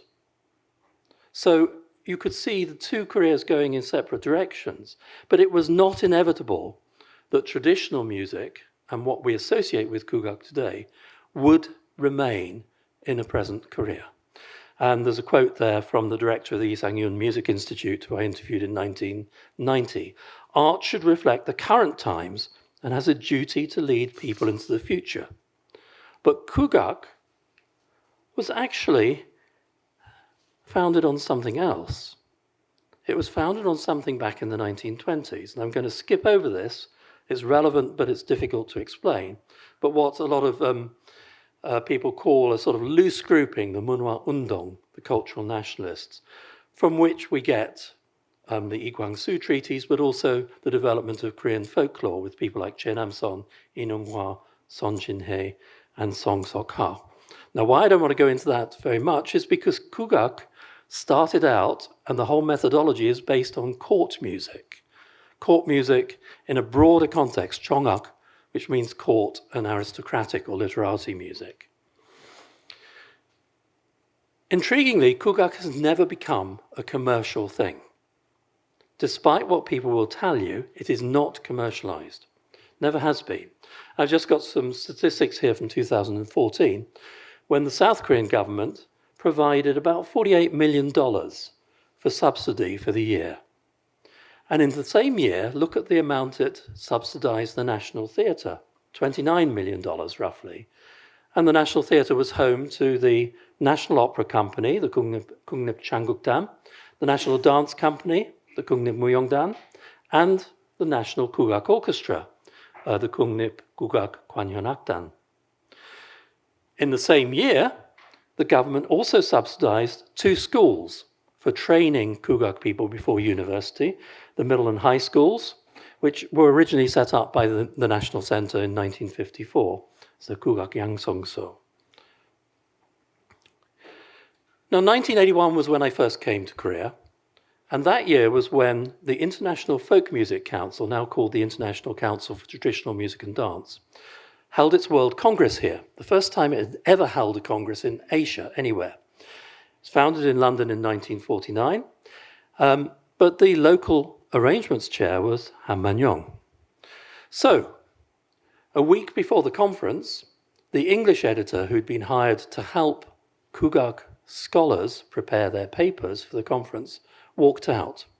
And I was here not doing that. I was learning Changonori. But I was asked to step in, which is a wonderful way to find out about Kugak Iron or Kugak Hak, because I had to help the scholars with their papers, edit their papers, but then rehearse with them because they were all going to present in English. We have Ihegu and Chang Sahun, the original scholars, if you like, and then the first generation of students to graduate from Seoul National, Lee Jae-suk, Kwon Hae-sung, Kim Jong-ja, Lee Byung-won, and Song Bang-song. Now, the two central musicologists, Yi and Chang, Robert Provine, in his article on what is Korean music, says, they focused on court music due to the richness of untapped source materials and personal preferences. That's in their background. And actually, if you look at the 1950s, Kugak was court music. Here's one of the early films by Kim Ki-young, Yangsando from 1955. If you listen to the soundtrack is primarily court music. And yet the story is about rural Korea in the 19th century, where typical story of the son of the Yangban wants to court the beautiful woman who is in love with the poorest man in the village. Now, that sort of thing. So let's just reflect on that for a moment, because Koreans in the 1950s, early 1950s, didn't know court music. The court had been closed to them. And most Koreans came from the working class, the peasantry, etc. Pieces that are there from Yongsan Huesang, the suite, and Chonyeon Mansei related to it, Suryongum for Tanso and Senghwang, Chongsonggok for solo Taegum. Now, someone somewhere recognized there was a problem. It's in the poster, but the problem was that people would not know that music. They would want something else. And so whether it was the director or someone else, I do not know, but two folk musicians were brought in. One was Kim Yun-dok, pictured there playing both the Kaegum and Kumungo, the two zithers, and the other was a pansori singer, Park Cho-wol. And Park Cho-wol just sings twice, and very short episodes, halfway through and at the end. And since we've lost the end of the film, you can't go away and hear her. But okay, so that was more familiar. And if we think what happened to Kugak scholarship, well, the students, the first generation of students and students beyond that, started to broaden what they were looking at. Han Man-yong studied Buddhist music for his PhD and is known for his work on folk songs. Lee Jae-suk, Sanjo. Kwon Hae-sung, folk songs, court music, North Korean music. The court and literati music, a Chong-up from Kim Jong-ja, and Buddhist music and aesthetics from Lee Byung-won. However, the broadening of Kugak was already in place when the Seoul National degree started in 1959.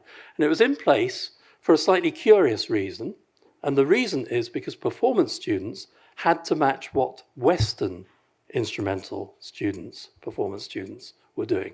So if you were studying the piano or the violin, and still today, and some of you will have children who do this, or you will have done it, you'll learn a bit of Bach, Baroque. You'll learn some Beethoven, classical, and you'll learn some modern, 20th century, Debussy or something like that. So for Kugak, the performance thing had to be Chongak, Minsogak, folk music, and contemporary music. New traditional music, Changjak Kugak, which unfortunately hardly existed.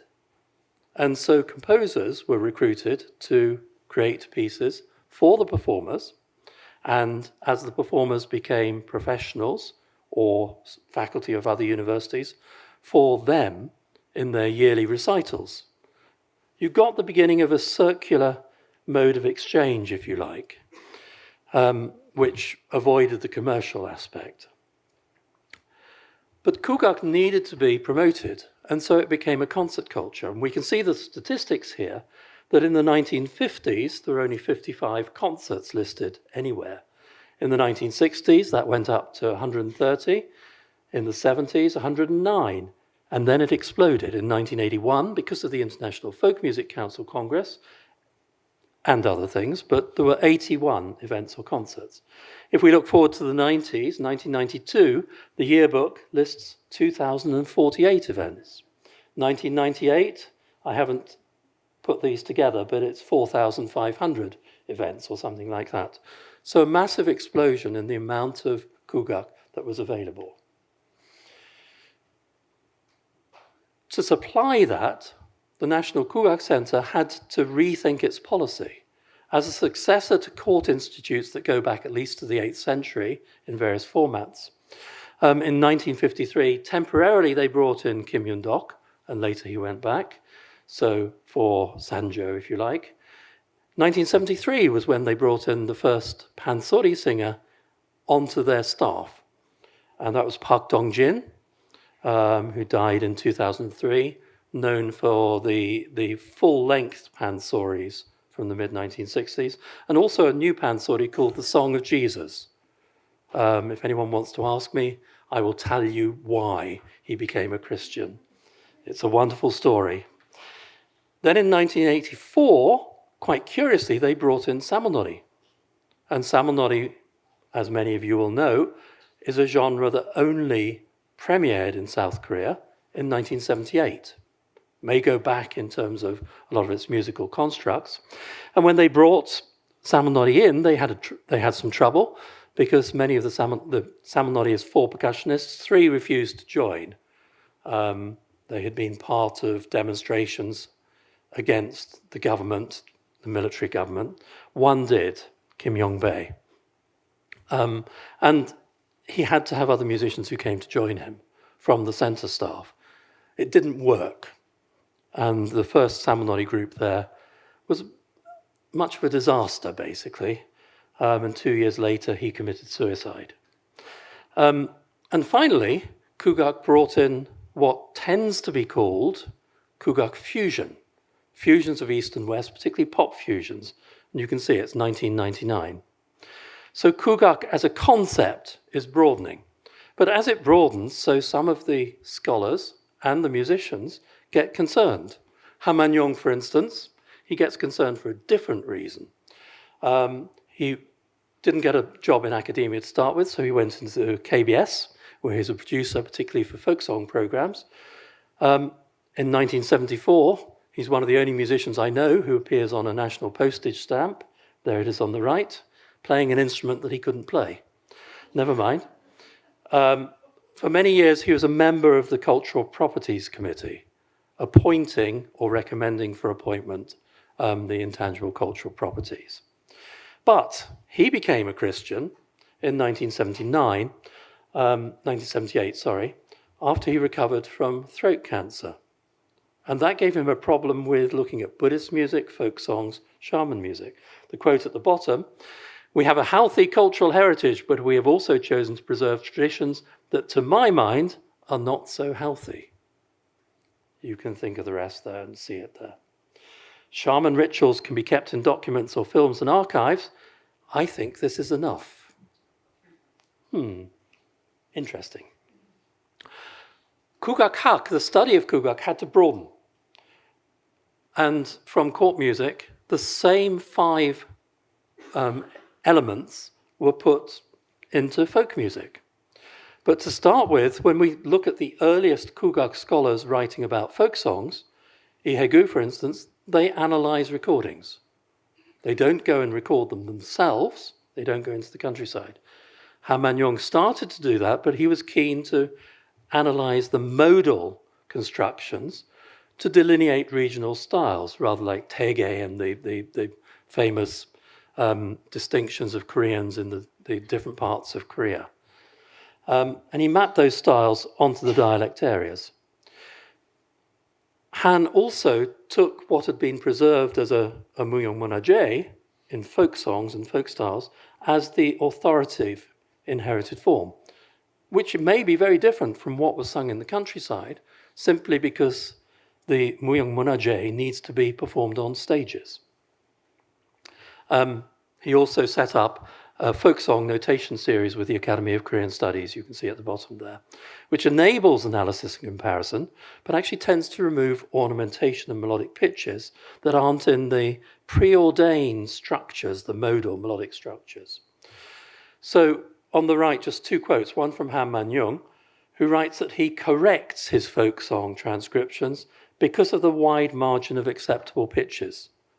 In other words, the singers can get it wrong. And Kwon Oh-sung says much the same.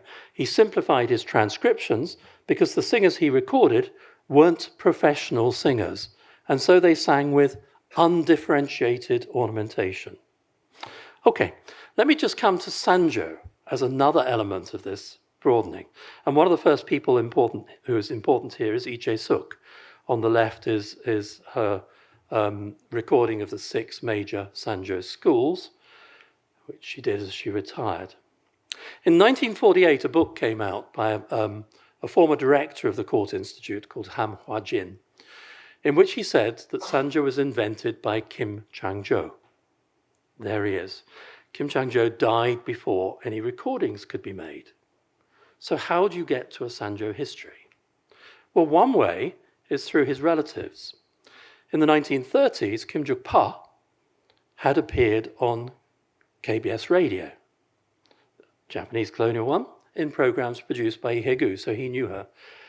She then married and was forced to give up performance, and only came back to the stage after the death of her second husband in about 1977-78. I'd need to check that. But when Lee Jae-suk was studying at Seoul National here with Lee Hae-gu, Lee Hae-gu told her, well, I know this person. She's wonderful. Go and see if you can study with her. And so we got a continuation from the first generation, the founder, through the second generation, to beyond the third generation. It was actually the third generation that gave us the first people appointed within the Muyeong-munajee system. Kim Yun-dok was one of them, who we've seen on the film and things. And this came from Kim Chang-jo through the second generation who had recorded, and 2 people in particular, An Ki-ok, Chong Nam-hee, normally considered his students, although Chong actually learned from An. The problem for South Koreans was that both An Ki-ok and Chong Nam-hee had settled in North Korea. And so their names couldn't be mentioned until after Roh Moo-hyun came to power. No Tae-woo, sorry. 1980s, 1988, and so on. So, Koreans were reliant on third-generation performers, one of whom was Kim Yun-dok. Kim Yun-dok was the person who taught Hwang Byung-gi. So beyond the third generation. So the third generation was appointed, and the Sanjo schools come from there. However, Hwang Byung-gi in 1990 led a delegation of South Korean musicians and dancers to North Korea, where he was given cassette recordings of Chong Nam-hee performing a couple of years before he died in what was then the Pyongyang Music and Dance College. And so, for Hwang Byung-gi, the third generation becomes less important, and he throws Kim Yun-dok, his teacher, out from his story to create what he called the Chong Nam-hee Che Hwang Byung-gi Ryu, so the Hwang Byung-gi school in the style of Chong Nam-hee.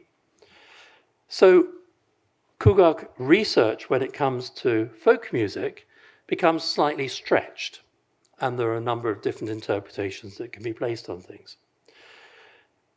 Now I notice that the Kugak research methodology has remained very much intact. There's just from 2015 examples of 6 recent master's theses. I've gone through 86 master's theses finished here between 2016 and 2024, and the same ideas, the same structural principles of Kugak research remain intact. Why is that a problem? Well, because musicology outside Korea and ethnomusicology has changed a lot.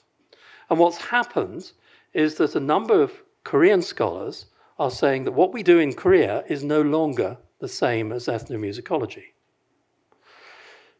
There are reasons why ethnomusicology has changed. as we go into the social, cultural, contextual things behind music making, which is what you do with Hallyu and many other things. You can see the sort of things that ethnomusicology has done, but here's a quote from the former director of the Asian Music Research Institute, the Dongyang Umak Yongguso, here in Seoul-dae. Ethnomusicology, a term which Western scholars coined in the 1950s to denote the study of non-Western music, doesn't apply to the disciplines here. Kugak then, and the understanding of Kugak has been localized. And why is that a challenge? Well, one of the challenges is that Koreans who go abroad, who studied Kugak here, and go abroad to complete doctorates, struggle to secure academic positions when they return to Korea. And that's very different to Koreans who study Western music here, who go abroad to study for doctorates, who come back and they're in demand. I know there's certain people here who don't have full-time professorships, but it's easier there. So there's a mismatch there, which is harming the younger generation of scholars. It's also common in European and North American universities for the supervisors to see a Korean and say, you should study Korean music. And so we get students who are both Kugak specialists and Western music specialists doing theses on Korean music who struggle when they come back here. 30 years ago, Lee Kon-young, a member of the third generation of composers and latterly the president of the Korean National University of Arts, argued that all music performed by Koreans in Korea is Korean music. So Korean musicology, whether it's of what we might call K-classic or Kugak, should be unified. There shouldn't be prejudice towards people working in one or the other area. And this challenges what the notion of Kugak is. I've shown how it's broadened from court music to folk and to fusion, but if somebody studies, well, here are 3 papers just by one person, Hyung-yong, Hannah, Chung, just as examples. If somebody studies Protestantism and music, if somebody studies colonial circulations, classrooms, education and music, or how musicology in South Korea was influenced by people from North Korea coming down after 1945 and settling here. Is that Kugak or is it not? Is it related to Kugak or is it something totally separate? Are fusions, are AI or internet evolutions part of Kugak? So can and should Kugak remain separated from other Korean music in its study and practice? And can and should it remain separated from what ethnomusicologists are doing in much of the rest of the world? And with that, I come back to the National Kugak Promotion Act. If Kugak is to be promoted as traditional music, dance, plays, which are unique artistic expressions for our people, as well as performing arts that are reinterpretations and recreations of these, what's the border? What counts and what doesn't? For the Kugak Expo, what counts and what doesn't? Not just here, but with an expo, and when you try to work in the international scene, how do you define what counts and what doesn't count of, say, music from Bulgaria, Romania, former Soviet Union? How do you put the things together? So, how can the Kugak world not just be something from the past, but develop the vitality of Kugak in Korea and abroad, today and in the future? Thank you. Thanks for sharing your thorough research of the Korean researches of the cultural outsider, but I feel like a cultural insider perspective, and also providing a valuable insights into the evolution of Korean studies over such an extended period and Kugak 이론. If you have any question, please take notes into your question and feel free to join in the Q&A session after second presentation. So I would introduce our final presenter that I would like to introduce is Professor Nancy Lau. She will speak classicism and inter-Asian collaboration in contemporary music. So let's give a warm welcome to Professor Lau. Thank you. It's great to be here and learning so much these couple of days. And I didn't realize my work is going to be related to Hanliu, but it's great to know that actually there's a connection. I hope you will see that too. Okay, so I was going to try to see whether we can hear some music first. So let's see whether it works. The first one was too soft, we can't hear, so the second one.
So with that sound in your mind, let's consider some of the issues that I want to address today.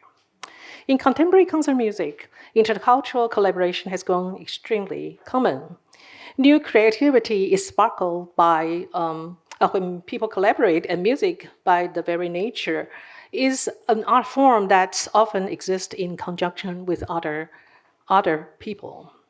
Intercultural collaboration provides an opportunity, artistic vision, sonic possibilities, or simply physical space for musicians of diverse cultural background to interact, thereby mutually enriching and transforming each other's artistic work while creating new practice. Intercultural collaboration refers fundamentally to the interaction between people of ethnically and culturally diverse societies. However, there exists a varying degree of difference and distance between collaborators' starting points in language and culture. Therefore, to explore further, we can consider intercultural collaboration as a relative phenomenon depending on the degree of distance between the collaborators' language and cultures. This is particularly useful when we consider the uniqueness of intercultural collaboration in concert music. Shared aspects of culture and language are salient in the Asian region, and it can shape the unfolding of a collaboration in significant ways. The notion of Asian culture in this situation does not work as a static frames to define the collaboration. Rather, Asian cultures in the contemporary mode are formed and realized as the collaborative process unfolds and are interactional and dynamic in nature. Intercultural musical collaboration between groups that share a high degree of similarity allow their participants to reflect on their own artistic practices in unusual ways. By focusing on musicians participating in this intercultural, inter-Asia collaboration, particularly, this paper hopes to dissuade readers from assigning the notion of cultural misappropriation or borrowing to such collaboration. The charge of cultural appropriation has in recent years been broadly applied to situations involving the adoption of elements of one culture by members of another culture, whereby the cultural elements are used outside of their original context. Yet, culture is never static or fixed. It is always evolving, changing, and transcending borders of different kinds. Keeping culture neatly separated from each other is not feasible in the quickly globalizing world. As Edward Said noted, the history of all cultures is the history of cultural borrowing. Cultures are not impermeable. The critique of cultural appropriation, unfortunately, tend to solidify the boundaries between culture rather than demystifying stereotypes. The critique of cultural appropriation upholds them and disallows the possibility of porous relationship between cultures. This paper considered the inter-Asia collaboration, whereby the participant taking serious interest in each other's cultural beliefs, values, aesthetics, and practices, which provides the basis for innovative and creative projects that contribute to mutual flourishing of different cultural groups. A few words about the notion of inter-Asia is in order. Inter-Asia was developed in the 1990s as a field of study and began the publication of its own journal in 2000, Journal of Inter-Asia Studies. Based on the premise that there is no cultural or linguistic unity in this imaginary space called Asia, the founding editors aimed instead to look toward relatively similar historical experiences shared in Asia, and to contribute to the contribute to the integration of imagined Asia at the level of knowledge production. And here's the key point: knowledge production is at risk here, in order to escape from its definition by the West. This term, inter-Asia, is used to refer to substantial exchange, dialogue, and movements beyond nation-state boundaries within the region. I emphasize that point because I've been writing about inter-Asia in the past few years, and I've often had people ask me the question whether Asia defined this way is stereotype, and I always have to put this out.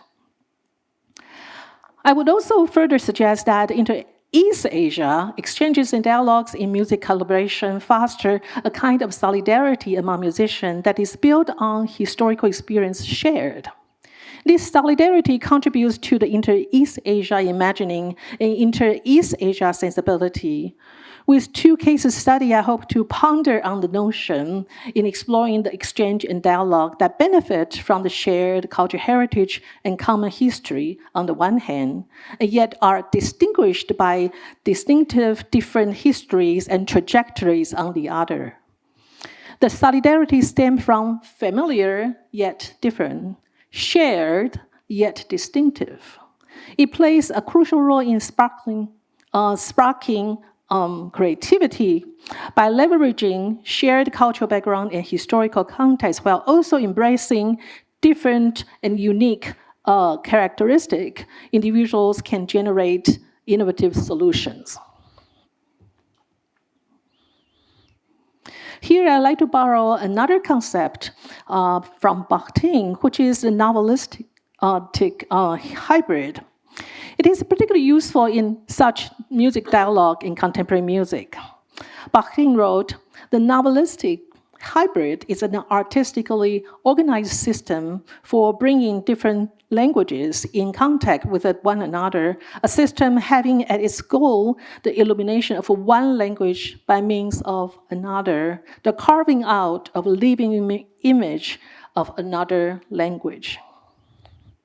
Accordingly, different East Asian voices, concept, and performance practice can overlay or, more importantly, shed light on each other. We will consider two unique, interesting cases of such imagining. The first case is a collaboration between Chinese composer Zhou Wenzhong. I'm sorry, I didn't give that to you.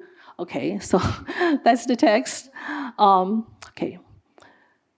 The first case is a collaboration of Chinese composer Zhou Wenzhong and a Gaigang master Ji Yongli on the composition for Korean traditional ensemble. During nearly 60 years of his composition career, composer Zhou Wenzhong did not write a single piece for non-European instrument. That is, not until he met and was commissioned by Ji Yongyi. The important breakthrough was 2008, when he was 85 years old. He composed Eternal Pine for Korean Instrumental Ensemble. The second case is the collaboration of Korean composer Woon Suk-chin. Woon Suk-chin, whose career as a modern composer got an important boost around the early 1990s, also did not compose for a non-European instrument until he met Chinese Sheng virtuoso Wu Wei in Berlin. In 2009, when she was 48, almost 20 years after she became prominent, she completed the Concerto for Sheng and Orchestra, a major breakthrough, which remained her only major work for non-European instrument. It has been performed very impressively by more than 40 symphony orchestras around the world, including the most famous, such as New York Philharmonic, LA Philharmonic, and Boston Symphony Orchestra, and so on. Together, these two cases shed light on the power, I would claim, of inter-Asia collaboration. Now, how is inter-Asia collaboration in contemporary music connected to classicism, a European concept indeed? Classicism is a 19th century coinage originally used to describe a cultural war happening in France and later in Germany between, on the one hand, Romanticism, which emphasizes liberation from the restraints, and on the other, On the other, an aesthetic and political program devoted to recreation of an ideal of spiritual beauty and artistic purity associated with an idealized classical Greek culture. By claiming to venerate and emulate the past, the classicists also necessarily reinvent and reimagine the past for self-projection and novel recreation. So every form of classicism, therefore, takes on the characteristics of its own time. So this notion of classicism could be useful in considering the transmission and transformation of elevated classical past and cultural memory in the works of composers of East Asia heritage. Example abounds and approaches varied frequently. We can find hybridization, fragmentation of cultural memories that reinvent and reimagine the cultural past. The East Asian classicism can be defined as a temporal experience instead of an ethnic or cultural essence. Here I use the notion of classicism as a crucial intervention to the usual concepts like nationalism, post-colonial theory, and Orientalism that are frequently applied to the study of East Asian composers. In my view, these usual theoretical concepts fall short in addressing the lived experiences of history and memory that shape, importantly, the work of this contemporary musician. In contrast, classicism centers on the agency of the individuals who draw from their cultural memory, knowingly or unknowingly. It sidesteps the problematics of authenticity and essence and considers these creations as always already making and doing of the present day. It addresses the notion of East Asian aesthetics as discursive, involving linguistic life, emotional dimension, embodied experience, and the sense of root. Classicism as a paradigm can take the analysis of contemporary music beyond the boundary of music, prompting us to imagine other patterns of semiotics at work. Elements associated with the long-established convention makes up cultural memory that constitute the legacy and gift, as well as the constraints for East Asian composers. So through indexing, mimicking, and creating symbolic connection, East Asian composers interpret classical past in the music logic of our time or simply their own. So let me go to the first case study. Zhou Wenzhong began his career as composer in New York City. Having grown up in affluent family in China, he moved to United States in 1946 and later became a student of avant-garde composer Edward Varese. There, modernists form a vast web of connection linking composers, performers, artists, text, and institution, a kind of multitudinous weave. Zhou Wenzhong established his reputation very quickly. His orchestra work was premiered by San Francisco Symphony as early as 1953, no doubt the first one. And Louisiana Orchestra Commission in 1954 put him in company with luminaries such as Luigi Dalla Piccolo and Paul Hindemith. So he became a composition faculty at Columbia University for the next 35 years. So classical poetry has always been important to him. And this poetry, as you can see, really reveal a kind of inner space and a kind of impermanence of life. It depicts the infinitive space and time. So in 2009, when I asked Zhou Wenzhong why he had not composed for a Chinese instrument in his long career, and this, remind you, is a year after he had composed for Korean instrument. His answer was this: who am I? Church's reluctance to reveal is revealing the weight of complexity of his own cultural inheritance was too heavy. So the cultural indebtedness to classicism had been apparent and persistent. However, he cannot compose for Chinese instrument. In contrast, the inter-Asia connection to another respected tradition was less daunting. So when he was invited to compose for the Korean ensemble, he jumped on it and then create a wonderful work. And I don't have time to do this, but let me try what I can play just a little bit. So this is his belief when he write about composing for this. Let's see whether this will work.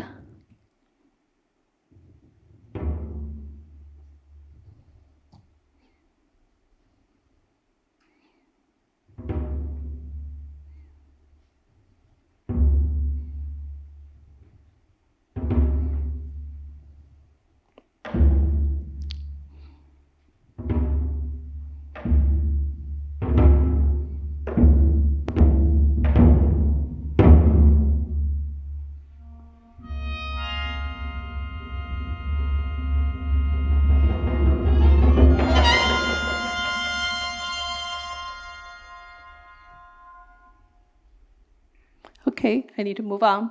So Wu Suk-ching, it's widely available on YouTube. Wu Suk-ching and Wu Wei is a different story, and their reason for that is very different from Zhou Wenzhong. So Wu Suk-ching's music essentially led her to foster a different type of inter-Asia collaboration with Wu Wei. In Berlin, Wu Suk-ching studied with Ligeti and grew to become one of the most important influential composers of our time, recognized by numerous awards and commissions. She is well known for a modest composition style and very much famously for staying clear of association with Korean music tradition, not wanting her composition to give impression of exoticism or Orientalism. In the beginning, the excerpt you heard was from this piece. And she said, I understand myself not as a Korean composer, but as a composer who is part of international music culture and intensely imprinted with European tradition, not only of the 20th century. What terribly disturbed me is the fact that composer from East Asia becomes automatically afflicted with the cliche of East Asian music. So her reservation had kept her from composing for Asian instrument for a long time. And then she said, this is also very important. As a composer of modern music, Wu Suk-ching was also very explicit about how she's never satisfied with European orchestra sound. In the interview, she said, "In my opinion, the conventional orchestra setting in European reflect of the 19th century, although there are, of course, great masterwork written for it. So I often call for an array of extra instruments. Through this, I always try to introduce a completely different color into my composition based on my experience of non-European music." This experience of non-European music sound stemmed from her cultural memories. Growing up in Korea, Woon-suk-jin was influenced by the soundscape of Asia. For example, she very much taken to the Gangnam sound. The rich possibility of Sheng offer Woon-suk-jin a sonic horizon and potential that align with her creative energy, modernist concept, and aesthetic ideal. The cultural proximity of the region ignite this imagination. So this is the last slide I want you to read. So this is from her. Like Korean and Japanese counterpart, the Chinese sheng, which is more than 4,000 years old, has been developed into a modernized and highly versatile instrument. Because of the key mechanism, it has the potential for chromaticism, microtone, chorus, polyphony, cluster, and so on. At times, it can sound like electroacoustic music. An instrument is capable of erased sound and of explosive power. Despite of the extreme possibilities, I think you have to be careful to preserve the very nature of sheng, not to destroy the essence of the instrument. And I think that's a very important point to really think about how, despite her distance from the Asian kind of a connection, she respects them. The last thing that I want to show you is actually another thing that she said. She said that, "I heard the sound of sheng when I was a child. It was a long, long time ago. I was dreaming one day to write a piece for it. So maybe in my whole life, I have some inspiration for this concerto." So the working process went very well. I needed just 8 weeks. It's amazing. It's 29 minutes of music of this huge orchestra piece, and only 8 weeks she completed it. So encountering Wu Wei's virtuoso playing opened a new range of possibility for her, and she said, "I think without Wu Wei, I would not have written this piece. He can do everything, complex chord, glissando, and microtones."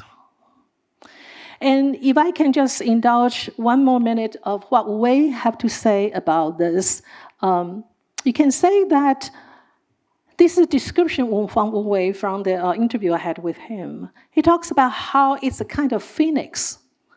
The sound becomes such a powerful thing and rebirth like a phoenix. And if you know something about sheng or siwang, it's actually a rendition of phoenix. So this kind of inter-East Asia music solidarity involves both convergence and divergence of tradition. I argue that the significance collaboration created inter-Asian imagining that illuminate one music language by means of another, the carving out of a living image of another language. It is the inter-East Asia collaboration that helped Cho Wen-jung and Woon-suk-jin unlock the key to express their long-held aesthetic ideal. Their work take these two musicians into a familiar yet refreshing new realm. These composers and musicians render the classicism using their contemporary sensibility, skill, and inter-Asia imagination. And last, I will leave you with this quote from Cho Wen-jung. In 1979, Cho Wen-jung addressed Asian Contemporary Composer Society at the National Guga Center. He said, "I'm more concerned with watching how fundamental Asian concepts and practices are gradually and unobtrusively being integrated into the mainstream of Western contemporary music." He certainly accomplished that, as did Woon-suk-jin. Thank you very much. Thank you for your interesting interesting research and thought-provoking findings about inter-Asian collaboration in the contemporary music, which is so interesting. So we will now begin our Q&A and discussion session. So if you have any question, please raise your hands. Are there any questions? We have a 20 minutes Q&A, so yeah, feel free to join. Any comments or thoughts? I saw there are some of the musicologists who are engaging with this topic, professors and some lecturers and students, and over composers here. Thank you very much for your great presentation. And as I know, there is lots of many of Korean and then another Chinese, Japanese, and then Southeast Asian musician collaborations. And then have you checked about that? It's not only just the Jinun-suk's Senghwang. Actually, the Jinun-suk performed composed lots of million, zillion, billion, trillions of Western music. Just one of them. It is not a great symbol. It is not. It's just as I see it, Jinun-suk's work is just one swallow. One swallow does not make a spring. So it's not the matter. And then there is a lot of collaboration with Korean and then Asian.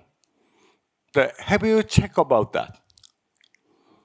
Thank you for this remark. Indeed, there's as I said at the very beginning of my talk, that it's a very commonplace of this collaboration. But what I have felt that's lacking is a way to think about why that collaboration is so fruitful. And there's a lot of discussion about interculture.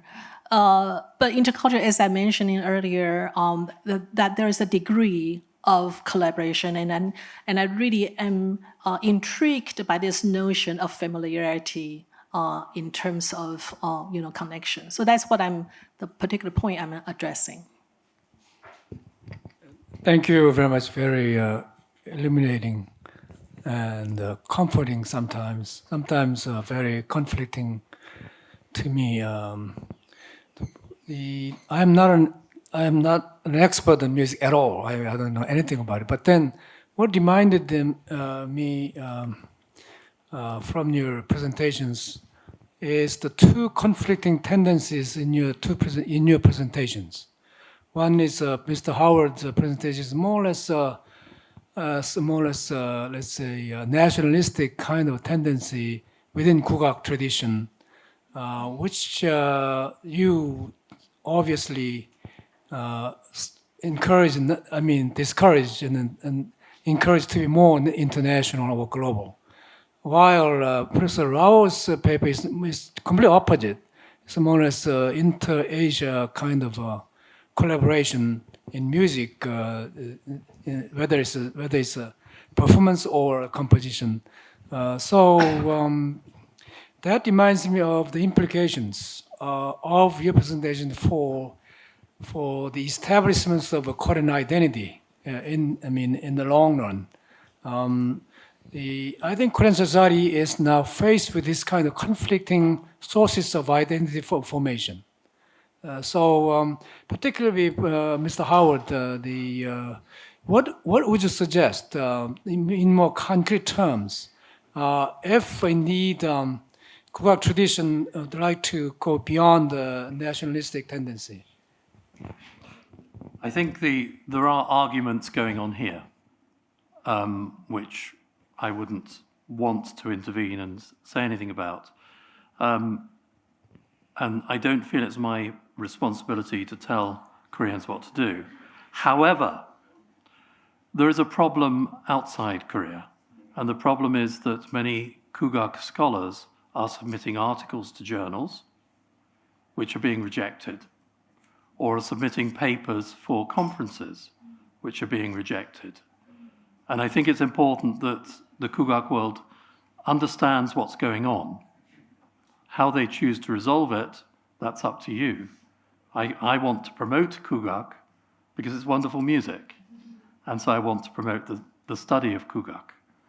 And I know this is a very delicate balance, but it's not for me as a white or something like a white person to tell you as yellow, no, it's not my responsibility, or rather it's not my right to tell you what to do.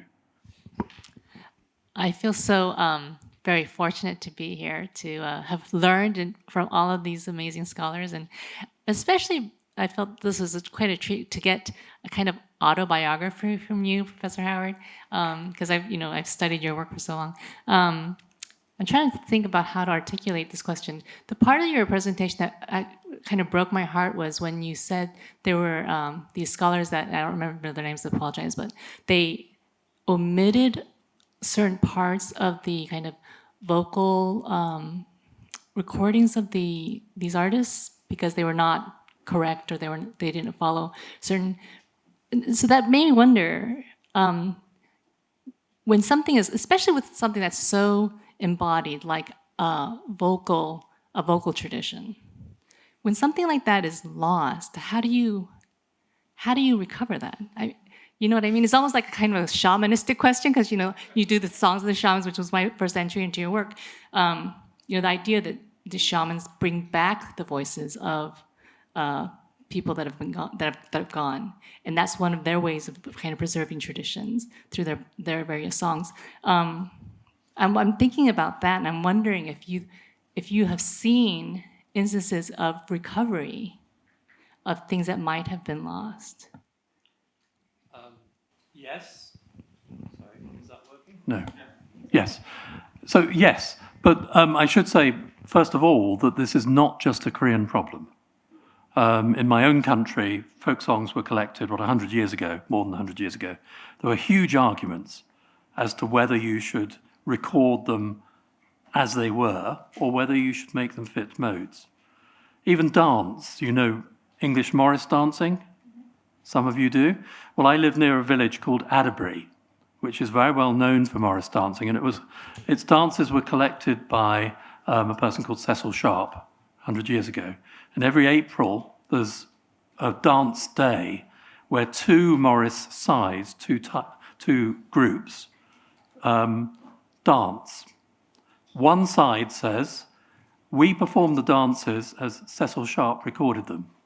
The other side says, we perform the dances as the person who taught Cecil Sharp did them.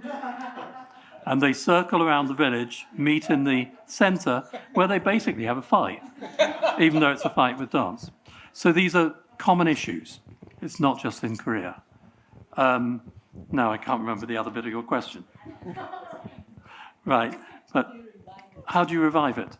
There are examples of revival all over the place. And actually, if you think of what's happened in Korea, as I was trying to show there, it was not inevitable that Kugak would be a sound world that survived.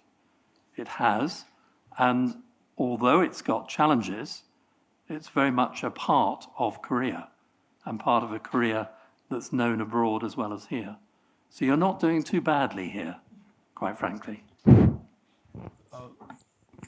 Excuse me, let me have another question to Professor Rao. It's more or less a very general question, obviously. That is you talked about collaborative works in inter-Asian music genre. Then I'm wondering whether there is any level of, let's say, collaboration. In other words, in terms of a full synthesis of two or more than two musics or traditions, or lesser level, maybe it's just a juxtaposition of the two things without much synthesis or something. So I'm sort of familiar to Hegelian notion of synthesis, but then I always thought that synthesis is only possible in the world of art, not in realities in social science field, something. So I would like to know whether there are degrees of a collaboration in terms of inter-Asian music collaboration.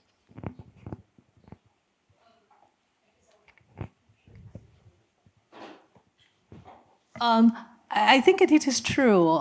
There's a lot of things that collaboration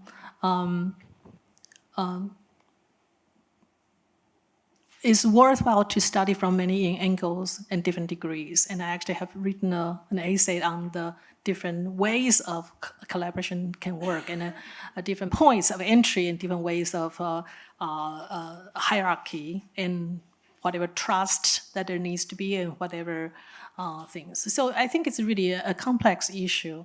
But one of the reasons that I am attracted to these case studies is because these two composers just stay away from composing for so long. And it's this kind of intercultural, inter-Asia type of connection that, unlock it. And to me, in those kind of collaboration, there were a lot of give and take.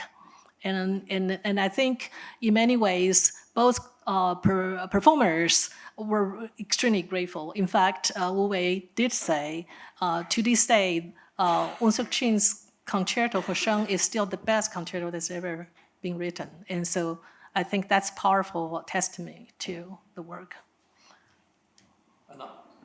I would answer there's no one correct way.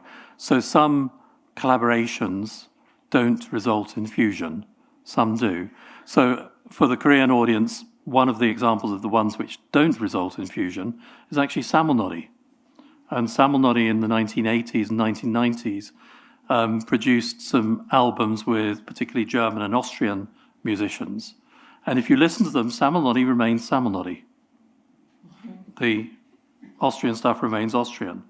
More recently, there's been some collaborations between, there's an Australian jazz percussionist, Simon Barker, and there was a film, Muyong Munaje Pershibao. Yeah. And he has collaborated with some Korean musicians. Kim Dong-won is one. And the pansori singer, is it Cho? Anybody help me? I can't remember. Where things go very well together and you don't feel that one is remaining Australian or Korean. Other examples in Korea, some of the things which would be called fusion, where you have Western and Korean going together. The group Shinawi, which Kim Ji-hae is sitting there, who was the percussionist for a few years, seems, this is 5-10 years ago, they were doing things which really matched very well. And you didn't feel there was any sense of this being more Kugak and more Western. And there are other examples like that. So I think there's a spread here. And I wouldn't say that one is right and one is wrong. There's all sorts of opportunities, if you like. And if I can add, one thing that's really interesting to me is also the audience reaction. So Wu Wei has, collaborated with some like 40 orchestra in different halls. And he mentioned that in each hall is something different. And the audience perception depends on their position, depends on the stadium, they react differently to the pieces. So I think a cultural fusion can really totally be understood or analyzed, studied from the perception perspective. And that's yet another way of thinking about this.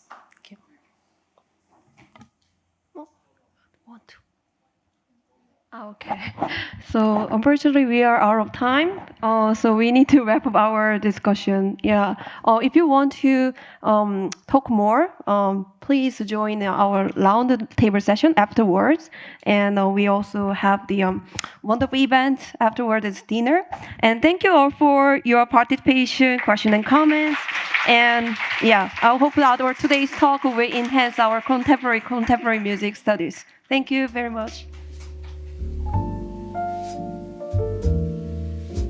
Now we are starting final sessions. I totally understand. We have a little bit exhausted, and also on the other hand, we want to talk a lot. Everybody wants to talk about our informal discussions. So anyway, could you please close the door? Okay. So this final session is, anyway, we will stop before 6:20, okay? We keep the promise and of the time. And this is for all of us. I think the key question is contemporary Korean studies 2.0. What should we do? Anyway, for this topic and agenda is developed by all of you, your own contributions. This is totally free discussion and roundtables. So as a director of this conference and also our contemporary Korean, SNU Contemporary Korean director, I really hope all of you make big and interesting suggestions to develop contemporary Korean studies, and which can go further and further, okay? So this is only depending on all of you. So I really appreciate your own sincere participations. Thank you. And let us, we have before free discussion, we have three presenters here. Professor Yi Eun-jung from the Berlin University, from Berlin, Freie Universität. And she will present the perspective from the Europe. And here, second presenter is Professor Yong-chul Ha. He used to be actually the professor in Seoul National University. And right now, he is the professor at the University of Washington in Seattle. And so he has a very different, perspective from US, and not only US, but also here, he has a deep understanding of Korean studies. Finally, I will present very shortly and try to, how should we do? Anyway, this is my final presentations. But anyway, let me give the first. Okay, it's okay. Thank you, Professor Kwon, to invite me for this final round and to give us a short overview about what the situation about European Korean studies or current problem or perspectives. And I'm very honored to have this opportunity. It's very seldom.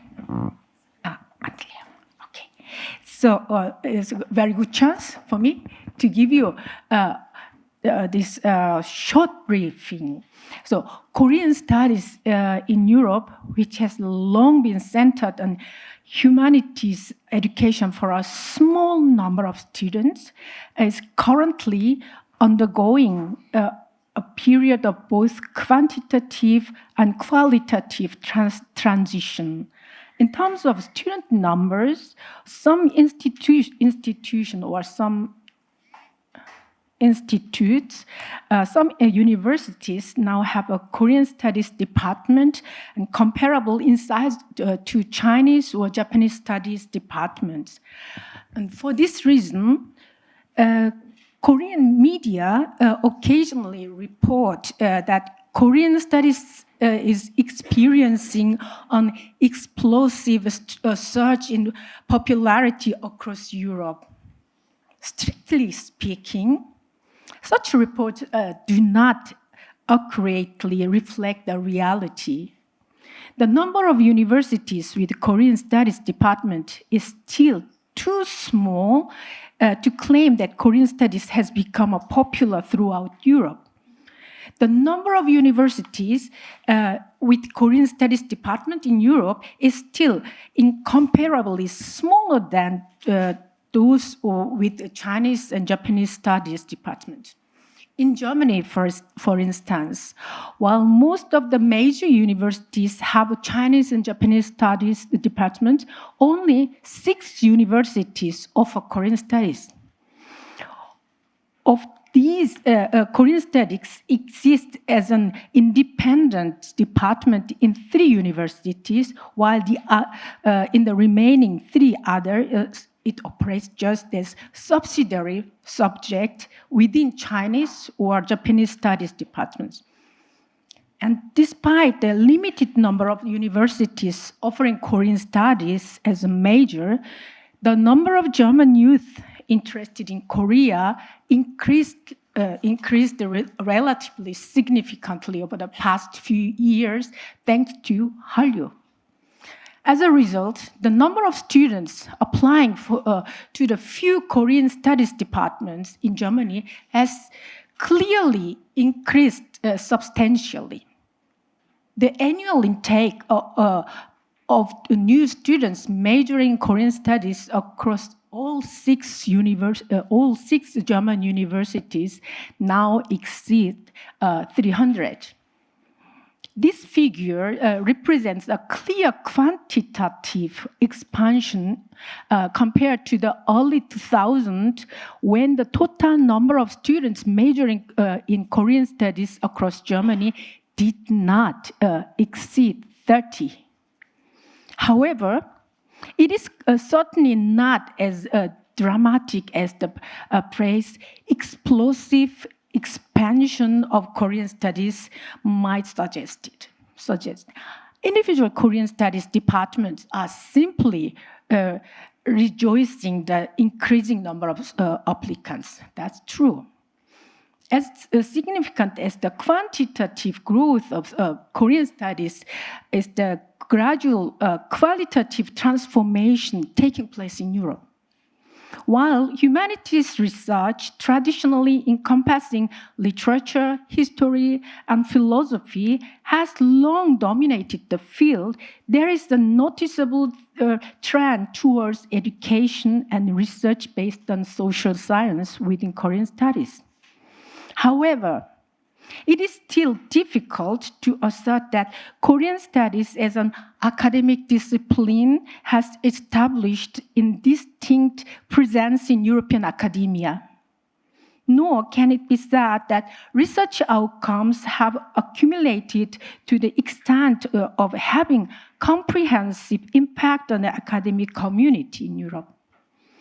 In this presentation, I am to discuss the issue we are grappling with in order to Korean studies as an area of studies to establish a presence in European academia.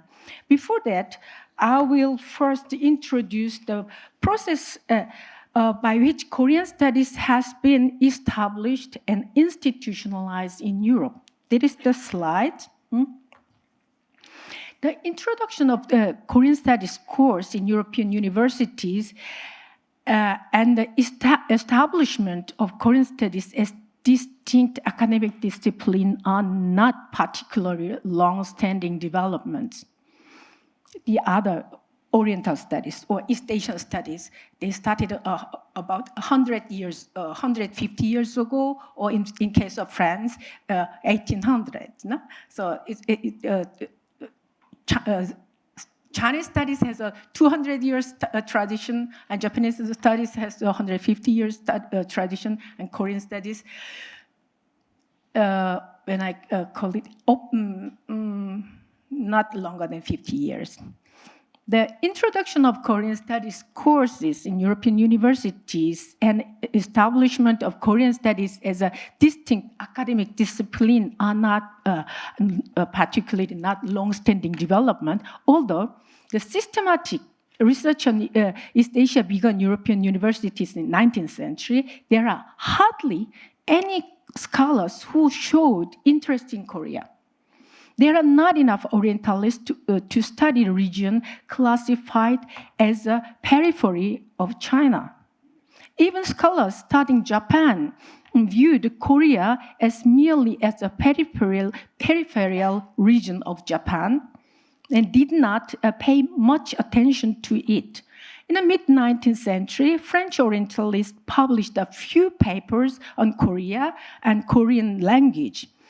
Even when professorship in Chinese and Japanese studies were established at German universities in Berlin, Hamburg, and Leipzig in the early 20th century, research and education on Korea were not conducted. Korean studies, lectures, and language education in European universities began after 1945, Second World War, even then only in a limited number of universities. After the World War II, Eastern European countries were the first to begin the process of institutionalizing Korean studies. In the early 1950s, systematic Korean language education was institutionalized, established in Czechoslovakia, East Germany, and Poland. These were mostly established due to relation with North Korea. Many Korean studies graduates in Eastern European universities often worked as interpreters in diplomatic mission. Unlike Eastern European countries, it took relatively longer for Korean studies to become institutionally established in Western European countries. In most cases, Korean language courses were initially offered under the leadership of professors from established Japanese and Chinese studies department. In 1946, Fritz Voss in Leiden, he opened the courses for Korean language and Korean history. That was the first time. And the East Asian Studies Department at the Munich, in München, in Germany, hired E. Miruk, the author for the Yalu Flows, as a lecturer in 1947 to begin the Korean language classes.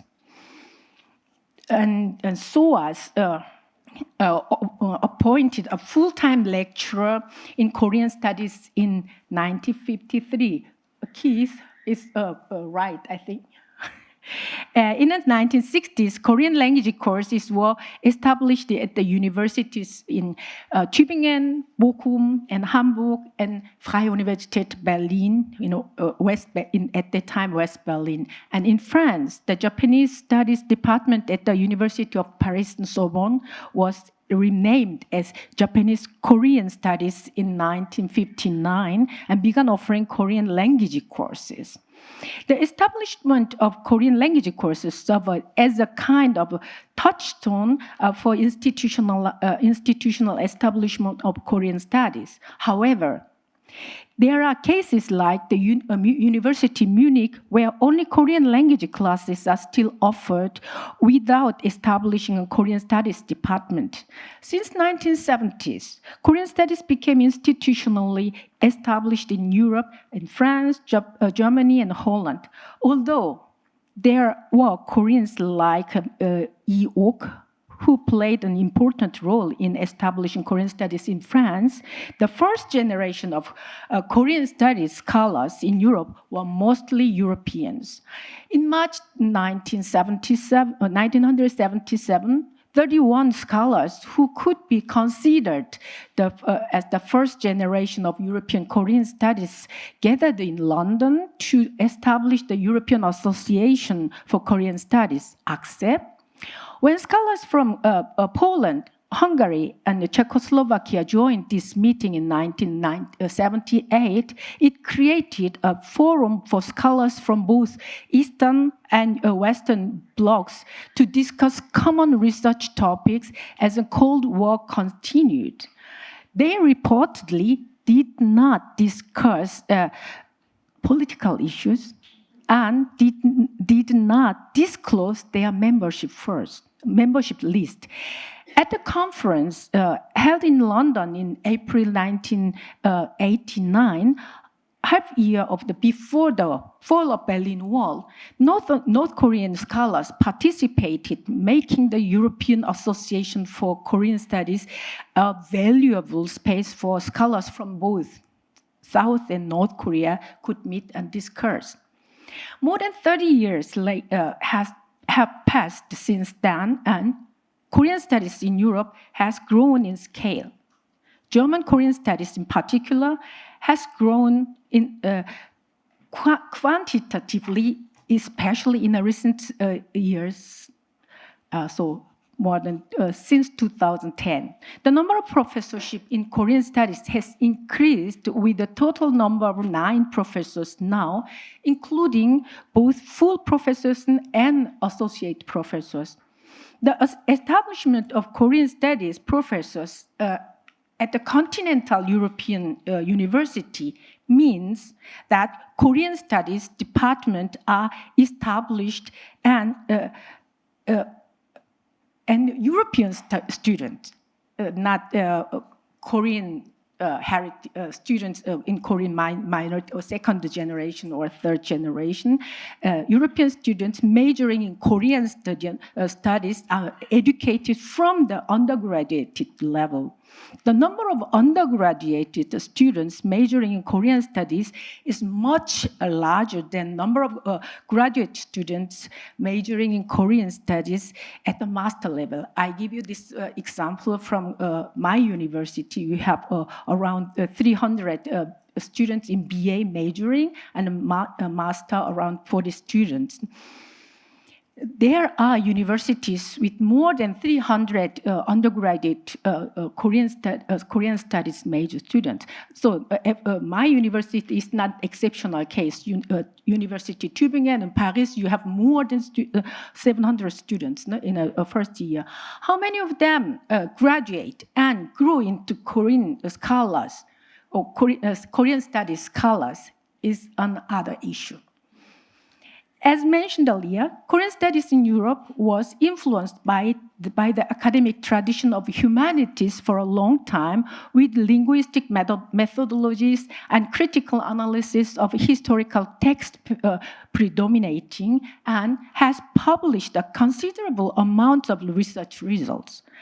Since the 2000s, there has been an increasing trend in the research on contemporary Korean societies and politics, but discussions on research method in Korean studies, along with the discussion on the identity of Korean studies, are just beginning in Europe.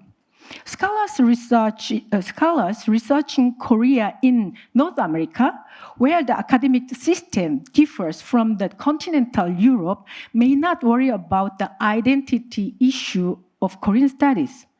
Their academic identity is not that of scholars dedicated to Korean studies, but rather political scientists, sociologists, or economists, or historians studying Korea. However, in the sense of contemplating an academic system that can explain various phenomena observed in Korea, I believe that all scholars studying Korea within the framework of area studies are grappling with the same academic concern. Lastly, I would like to emphasize that although Korean studies has grown quantitatively in Europe, it would not be an exaggeration to say that Europe is still a barren land in terms of interest in Korea overall. There are hardly any experts with knowledge about Korea in a government and in public institutions of European Union, as well as individual countries. And very few people currently active as Korean experts in European think tank are mostly originally Japan or China experts who cannot understand Korean. It means who can't read Korean, not to mention speak Korean. Although they suddenly became known as Korea experts after giving a few media interviews on Korean issue under the pretext of being East Asia regional experts, most of them are still active as China or China experts or Japan experts.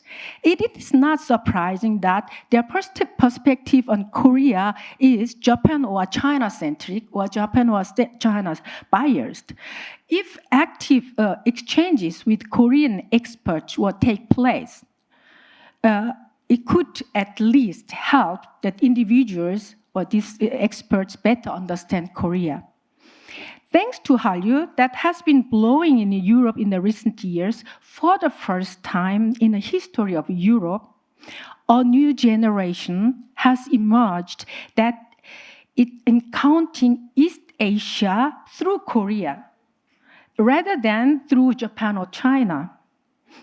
There is a need to establish a long-term strategy to help this youth generation grow into pro-Korean and Korea-friendly individuals who can work as Korea experts in 10 or 10 years from now. To nurture this next generation of Korea experts in Europe, policies and visions are needed to carry out exchange and cooperation projects with a long-term perspective without obsessing over visible results in a short-term period. And I'm very thankful that you have initiated such a wonderful project to give such a perspective. Thank you. As Professor Kwon said, everybody is exhausted by now, and I don't know. I've been thinking how not to make you any more boring at this point. But let me first start off by saying I would like to thank once again Professor Kwon and his whole crew and group who have been assisting him. And then that's Seoul National University too. My discussions will be two parts. One standing part, the other one is sitting part. So first, the standing part. I want to start quoting Joseph Stalin in the Soviet Union. Joseph Stalin once said, after the great success of a first economic five-year plan, he said, I am dizzy with the success. So now I'm dizzy with too much knowledge. And what to say, for me, it's such a learning process. I learned so much. Although I could not understand exactly entirely what has been discussed so far, but then I know that I should know more about Korea. Even though I've been specialized in Korea, I have felt throughout the conference that I need to know more about our country. Somehow, this country has, as I be saying in the sitting part, the undergoing great the chaos, as I just characterize it. And so I've been thinking how to let's say incorporate all these different presentations in one single term, which obviously you understand is daunting task, almost impossible task, but nevertheless I tried in terms of their throughout these discussions. I felt that the only thing that I could think of is exactly Korea's modernization in flux. In other words, from various discussions, what they converged onto is exactly where Korean society is heading in terms of the completing, or even not, if the world is not good, then their ongoing modernization project. So obviously I cannot do full justice to every presentation done here, but then I was, for example, I was pretty much impressed by Dr. Nathalie Kawasa from France when she said for example, a vast number of fragments and especially dispersed networks resulting from globalization, capitalization, and digitalization. I think she sums up very well about what is going on in South Korea. And then also, for example, Professor Kim Hong-jong and Professor Shin, the concepts of survivalism, survival modernity. I liked it, actually. I don't know whether you liked it or not, but at least I liked it very much. Indeed. However, although I have delved more into what they exactly mean by that after I read them more carefully, but at least I think I feel like South Korean society has just passed survival stage, but nevertheless, I thought the survivalism and survival modernity, I think it's some truth to reality. So this in other words, I've been trying to locate any possible statements, concepts, the presentation that could help us to synthesize or to encompass the various presentations.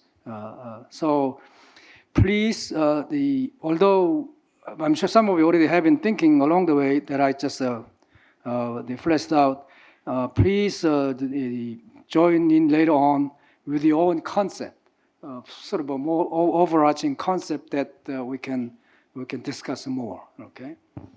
Having said that, I think I have at least, as I said earlier, I cannot do full justice to all these presentations, but then I could detect several arrows of interactions at the different levels. So what I mean by arrows of interaction is that to what extent the Korea, in what direction is or has Korea been interacting with outside or inside out. That's what I'm saying. Okay. So for example, Professor Kao from Yale, she's talking about the K-pop issue, and then she started with Korea, but then she ended up saying, let's say, K-pop now is facing global challenge, or the not to lose Koreanness, something.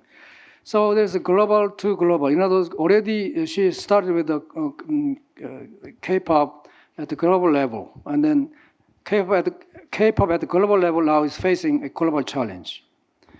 And let's say another. This is an example. I cannot provide any exhaustive list of all things. But let's say from Korea regional and to global, and then back to Korea.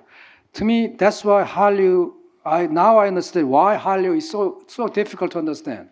Although Hallyu is should be easy to understand, but then it's really difficult to understand why. Now, as I said, it's a sort of a very complicated kind of process it's going through from Korea, regional, global, and back to Korea, something like that. So that's the way I found it. And then global to Korea. For example, Professor Son's actually raising interesting question, how K literature developed outside Korea now affecting or the forcing Korean literature to think about its Koreanness. So this is the another the arrow of interaction. And then Korea to global. In the first session, Professor Sarfati raised an interesting question about shamanism going cosmopolitan. So I thought that's I think this arrow, this pattern is probably most typical one. So I thought it's a very interesting one. And then Kun Lee in our political economy session talking about whether Korean model is converging onto anything outside Korea. So that's another pattern. And then the Korea. So for example, I found it very interesting when Professor Hwang mentioned the role of shaman in Korea is changing. Let's say even the people in Ansan, they don't believe in the efficacy of traditional shaman. So it's more or less the sort of domestic side of the change, I thought. And then once again, my own is about from Korea to Korea, something like that. Anyhow, as I said, this is the one way of proposing, raising the kind of or inviting more livelier discussion. So don't take me wrong as if I think it is complete already. I don't have any even copyright to this. So all right. Anyhow, let's go to next thing. So then there are obviously different levels, micro, macro, or in between, medium level. So that's why I thought the tapestry of Korean modernity is not easy. It will take a long time, given. But then once again, I've learned so much at the personal level, and I at this point I would like to express my gratitude and appreciation to all the presenters and discussants. And then, so then, in relation to my sitting down portion, I said I was very much satisfied by the fact that already the deprovincializing stage of Korean studies actually has been undergoing quite well. In other words, Korea no longer is a target for introduction. Korea has become a target to study on its own, to understand better of whatever respective countries they come from. So with this remark, I would like to go back to my seat and start the second part of it, okay? So.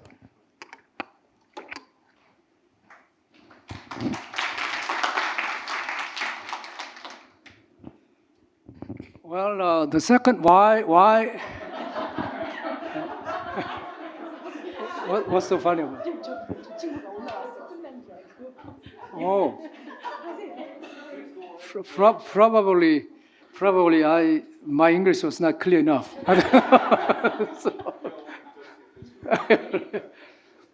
Well, should I step down? No, I'm just kidding. All right, okay. In any case, why do I have to have a second part? Because as already Professor Kwon introduced me, I used to be actually working at this university for a number of years. And in fact, previously we had a Korean study project on the university-wide scale some years ago before I left this place. And so this is more or less I prepared these remarks more or less with the Seoul National University and Korea situation in mind. Now I think if my previous former the discussion was about more or less outside-in kind of perspective mostly, but now I'm going for more or less the inside-out kind of the direction. So I hate to read this kind of thing, but then I thought this is more effective. So let me just if you feel bored, please tell me, and I'll stop it. So anyhow, the Korean society is facing an unprecedented historic turning point. It has been beset with incessant confusion, conflicts, and uncertainty in political, economic, social, and international arenas. Of course, the seriousness of confusion and conflict itself is a challenge. But ultimately, we have to answer the following question. Where does Korean society stand now, and where is it going? I think these are two impending questions that await the answers. Seoul National University has long been considered as the intellectual leader of Korean society. The members of Seoul National intellectual community are expected to answer the causes and ultimate outcomes of this unprecedented confusion. It is my understanding that today's event is part of Seoul National University's new initiative for Korean studies, which aims at building programs relevant to analyzing and answering questions related to this great chaos. In this regard, I would like to thank President Yu Hong Lim of Seoul National University for taking this important initiative at the critical juncture of Korean society. The background of the great chaos undergoing Korean society lies in the fact that the Western style of democracy has been introduced and practiced, where the economic development was achieved on the heavy state-led industrialization. Such a process is unprecedented not only in Asia, but also in the entire world. Modernization in Korea has been proceeding even after the successful economic development and democratic transition. Of course, one cannot deny that one may still find the universal patterns in Korea's case, where early modernized country experienced. But it is equally true that the distinctive and unique aspects of Korea's path to modernization cannot be ignored. I maintain that Korean studies should focus on dealing with mapping the scope of this great chaos. Put it differently, Korean studies should shift its focus from the stage where universally claimed theories, frameworks, and concepts have been applied, tested, and confirmed to Korea case. Disciplines in Korea's humanity fields should also reflect upon the following question: to what extent and how far humanities fields have raised questions relevant to Korean society. The substantive questions that relevance-oriented Korean studies should address are the ones that relate to the conflicts in institutions and values that arise from the interaction between social and cultural legacies from Korean-style industrialization and Western-style democracy, as I said. One obvious example is the premature expectation of democratic consolidation due to the sense of urgency, which was the driving force for Korean-style industrialization. The Korean Studies Initiative that the Seoul National University is undertaking this time should be able to answer the imminent questions that have emerged from the unique historical experimentation that Korean society has been undergoing. In other words, what I would like to emphasize here, that is the Korean society now has been undergoing the unprecedented kind of the stage, which I maintain has civilizational significance. Because if you look around the country, around the world, there's no country like South Korea. So we should, coming from this kind of the understanding, in other words, why we study Korea, I think is because there's some civilization significance. All right. The scope of Korean studies and methodology, going beyond the conventional definition. The dominant approach to Korean studies has been studying Korea itself. The importance of the study of Korea proper cannot be emphasized enough. However, considering the main goal of SNU Korean Study Initiative, the focus should shift to whether studies can contribute to the solutions of macro-micro issues facing Korean society. From the perspective from this perspective, understanding of other countries and cases should be an important basis for SNU Korean Study Initiative. And the importance of comparative studies take on more than important. Sorry about this wrong word. It is very important, in other words, comparative studies. Although this doesn't preclude the ongoing significance of Korea-specific studies. Rather, it means that Korea-focused studies should be conducted with a keen sense of relevance to understanding and solving questions and issues that demand answers from Korean society. At the same time, it is highly desirable if Seoul National University Korea Study Initiative is passionately committed to overcoming a weak link between social sciences and history, which has existed not only at Seoul National but also in Korean academic community in general. At Seoul National University level, the trend has been aggravated since the College of Liberal Arts and Sciences partitioned into 3 colleges in 1976. Building closer collaboration between social sciences and history should be one of the major goals to achieve through the new initiative. The gist of challenge is how to find distinctive and unique aspects of Korea through collaboration between social sciences based upon universalism and Korean-specific studies. Korea-specific studies. Another chronic problem in Korean social science is the lack of collaboration between Korean studies and area studies. The current level of area study in Korea is still at the level of introducing target countries for area studies, while research done in area studies has seldom been considered in the studies of Korea itself. Likewise, research on Korea in different fields has had little influence on area studies. Consequently, area studies in Korea and Korea studies remain far apart from each other, and has not developed their distinct identity in terms of research questions and methodology, resulting in little contribution to the understanding of Korea itself, meaning area studies. Seoul National University Korean Studies Initiative should take a critical approach to the status of the relationship between history and social science on the one hand, and between area studies and domestic studies on the other. The focus of area studies should change from the stage of introducing foreign countries to area studies that contribute to the understanding of Korea. Conversely, by developing area studies based upon Korea's modernization, area studies in Korea are urged to develop its own distinct identity. Open approach, now I'm going to the sort of some kind of suggestion, so I skip some part of it. Okay? So, practical suggestions for implementation.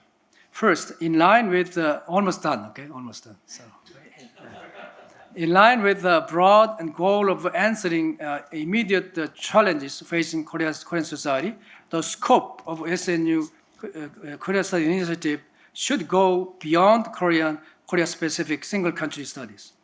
If questions raised are considered as contributing to the understanding and solution of problems facing South Korea, any discipline, any SNU faculty member should be invited to take part in the initiative. Number 2, the too much differentiated disciplinary boundaries in the name of specialization should be overcome. The current academic classifications have been taken as given without much critical overview in terms of generating creative questions.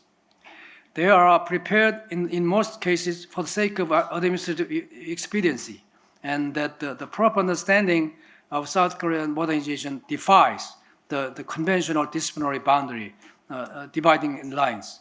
SNU Korea Studies Initiative should not be bound by conventional disciplinary boundaries. Number 3, the too much differentiated disciplinary boundaries in the name of specialization should be this is a repetition. So, number 4, from the perspective of SNU Korean Studies Initiative, it should encourage transdisciplinary, meaning more than interdisciplinary approaches to the understanding of issues related to Korea's modernization. Such an open approach, however, should not be taken to mean raising any question. Should not be taken to mean raising any question. The question raised should be relevant and realistic in terms of problem solving. Number 4, group-based research, which is the prevalent mode of research currently in Korea, is to be discouraged as much as possible.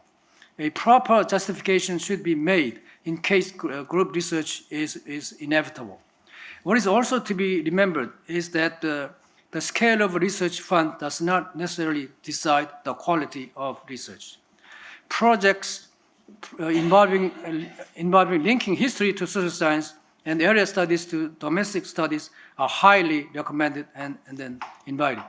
Among them, projects should be prioritized which aims to answer the question arising from the unprecedented historical experimentation that Korea has been undergoing. Finally, on the Seoul National University Korean Studies Initiative, as already Professor Lee already alluded to, collaborative relationship with Korean studies abroad and with other social sciences and humanities fields should be established, and it is further recommended to organize an international advisory group to share the importance and the directions of SNU Korea Studies Initiative. The international advisory group, rather than functioning perfunctorily, is to be an important source for consultation in obtaining concrete inputs in promoting Korean studies that SNU KSI, Korean Studies Initiative, pursues. So thank you very much for your listening. Thank you very much.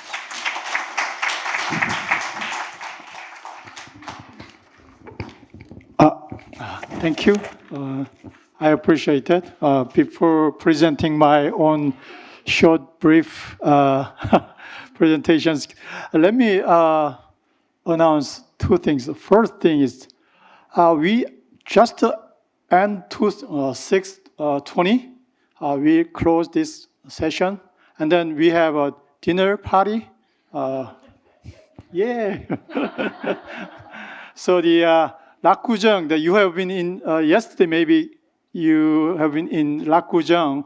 Somebody may not know. Then there is two ways. The one is the bus. One is take walk on foot. So the either way, so that you can go with SNU persons or anybody who knows about Lakgujang. Okay. Let's see. This is mandatory, actually. You cannot go anywhere. So anyway, enjoy, finally. I hope so. We have a beer, too. Okay, let me start. In this presentation, I would like to briefly introduce Contemporary Korean Studies 2.0. What is 2.0 for the Contemporary Korean Studies? And what should we do in the future? This is actually the raised question to me, as well as particularly all of you. So you think of that and suggest to me, and we make together. This is our jobs, actually. So as we know, everybody, that our project is initiated in response to the growing global interest in Korea. Interest in Korea has been continuously increasing so far. Like K-drama, like Ojingo Game, K-music, like BTS, as well as Korean political economy and democracy, and religion and value, changing, a lot of lifestyles. So reflecting upon the growing interest in Korea, the number of universities where the Korean studies significantly increased, as you see the tables. However, what is particularly noteworthy is that the global interest in Korea is now growing, not only in the scales, but more importantly, in the diversity of its content. This chart shows a list of keywords that people around the world associate with when asked to describe Korea. The first rank keyword is modern popular culture. As you see today, Hallyu is everybody say, very interested in. And second, political economic growth and development. And science and technology, and economy and industry also take up a significant part of the global interest in Korea as well. Given the growing and diversifying interest in Korea, we can now identify several areas of the improvement. It is undeniable that traditional fields of Korean studies, such as language and old history, have significantly contributed to the development of the Korean studies. I'm not undervalued To the quite contrary, I highly evaluate this existing Korean studies, language, literature, and let's see, the history, guys. Despite challenging situations and limited resources, researchers in these fields have successfully built the academic and social foundation we now benefit from today. However, now we are at the stage of the leapfrogging to the next stages of Korean studies 2.0. Through the intensive discussion, many Korean study researchers agree we have some problems to meet the growing and diversifying demands from the international community. We realize that there are three main mismatches between the demand, research, and education. First, the scope of major fields of study is so far limited to only a few areas, like, as I said, language and old history, compared with the more wide areas of the current interest and demands, including political economy and Hallyu culture, and more modern technology and social culture and music. Secondly, is the fragmented structure of Korean studies. Each academic field studying Korean society often operate in isolation.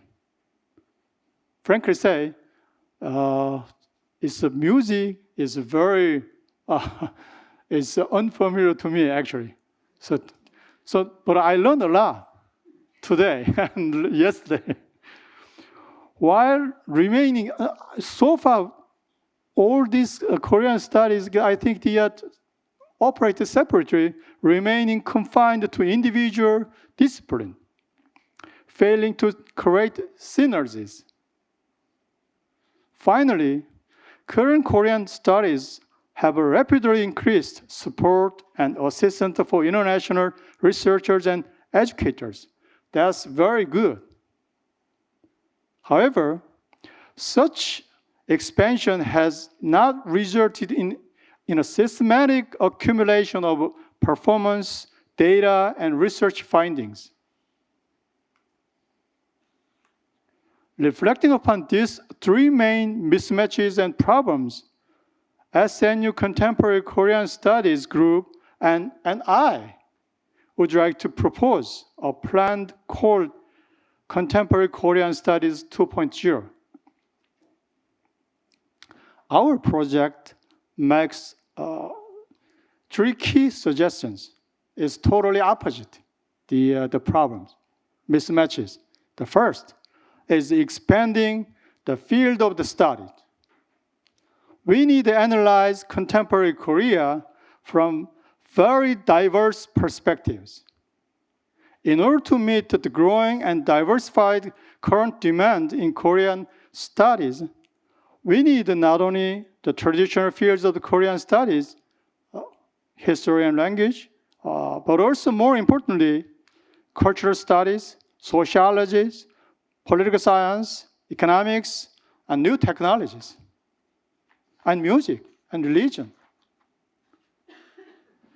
Secondly, these diverse perspectives should be interconnected, fostering collaboration to discover and develop innovative interdisciplinary research agenda, and to create a joint history, joint theory for understanding contemporary Korean society.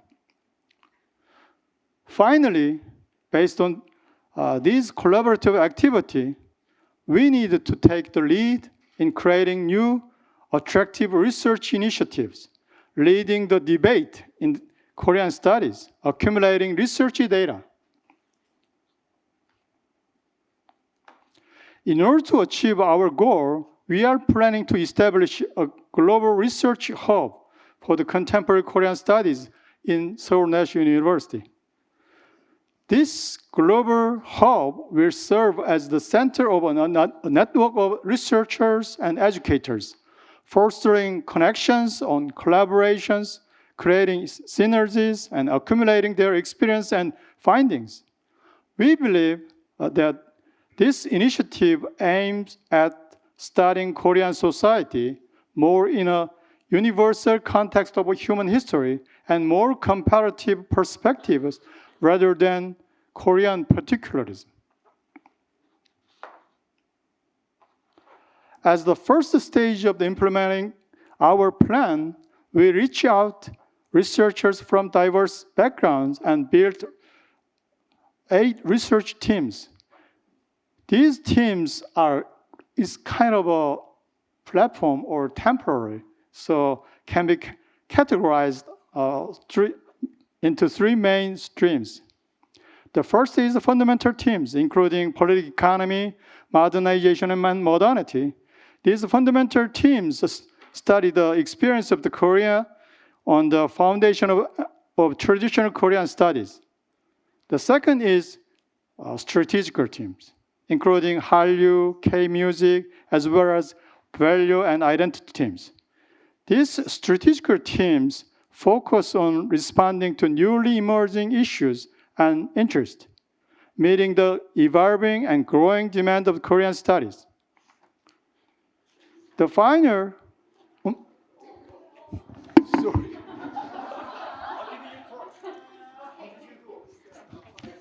I don't know. Now go to the party. I'm very sorry. It's okay. Yeah. And the final is the experimental teams, including K-narrative, K-future. It's a very, you can remember the professor, the Professor Kim, very exciting lectures, Kim Hong-jung, and K-engineering. This session, K-engineering has missed this times of conference. These teams focus on proposing an innovative theorization and conceptualization of contemporary Korea. Based on our team and the international network, we are planning to establish an organization of a provisionally called SNU Global Hub for the Contemporary Korean Studies. As mentioned earlier, this organization will be the center of a global network of researchers, educators, and institutions on Korean studies. Our organization will be operated with the guidance of domestic and international advisory board. You will, cordially invited later, okay? Depending on participation in our party. Okay, let's see. I'm not party anymore anyway. Once established, our organization will promote interdisciplinary research on Korean studies by hosting international conferences every year.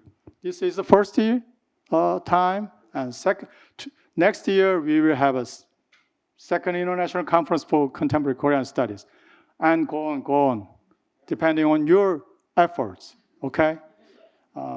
And we are going to publish peer-reviewed journals. And as you know, also, in the coming soon, we are Palgrave Macmillan book series, Korean studies book series, we are planning to do so. We will have international research grants and awards. 2, we also aim at building a digital archive and database for the contemporary Korean studies, so that research findings and experiences can be accumulated.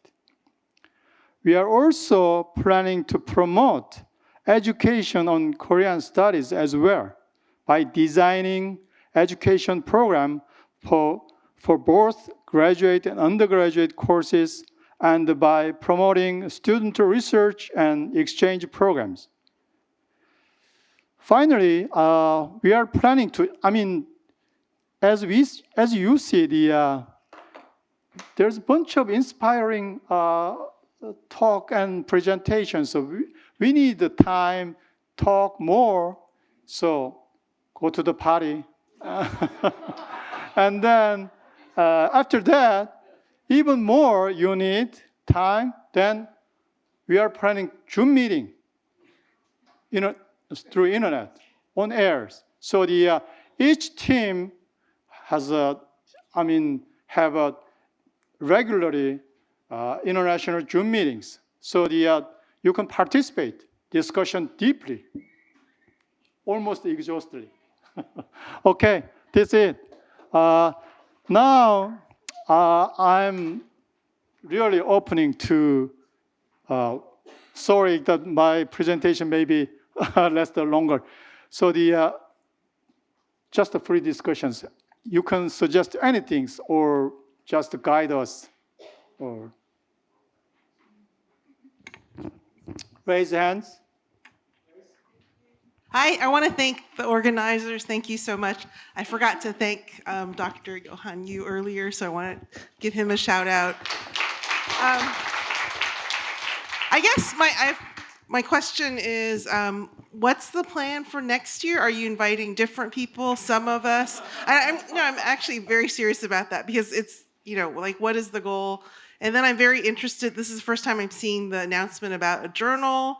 Are you imagining you need people to be guest editors? Like what, I'd like to hear more about those two things. Thank you. I think we are, if I answered my first impression, we are really open.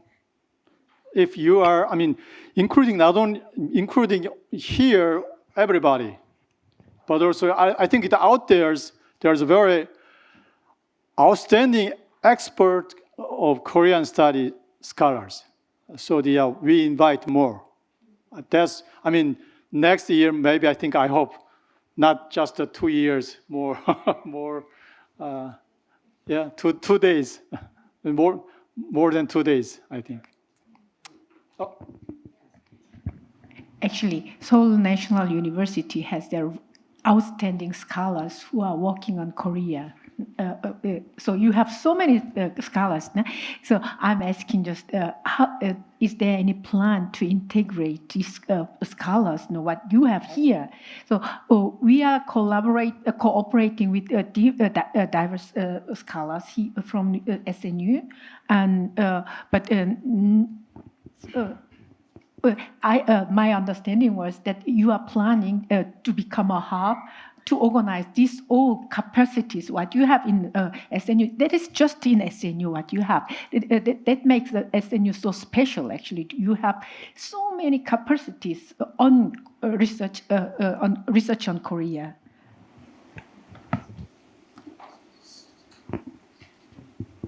Exactly, it's hard to get. She's asking whether you would like to invite more from your own university. Yeah, sure. Regardless the SNU, in foreign countries, there's a bunch of it depends on, interest and expertise. Okay, go ahead. Great. So I really appreciated the point that we ought to be appealing to a wide array of disciplines to understand contemporary Korea, right? So go beyond kind of the more traditional disciplines and appeal to sociology and economics and history and philosophy and literature, and so that's great. And I'm wondering how we can go beyond using those fields in order to understand Korea, right? It's almost like an outside-in approach, because I also think contemporary Korea has a lot to offer to those separate fields as well, right? So the inside out. So I was wondering how we can do both, right? Meaning, appeal to all these diverse fields in order to understand contemporary Korea, but also show what contemporary Korea has to offer to, for instance, think about deep questions in philosophy. And so I was wondering how we might be able to do both, or there ought to be some ordering or priority here, or how should I think about these different ways of approaching the scholarship, because what is the goal? And yeah, thank you. Can I ask you a follow-up question? Who are insiders, who are outsiders?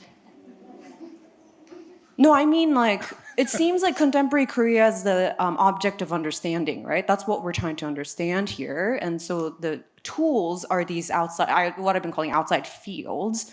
So those are the methodologies, those are the academic disciplines that we're bringing we're all scholars bringing that in, right? And so it seems like we're using those as tools to understand Korea. But I'm wondering if we can also go the other direction, right? Use Korea in order to contribute to other ongoing longer discussions in each of the fields. So that's kind of the question. Maybe it's a hope. And so the question comes from the fact that sometimes when I write Korean philosophy, I have to choose my audience. Is my audience other Korea specialists? And am I talking to them? Or is my audience philosophers who's never heard about anything Korea? And I'm trying to introduce what Korea can offer them, right? And so I think that's part of what I'm thinking about. Let me just, I don't know whether I'm qualified to answer your question, but the way I interpret your question is that, because while I'm thinking about this conference, I was thinking about, let's say, in each country, I mean, that you come from, what is the interest of Korea, the outside Korea studies? In other words, on your campus or institute, the extent to which the degree to which they are interested in Korean studies, and beyond the Korean study faculty. In other words, I thought your question is relevant to what I said. In other words, what you seem to be suggesting is how Korean studies could affect the people outside Korea, right? Am I right? So that's why I thought I could identify myself with your questions. Thank you for the event. Right. It's really fascinating, and I really enjoy this event. I really agree with your comment and presentation, and what is the contemporary Korean studies, just in terms of the outline of it. But I'm wondering something about your question. It's true that there is a need to respond to the growing interest, international interest in contemporary Korea, Korean society and culture. However, I would like to learn more about the limits and obstacles of the conventional Korean studies, and also the intrinsic motivations and the vision for new values that this research group aims to achieve. So my question is two. First, what are the intrinsic motivations behind pursuing contemporary Korean studies? Second, what new perspectives and values does contemporary Korean studies offer to the conventional Korean academic community and the global academic community? Thank you. Yeah. I don't know. It's a very difficult to answer, actually. Frankly say, first, I heard a lot of limitations and obstacles, and I heard about that. And at the same time, I really lasted more than 1 year, and I think it experienced I faced a lot of challenges and a lot of obstacles from the different perspective, particularly the existing Korean studies scholars. I'd like to so there's a bunch of different obstacles and challenges. So are you going to stop here or how, considering, think over how to overcome, to find out the method to these tremendous challenges? That's so far I'm choosing second one. Can you join us? So I hope so, really. Yeah. And secondly, your question, what is genuine intrinsic nature of motivations?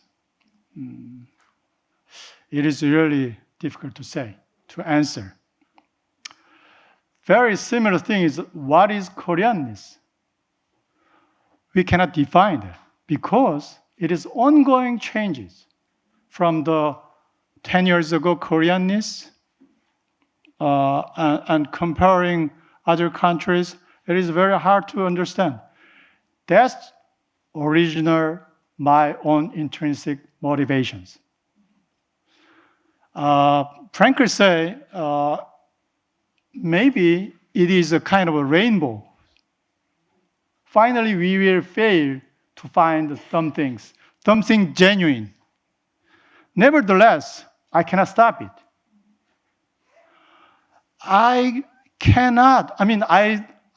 studied so far the very different philosophical perspectives based on my own experience. There is no single answer. The main theme is very different perspective, diverging new horizons, make our life is very plural and beautiful. That's beautiful. We cannot say anything, one single answer. So any perspective provide new answer, new perspective, that might be partial. Truth is always partial, as I believe, not a whole. So the we approach make us in the process of formation of the wholeness. There is no single answer, cannot make it. So that's why we gather together here. And next year we can make more diverse perspective. That's I truly so far believe that's the only way we can reach the genuine something, I don't know, true, genuine, intrinsic native. That's my motivations, actually. That's my answer. Although I'm not an unofficial representative of Seoul National University, can I jump in a little bit if you don't mind? Yeah. Sure. I really think that even coming from this conference also, Korean society is experiencing a very serious identity crisis in many respects. And then limiting myself to social science field, then I have been thinking that the applications of the as a conceptual or theoretical frameworks coming from outside have not been able to catch the uniquely Korean. And in other words, usually I'm telling to my students the following, that is even if you import foreign, international, or whatever, the conceptual frameworks, you can still apply to Korea, but only up to 80%. The remaining 20% you may not catch. So people usually remain satisfied with a level of 80%. Then my question is, have we been able to catch the remaining 20%? To me, that's why so many policy failures, institutional or otherwise. I've been advocating this way of thinking for many years.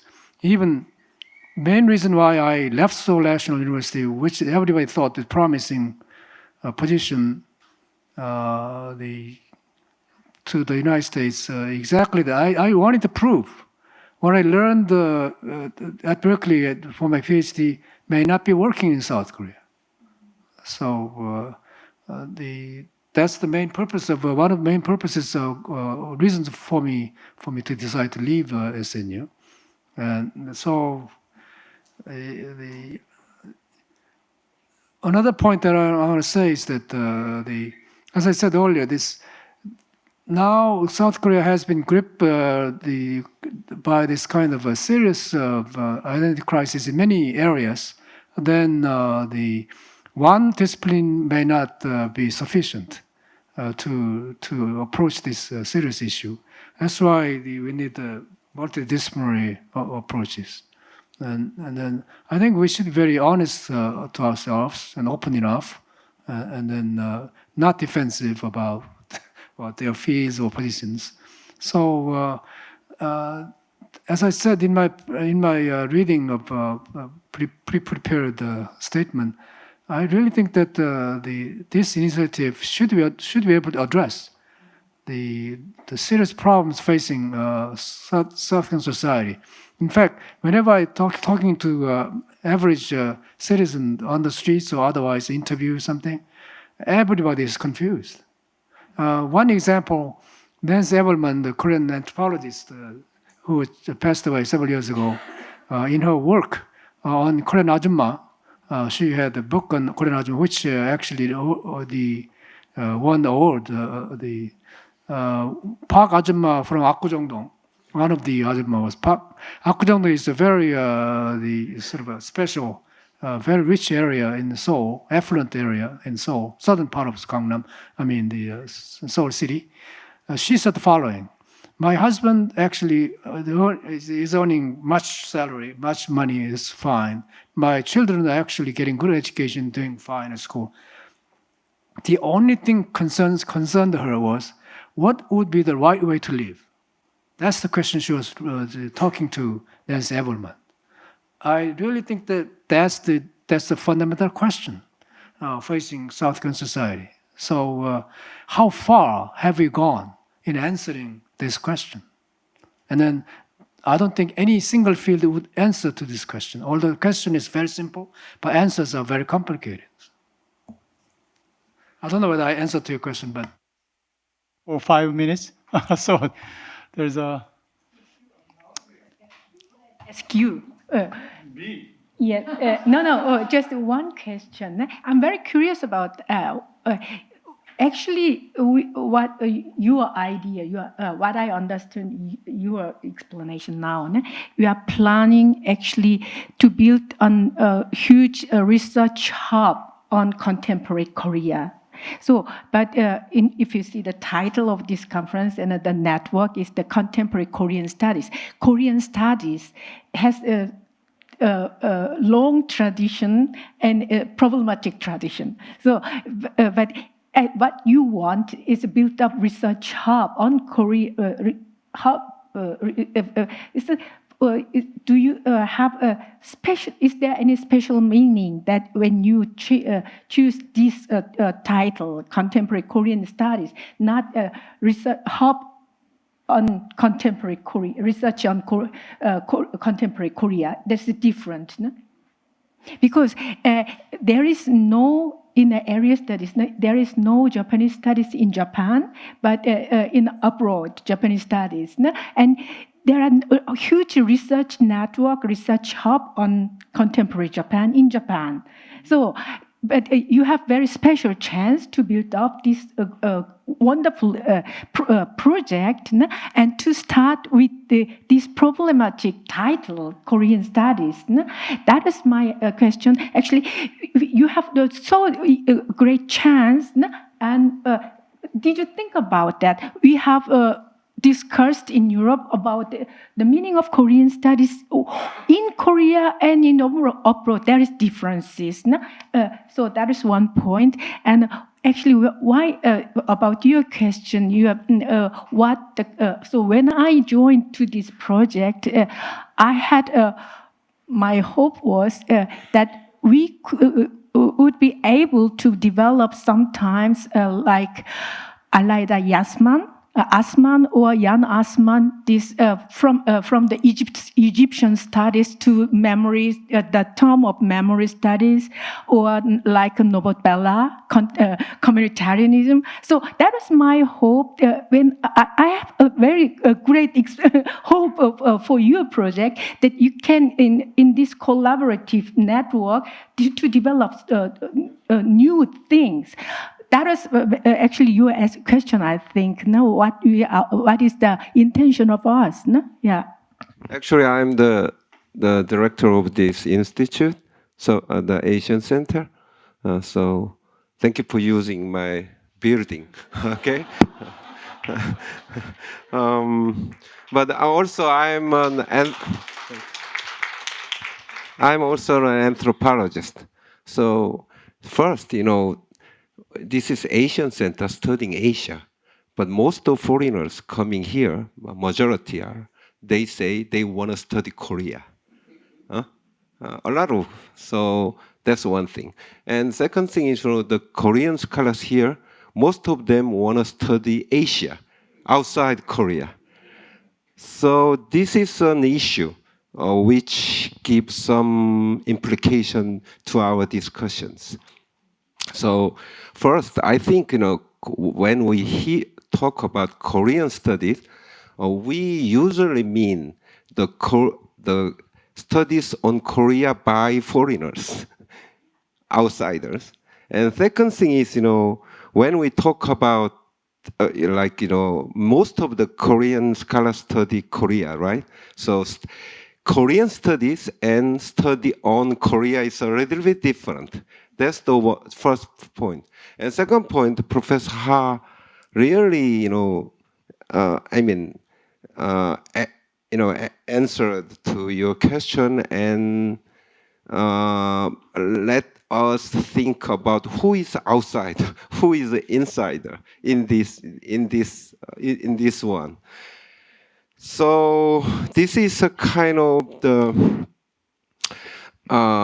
question anthropologists always, the encounters. So this is, so as an anthropologist, I talk to people in this institute. We have, 130 people working here, and I told them, hey, as anthropologists study other countries to reflect, to think about differently, my own society. So it's a kind of more complicated then. So we can accommodate the Korean studies and the people who want to study Korea, from outside countries. So what I'm saying is, there is a really ambiguous distinction between Korean studies and studies on Koreans, and especially in this, globalized world, who is outsider, who is insider. So this is not the question we can answer, just, like this, So I just, but however, I just wanna, I take part in, this conference, and we gotta ask this question. Not just, why people are interested in Korean studies. All the people talk about that, as far as I heard, like K-pop, but actually what we have to deal with, perhaps next conference is, what we mean by Korean studies, why we suddenly talk about modern, modern Korea, and then we feel we need to talk about modern Korea. But very simple answer is this, hey, when people come here want to know Korea, but we all talk about traditional cultures. But that's not the cultures actually, the Koreans actually practice in this situation. So they feel, hey, we want to show more modern ones. That's a simple purpose maybe.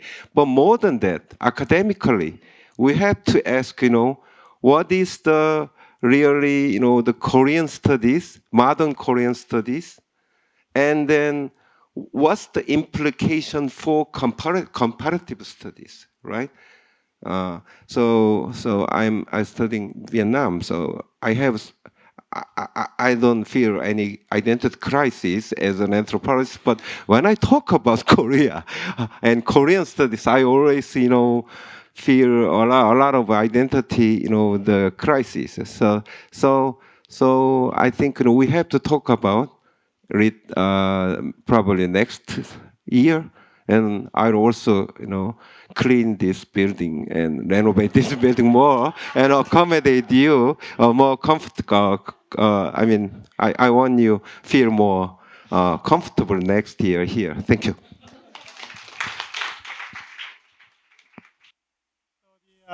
Right now, we passed the promised times. It's okay? So, okay. So maybe I think all of you have as many desire to talk more, but we can go to the party and then talk at the party place. Okay? Okay.